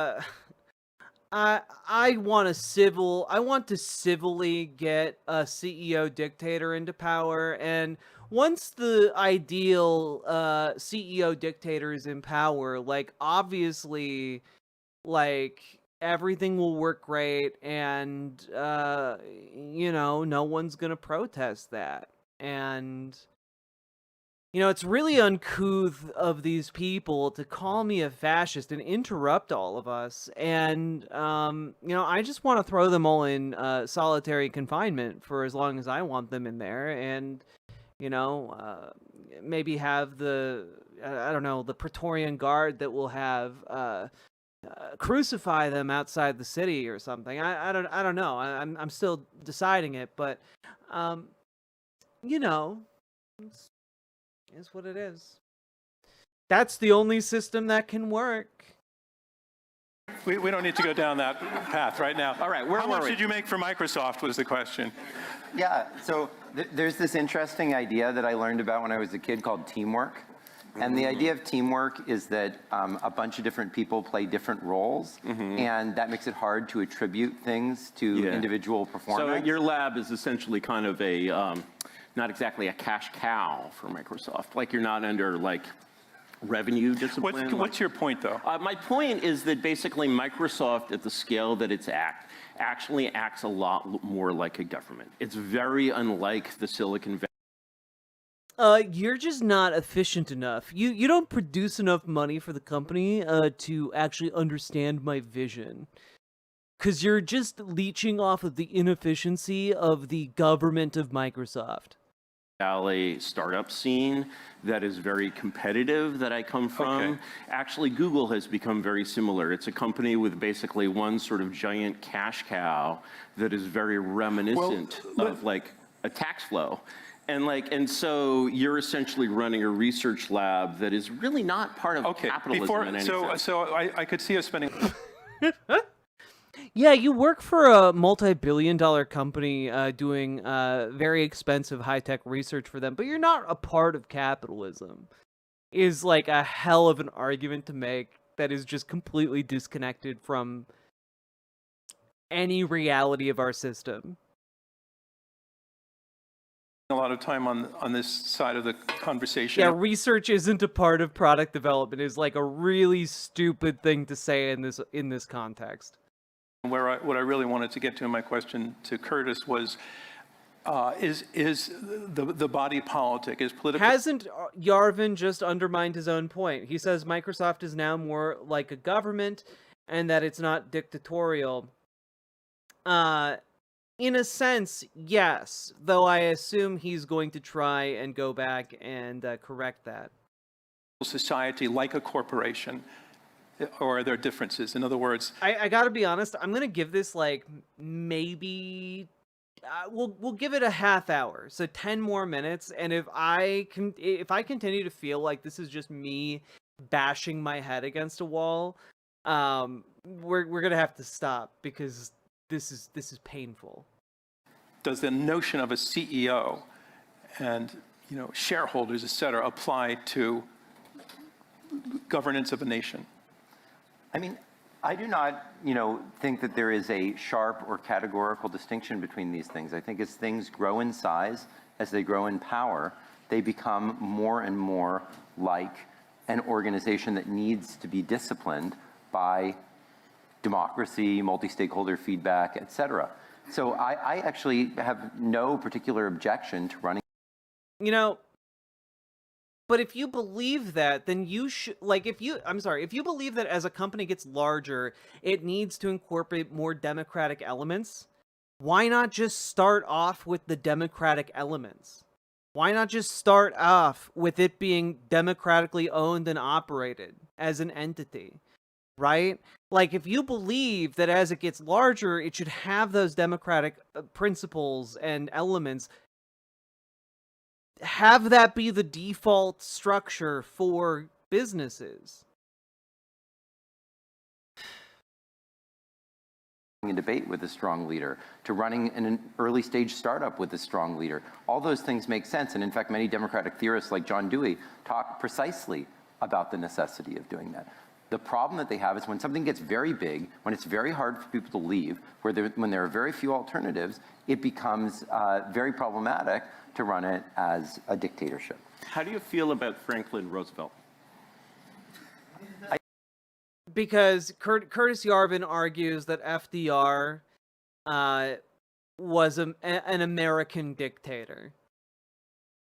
I think there are good and bad things about Franklin Roosevelt. I mean, Franklin Roosevelt did some, things were generally positive contribution. I think he did some things that were really awful, and that the checks on his power that came both from the Supreme Court and from the Republican Party were critical to disciplining some of the worst, though not all of the worst. So, the internment of the Japanese that he did was a horrible thing that was not corrected by any of those institutions, and that's a stain on our country. Well, I have a lot of criticisms of FDR, but I think it's hard to deny that this was a single individual running a very, very large organization. And I think that when you look at... Well, no. Again, because he's the president, and there's checks and balances, there's Congress, there's the Supreme Court. One can use the bully pulpit in order to get one's way as the president. One can, in fact, exert influence in order to try and do that, but that is not dictatorship. That is a different thing. There's a saying, essentially Microsoft Words mean things. The corporation in essentially peacetime mode, and it can become more oligarchical. You sort of consistently I almost hate his opponent more than Yarvin. He's so mealy-mouthed. I dislike his opponent so much. I dislike how weak and, cowardly he's being in this. I dislike the way his speaking affect. I dislike a lot of different things about him. Thank you for the 2 tier 1 subs. But Yarvin is just a creature of evil, and so must be opposed, even if by our weakest and most inept warrior. Democracy with oligarchy, which is something I'd like to get into at a certain point. But, certainly that company... I do just wish that, the guy who's debating Curtis Yarvin would just be like, nah, words mean things, man. Come on. Come on. It's created by actually really 2 monarchs, Gates and Ballmer. And if you think of Steve Ballmer as having a collegial style, I don't know what to tell you, man. You know, these. Could I respond to that point? Please. Because as you may know, I joined Microsoft at the same time that Satya Nadella became president. And he was known specifically, became CEO, he was known specifically for having overcome a lot of the challenges that the company faced in the last decade because of exactly those issues. He made a center point of his time there, decentralization Good night, Ms. Milena. and Get good cultural sleep. change Thanks to for make holding sure down that the we fort. included everyone. And since that time, Microsoft's value has increased. I don't know if anyone's tracking it. I haven't seen the latest number, something like 20 times. During the previous period, it was declined slightly. So, you know, certainly I'm not saying that that means Ballmer wasn't a great leader. He was in many ways.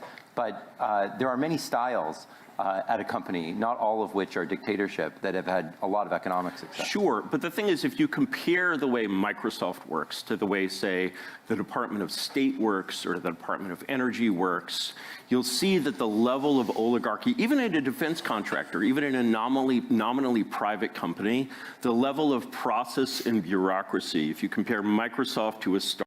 Oh, God. Oh, God, he's so dumb. He's so dumb. He's so dumb. This is making me so mad.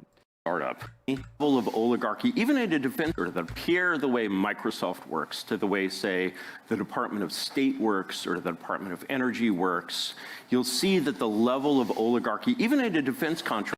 The level of oligarchy?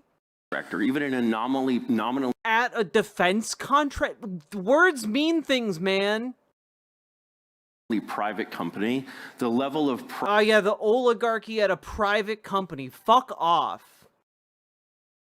This is just the Jordan Peterson thing.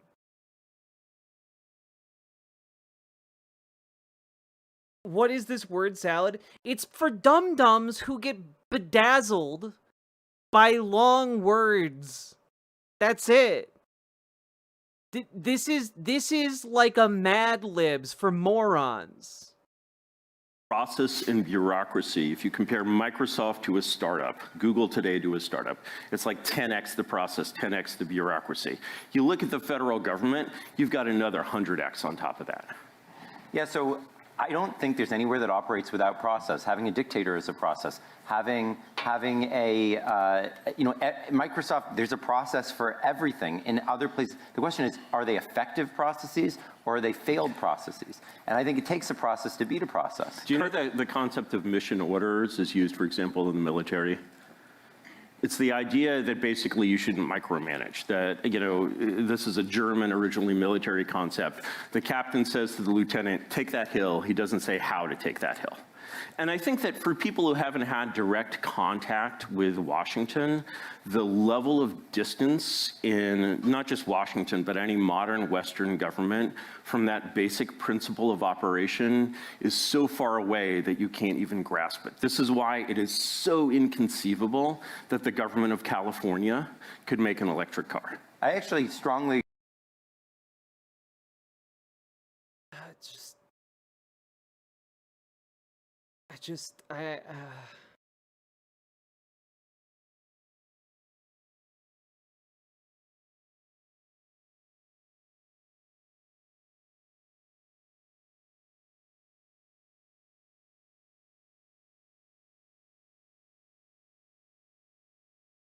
I'm, again, fairly sure that this man is a Nazi, but, you know, whatever. agree with your point about delegation of authority, decentralization of power, giving people the ability. This guy is even evil at being stupid, right? It's brain-breakingly dumb. You know, have you guys... Hey, you know, I know this might seem a little unconnected, but there's a really great movie, if you guys haven't watched it. And I think you might all benefit from watching this film. And I think it helps you to understand the likes of J.D. Vance, Peter Thiel, Curtis Yarvin, etc., Elon Musk, when it comes to just how they interact with the world. I'm going to play the trailer for you right now.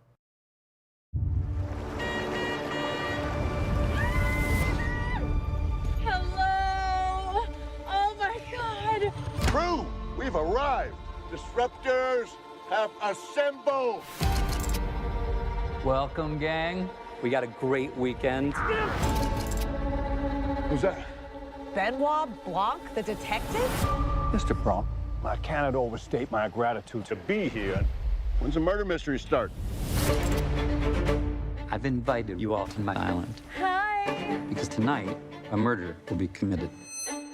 My murder. Once you're dead, will we still be able to talk to you? Yeah, I'm not playing dead the whole weekend, dude. Well, this is truly delightful. Across the island, I've hidden clues. You will have to closely observe each other. If anyone can name the killer, that person wins our game. Any questions? Halle Berry, that has a kick. Oh my God. What happened? Holy Ladies and gentlemen, there's been a murder, and the killer is in plain sight. For at least one person, this is not a game. I must insist that nobody touch the body. Jeez, detective, who killed the party? I need to find a motive for murder. Everyone would stab a friend in the back to hold on to this rich bastard. Deal with it. You're all friends. Why would anyone commit murder? Are we even going to talk about the elephant in the room? Am I the elephant? Yeah, you're the elephant. You're not that bad. Think of the danger here. Are you calling me dangerous? Well, we'll see.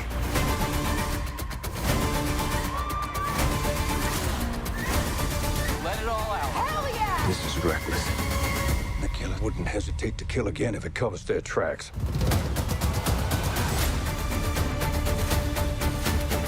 You must be really great at Clue, huh? I'm very bad at dumb things. Ticking boxes, running around, searching all the rooms. It's just a terrible, terrible game.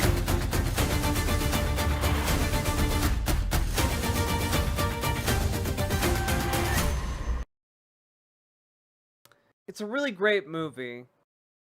And it provides a fascinating insight into the mind of someone who would find Curtis Yarvin's ideas fascinating. Right?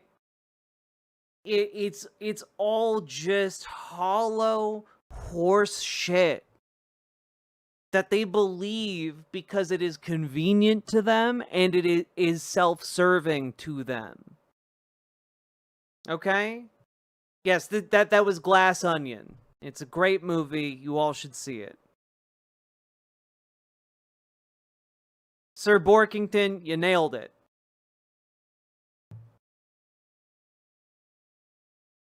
It's a great movie. Again, y'all should see it. It's very funny.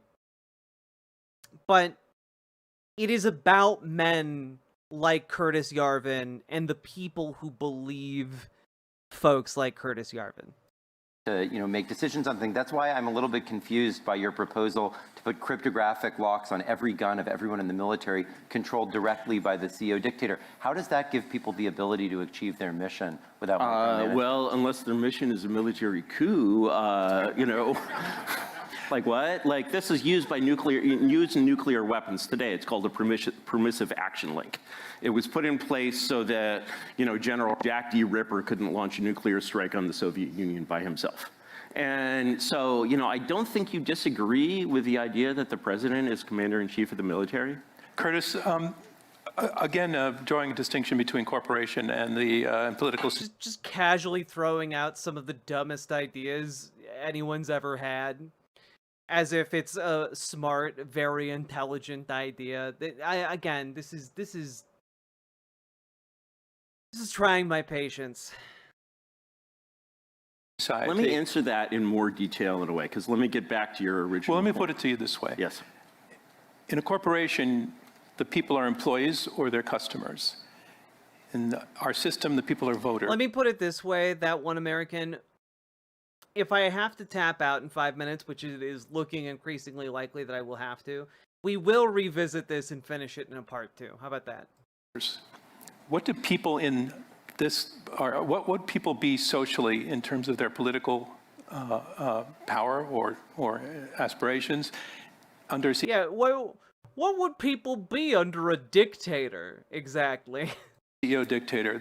Your plan is that there would be one election in which the president who says, I'm going to run for office, I'm going to be a dictator, you don't get to do anything else for another 4 years. I'm in charge. There won't be any more elections. There won't be any government that doesn't answer to me. There won't be any media. Wait, what?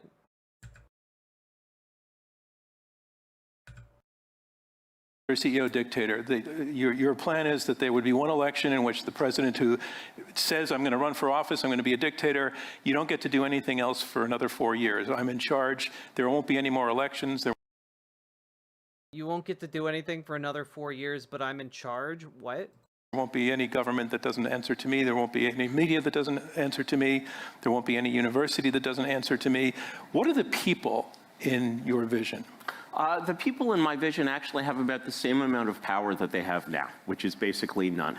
So if you look, for example, at... Again, the worst people in the world want you to believe that you are powerless and that organizing against or in favor of your interests is pointless because even all together, none of us have power.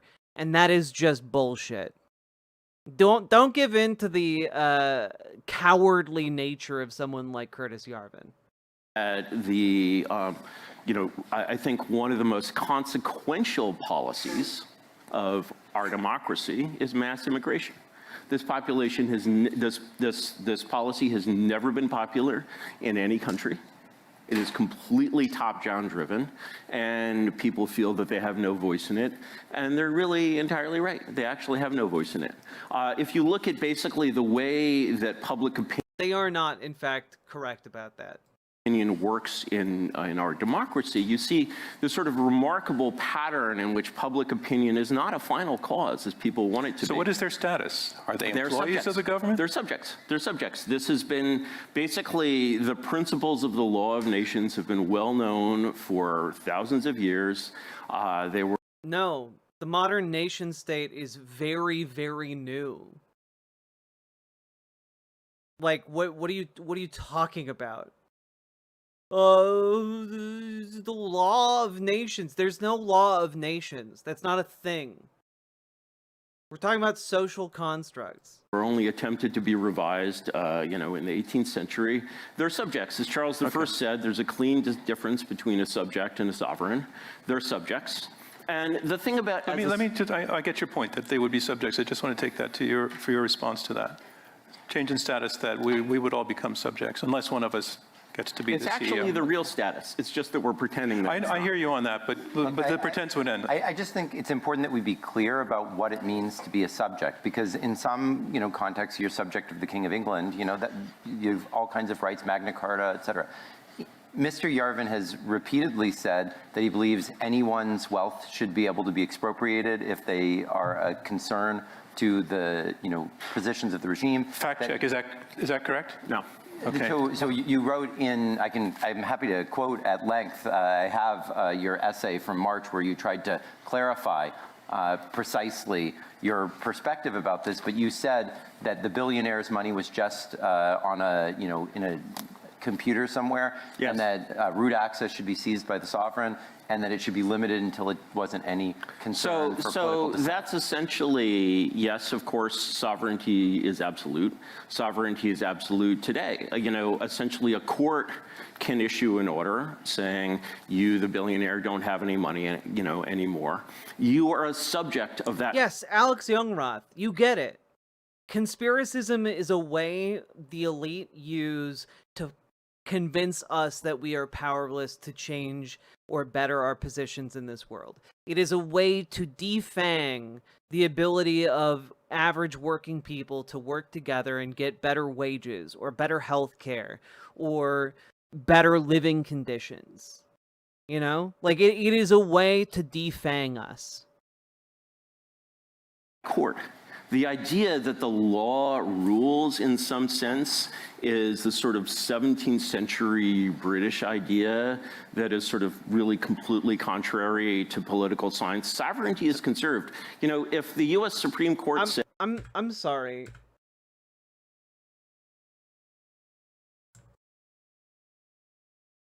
17th century British idea that is sort of really completely contrary to political science. Sovereignty is conserved. You know, if the U.S. Yeah. The idea that laws matter is, you know, it's only like a 500-year-old misunderstanding of political science, which is such a fantastic thing to just throw out there off the cuff with no backing whatsoever.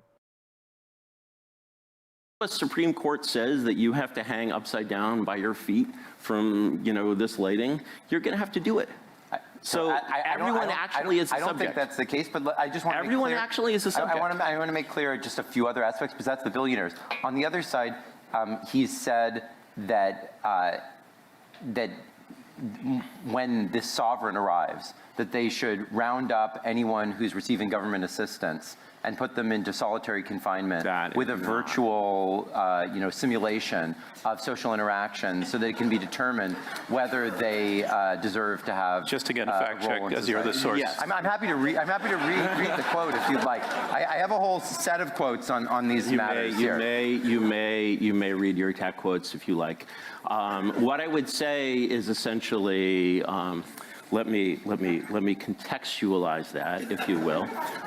The way I actually have quite a long context, if you want. I don't believe in quoting people out of context, so I've preserved the whole thing, and you should all feel free to go and look it up. We can hear it basically if there's time, but essentially what I'm saying. Yeah, if there's time, but you know, what if I just stammered and used up all the time, so you don't have time to do that, huh?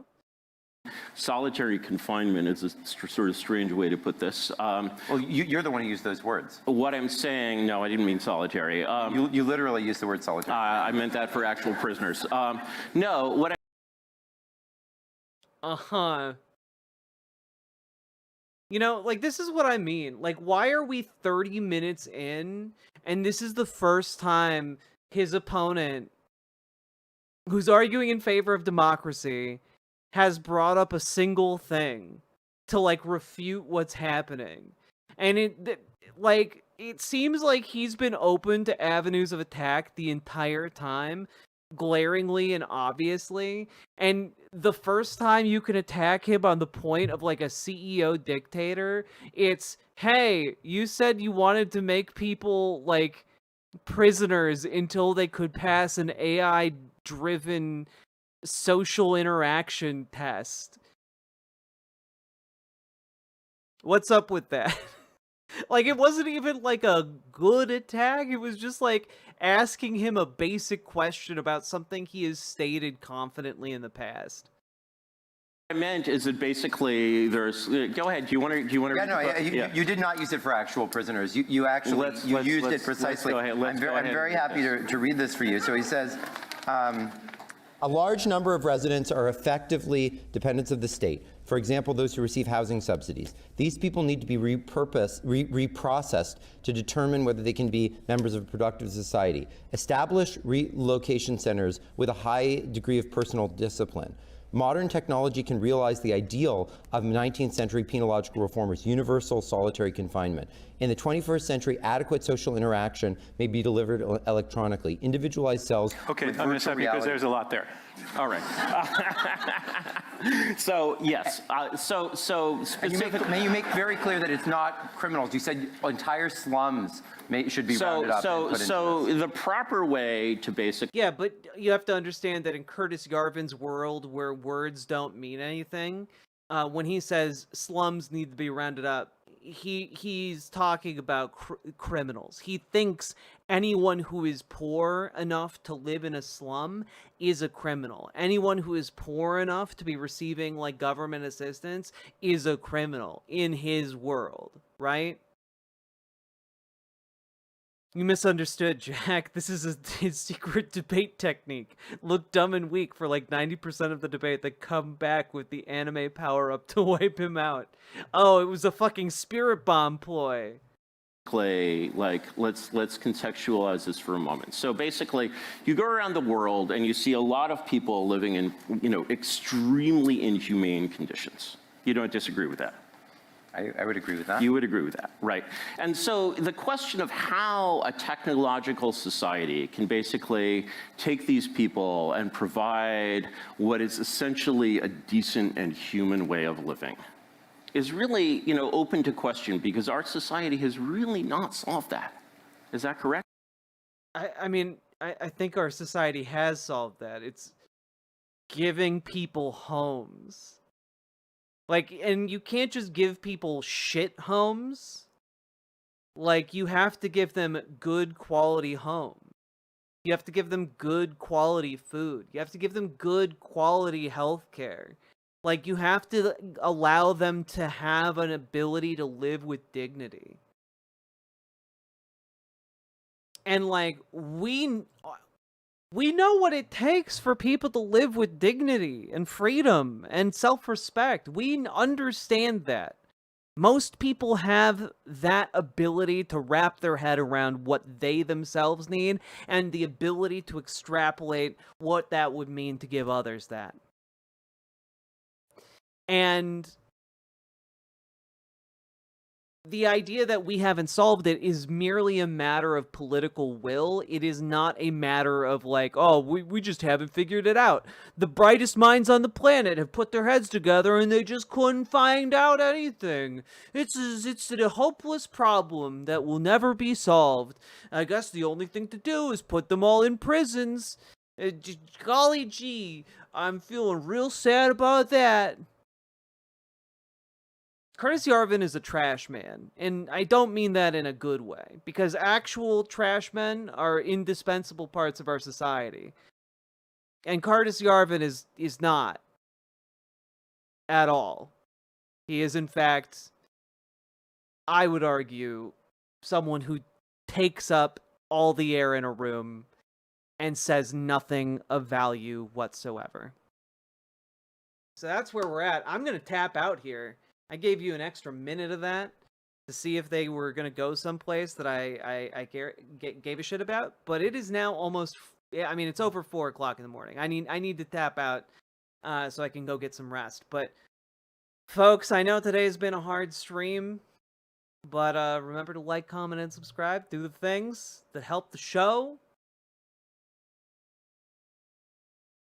And, folks, I just officially ended the segment. Hey, if you enjoyed the show, hit those follow button, subscribe button, like button, etc. Do the things. I will be back later today, I guess, at 8 p.m. Central Time, hopefully. Maybe later than that. I've been unable to get the 8 p.m. start time, and I've been starting at like 9 or 10. But I'm doing my best to get closer to reestablishing my routine. And,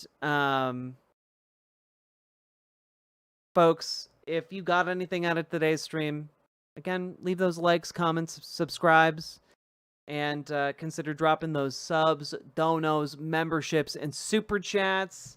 I'm going to play that Click the Button song one more time because you guys all deserve it. Oh, God. Oh, God. Oh, God. I clicked the button. I clicked the wrong button. It was me. I'm the wrong button clicker. Oh, fuck. Oh, jeez. There we go.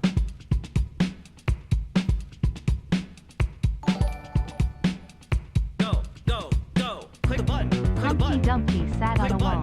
Humpty Dumpty's face was too small. Perched on his wall, he preached about hate, until he met most ironic of fate. All the king's hogs and all the king's men could not put Humpty together again. You know, I couldn't possibly extrapolate what any of that means, but thank you for the $5 dono. I appreciate it. Click the button. Click the button. Click the goddamn button. Click the button. Click the button. Click the button. Click the goddamn button. Click the button. Click the button. Click the button. Click the goddamn button. Click the button. Click the button. Click the button. Click the goddamn button. Click the button. Click the button. Click the button. Click the goddamn button. Click the button. Click the button. Click the button. Click the goddamn button. Click the button. Click the button. Click the button. Click the button. Click the button. K, I'm glad you found me too. You've been lovely in chat.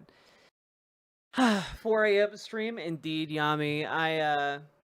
I tend towards being a night owl, and lately my streams, instead of starting at 8 p.m., have been starting at 11 p.m. or 12 p.m.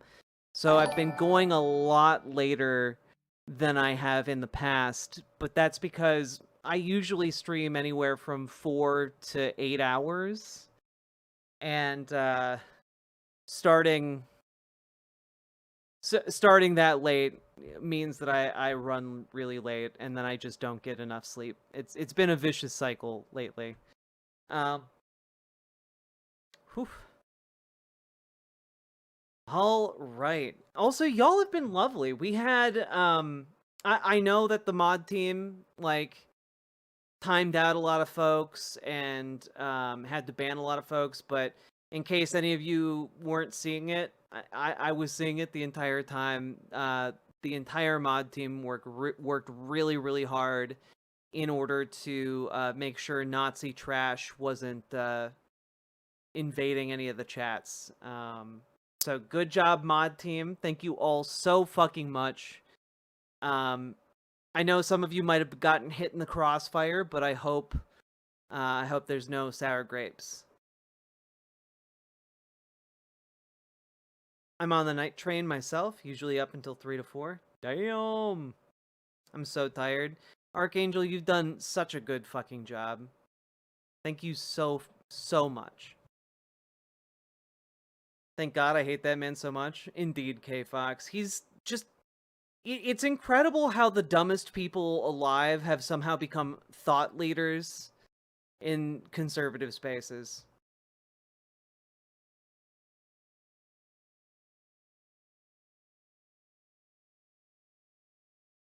I'm up at nearly 6 a.m. Can't sleep. Oh, fuck, Lady Ringlet. I'm sorry. That sounds rough.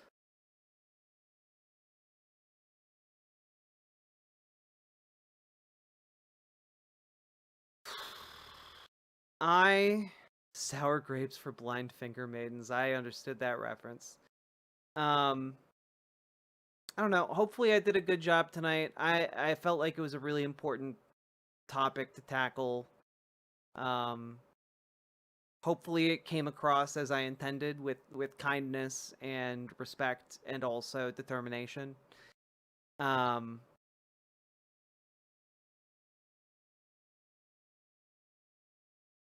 Like, it's the whole thing, you know?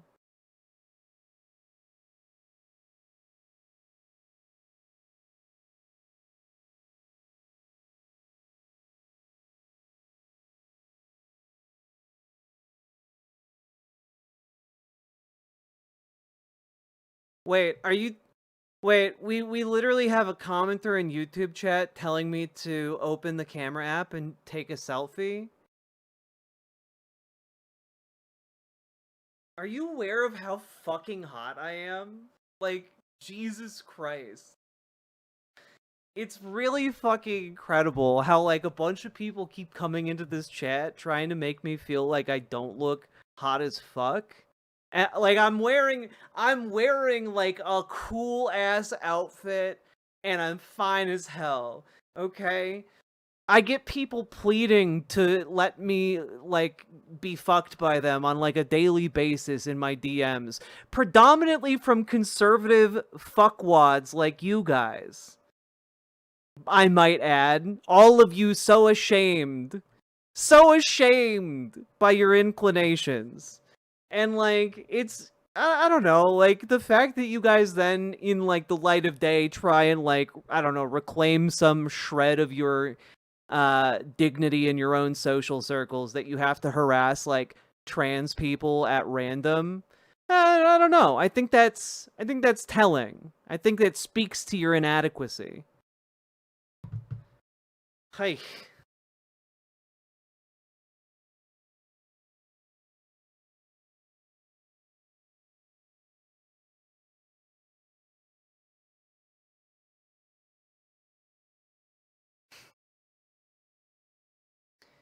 Listen here, liberal. Fuck my wife, please.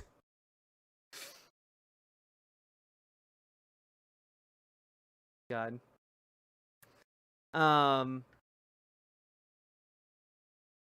Weird how that works, right?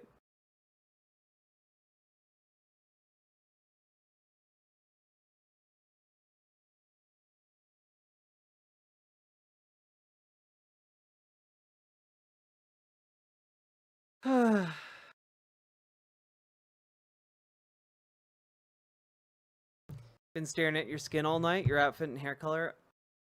Thanks. My camera is bad and it fucks with the colors a little bit, but I'm doing my best. And the skin is just you gotta moisturize. Gotta do those skincare routines, friends. It does wonders.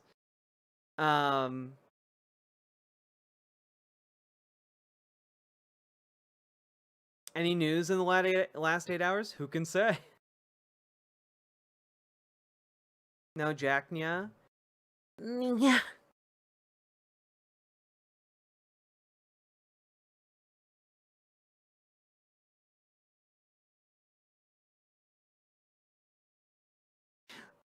Archangel, literally, I don't know if you're saying that because there were literally people in chat who were coming in to post, please peg me, or I'm going to peg you.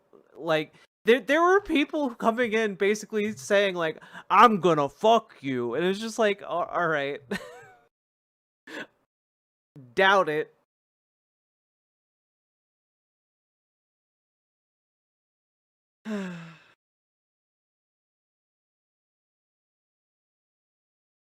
Thanks for standing up and being on the right side of history. Doing my best, Matt Richard.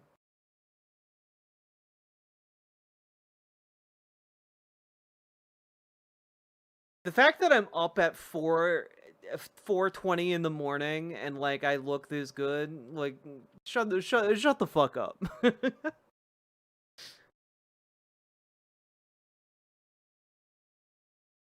Jack, I banned someone asking you to peg them yesterday. See what I mean, chat?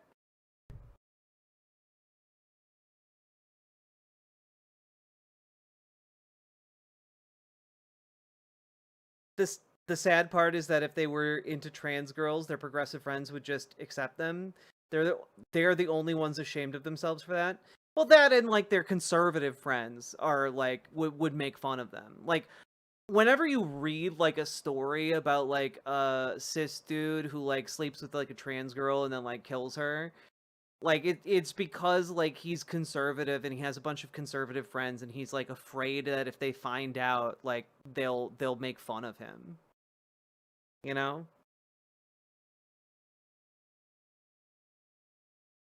It's all just shame, really. And you can be free of shame, actually. You don't need to live with that weight. Thanks to you and the mods for today's stream. You look spectacular always, hugging face emoji. Thank you. It's partly due to this top, and partly due to my Imogene Olivia lingerie. Just gonna plug that at the end of the stream. If you guys haven't checked out Imogene Olivia, my partner has a gender euphoric lingerie line called Imogene Olivia, and we're working on getting a second season out. It's pretty cool.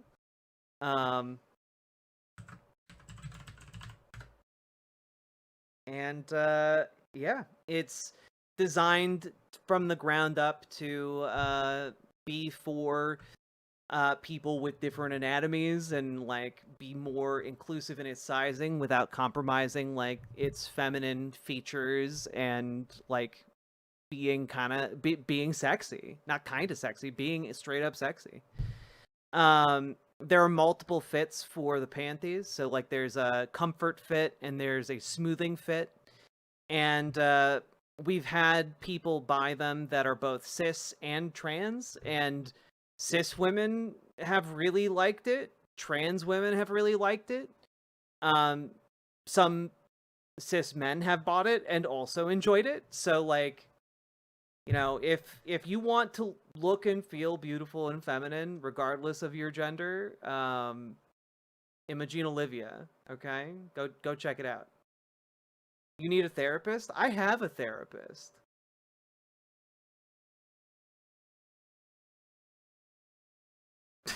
Like, what? I thank you for your concern for my well-being.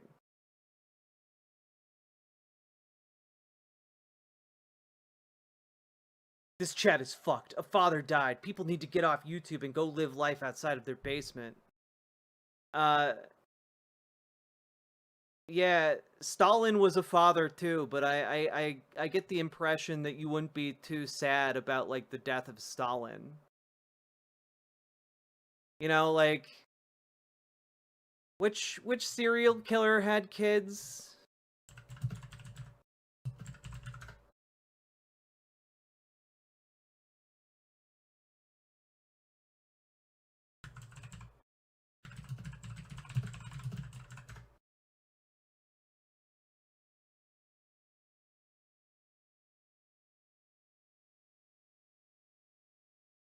I don't know, there's a bunch of serial killers with kids, but something tells me you guys aren't too fussed about their being, like, in prison for life or something.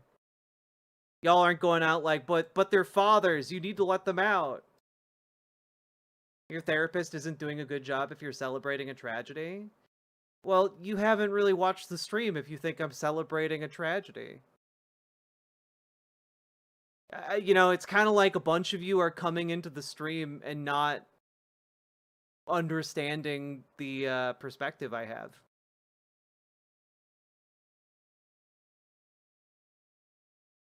Do these people even care about Charlie? No, of course they don't. None of them give a fuck. It's just a pretext. You know, like, one of the things that these people all seem to be is like, oh, well, you have it in your title and you're on the left, so clearly you're like you're tap dancing on his grave. And it's like, okay, well, you could go back and watch the 2-hour-long segment I did if you want to, like, actually know what my position is. But something tells me you're not going to do that, because all of these people who come in here to be assholes are lazy assholes, you know? They're just, again, they're virtue signaling to their conservative friends by harassing me. Like, that's kind of how that comes, you know?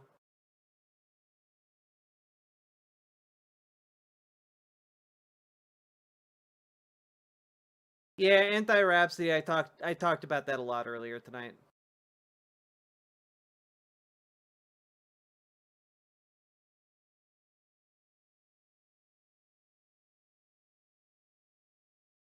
No, I've decided you are celebrating. There's been no signs to the otherwise that I had to click X on, so fuck you.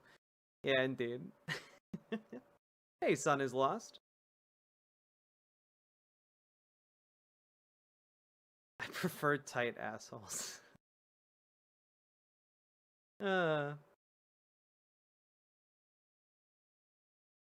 Would silencing somebody that you don't agree with politically be shutting down fascism or feeding into the main part of fascism, authoritarianism? Well, I think part of what you're talking... Let me put it this way. Where is the power in the dynamic you're talking about, Bluff?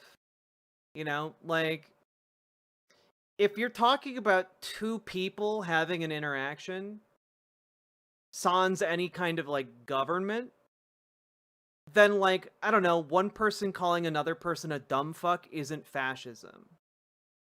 Like, that's not fascism. That's just someone calling someone a dumb fuck.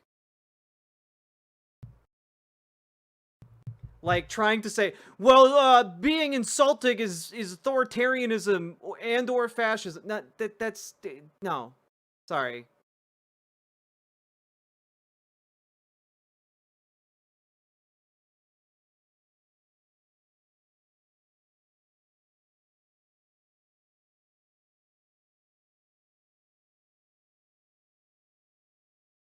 And, like, even if you're talking, like, well, is one person killing another person, like, fascism? If it's an interpersonal thing, then no, that's just called murder. Like, I'm not celebrating his death, but I'm also not gonna mourn it either. And I think that that's fine. You can't demand my mourning. So you support fascism and only use it as a buzzword? Bluff, what is fascism?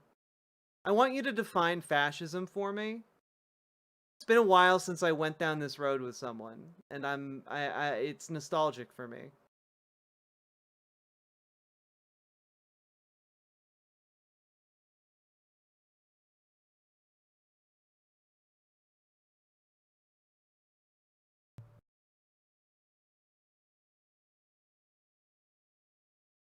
Ultranationalism and authoritarianism? That's not a definition. I want you to define what fascism is.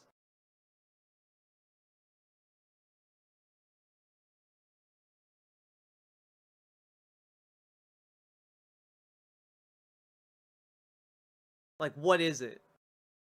As a governmental structure, what is it? You'll never ever be a woman? Too late. Already a woman. I did define it?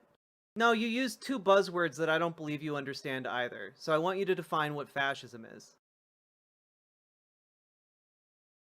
Like, what are the components of fascism? What makes a government fascist? You know, what are maybe like some of the general beliefs of fascists, etc. You know, if you want to argue that you gave a definition, okay, I'm going to tell you you gave a shitty definition and I want a better one. Yeah, that's a shitty definition. I want you to give like a better, more in-depth one. Saying, oh, it's ultranationalism and authoritarianism. Okay, is me calling someone a dumb fuck an ultranationalist act? And an authoritarian act? No. Like, give me a better definition, man.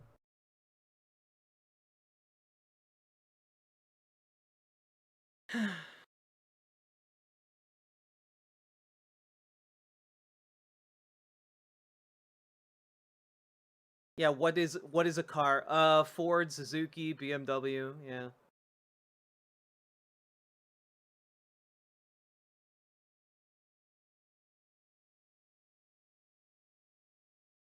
Fascism is adherence to far-right authoritarian regime. I think even that's like a bad definition, you know?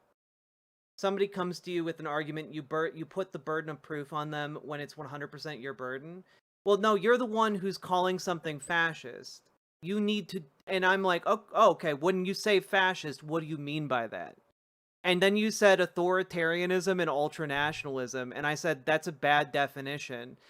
And you were like, oh, no, it's not. And I was like, okay, well, but we're talking about someone saying you're a dumb fuck to another person. How is that a demonstration of ultranationalism or authoritarianism? It's neither of those things. Telling someone to shut up or like kicking someone out of your house, that's not authoritarianism or ultranationalism. You're in my house when you enter my stream. It's not authoritarian or ultranationalist of me to kick somebody out of my stream if they're being a dick to me. You're in my house.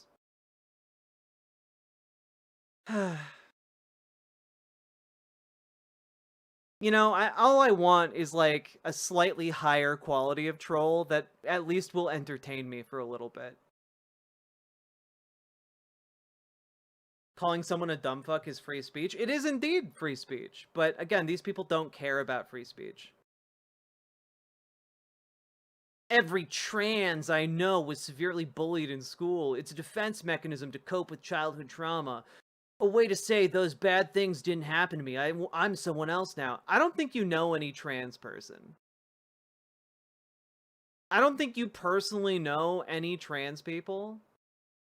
And to the extent you know of any trans people, you were the one bullying them. You know, I should just have therapy streams for you people. You know? Maybe I can get you guys to like donate to me in order to like, I don't know, just like give you someone to talk to. Y'all are lonely as fuck. Not for free. Not for free. No, of course not. New here. What's your view on Charlie dying? My view is that I neither celebrate nor mourn him. I think he's somebody who promoted violence, who promoted bigotry, who promoted a worse world for anyone who had a political disagreement with him, and who advocated for the annihilation of people like myself. And I'm not going to mourn someone like that.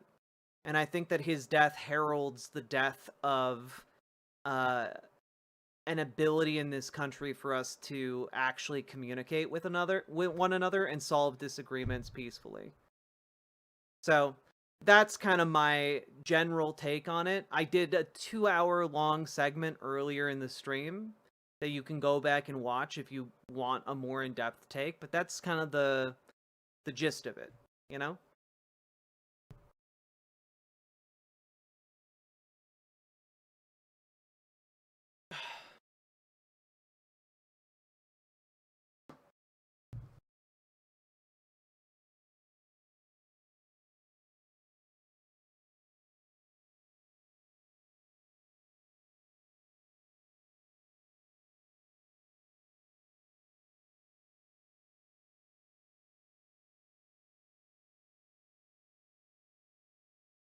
You don't think he should have been murdered, do you? No. I'm not pro-murder, I'm not pro-political assassination. But I am gonna say that, like, Charlie Kirk was a Christian nationalist. He supported a fascist nation-building project. And, like, as a Christian nationalist, he should have been familiar with the words of his God, which are, if you live by the sword, you die by the sword. Man promoted a lot of violence. He spent the last month advocating for the entirety of the US military to occupy at gunpoint his political enemies. And, like, it is not surprising that someone who advocated for that constantly, loudly, and consistently met his end in a similar way that he wished upon others. So, it's not surprising to me.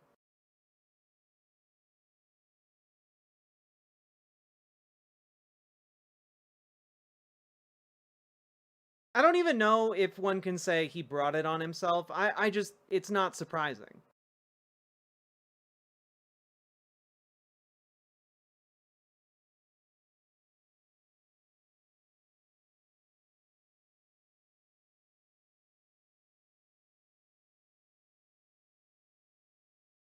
Yeah, the main thing I'm concerned about is that the pretense of around this is going to be used to make a lot of other people's lives exponentially worse, and I'm worried about that.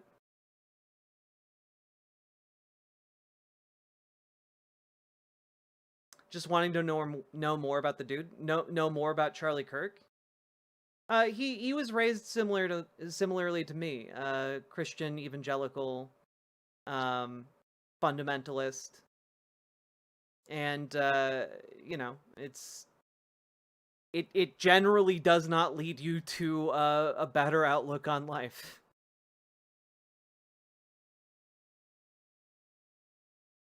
It's fair. I'm also scared of what's gonna happen, you know? I think that there's likely going to be some actions on the part of the Trump administration that are going to meaningfully target opposition. And I think that it is likely that things are going to get worse for marginalized groups.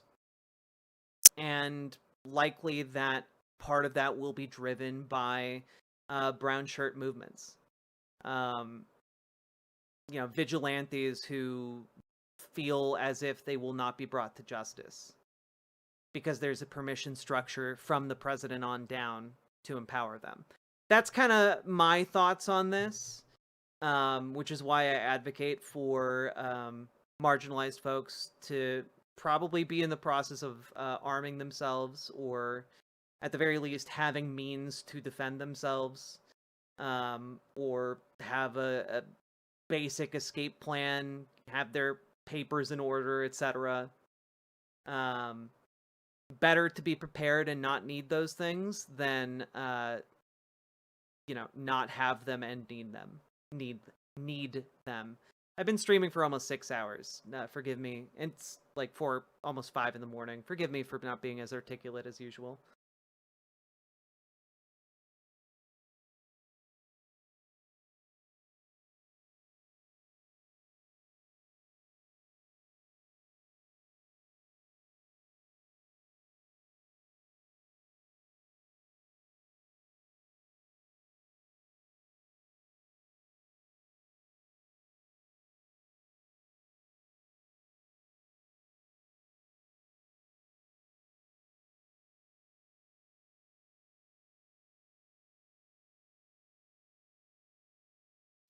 Man, it's pretty interesting that like a bunch of people popped in and tried to call me like a celebratory over this man's death, and then like cast a bunch of aspersions about me into chat.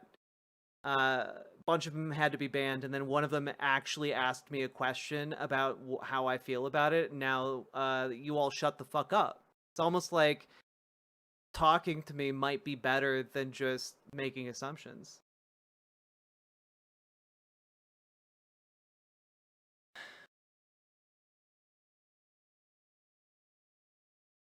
I don't trust the law enough to carry a firearm for self-defense. Is there another way to protect myself?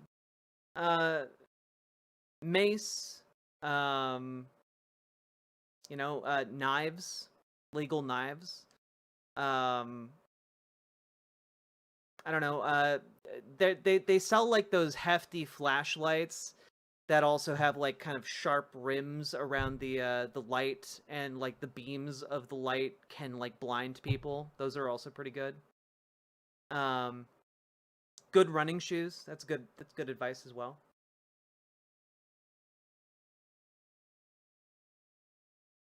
It's because you're trans, socialist, and a leftist. Those are the only reasons. I know. I like to tell myself sometimes they actually give a shit about the things they want to talk about. But,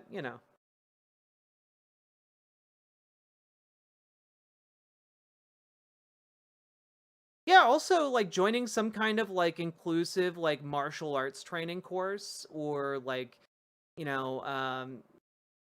trained in, like, kickboxing, or jujitsu, or judo, or something. Like, those are all great, great skills to have. Also, we live in stressful times. Those will help burn off some stress and save your mental health a little bit of anguish.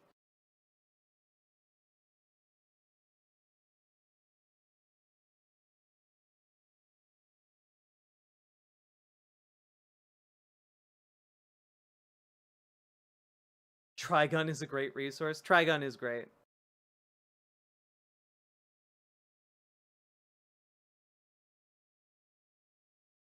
I need you people to understand pepper spray is a spray. I keep seeing people mace themselves in videos. Do not fire it into the wind. Yeah, don't do that. Actually practice with the pepper spray in order to understand how it works,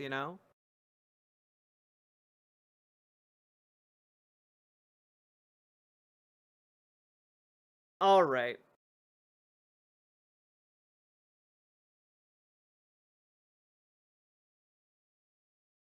I think this is my cue to run down the stream. I appreciate all y'all. Thanks for the fun end to the stream. I do love having good conversations with you lovely folks. And I do have to admit, I'm a sucker for a debate. I am a sucker for a debate. So that was a fun little coda for the end of the stream.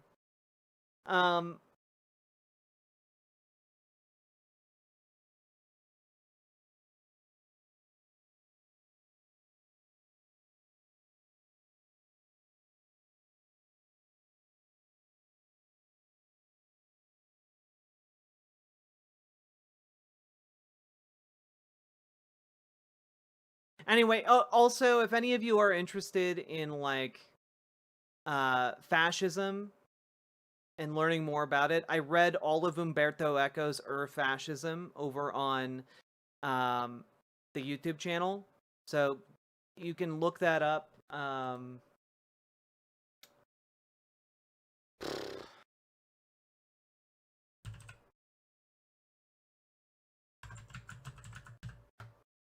Where is it?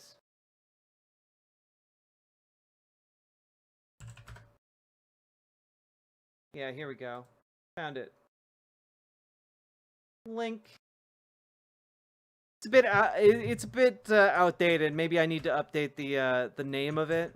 But here you go. If you guys need to understand a functional definition of fascism, here it is. I read through the entire mini essay for you, so that you didn't even have to read it. You can listen to me read it.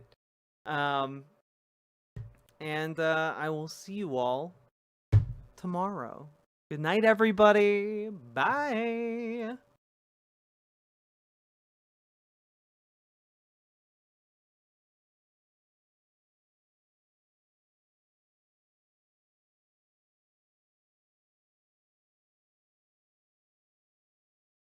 Put it there, boy, and we'll show these fascists what a couple of hillbillies can do.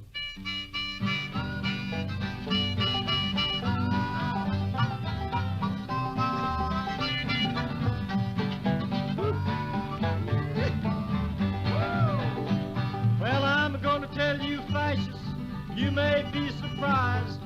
People in this world are getting organized. You're bound to lose. You fascists bound to lose. All you fascists bound to lose. I said, all you fascists bound to lose. Yes, sir. All you fascists bound to lose. You're bound to lose. You fascists bound to lose. There's people of every nation marching side by side, marching across the fields where 1 million fascists died. You're bound to lose. You fascists bound to lose.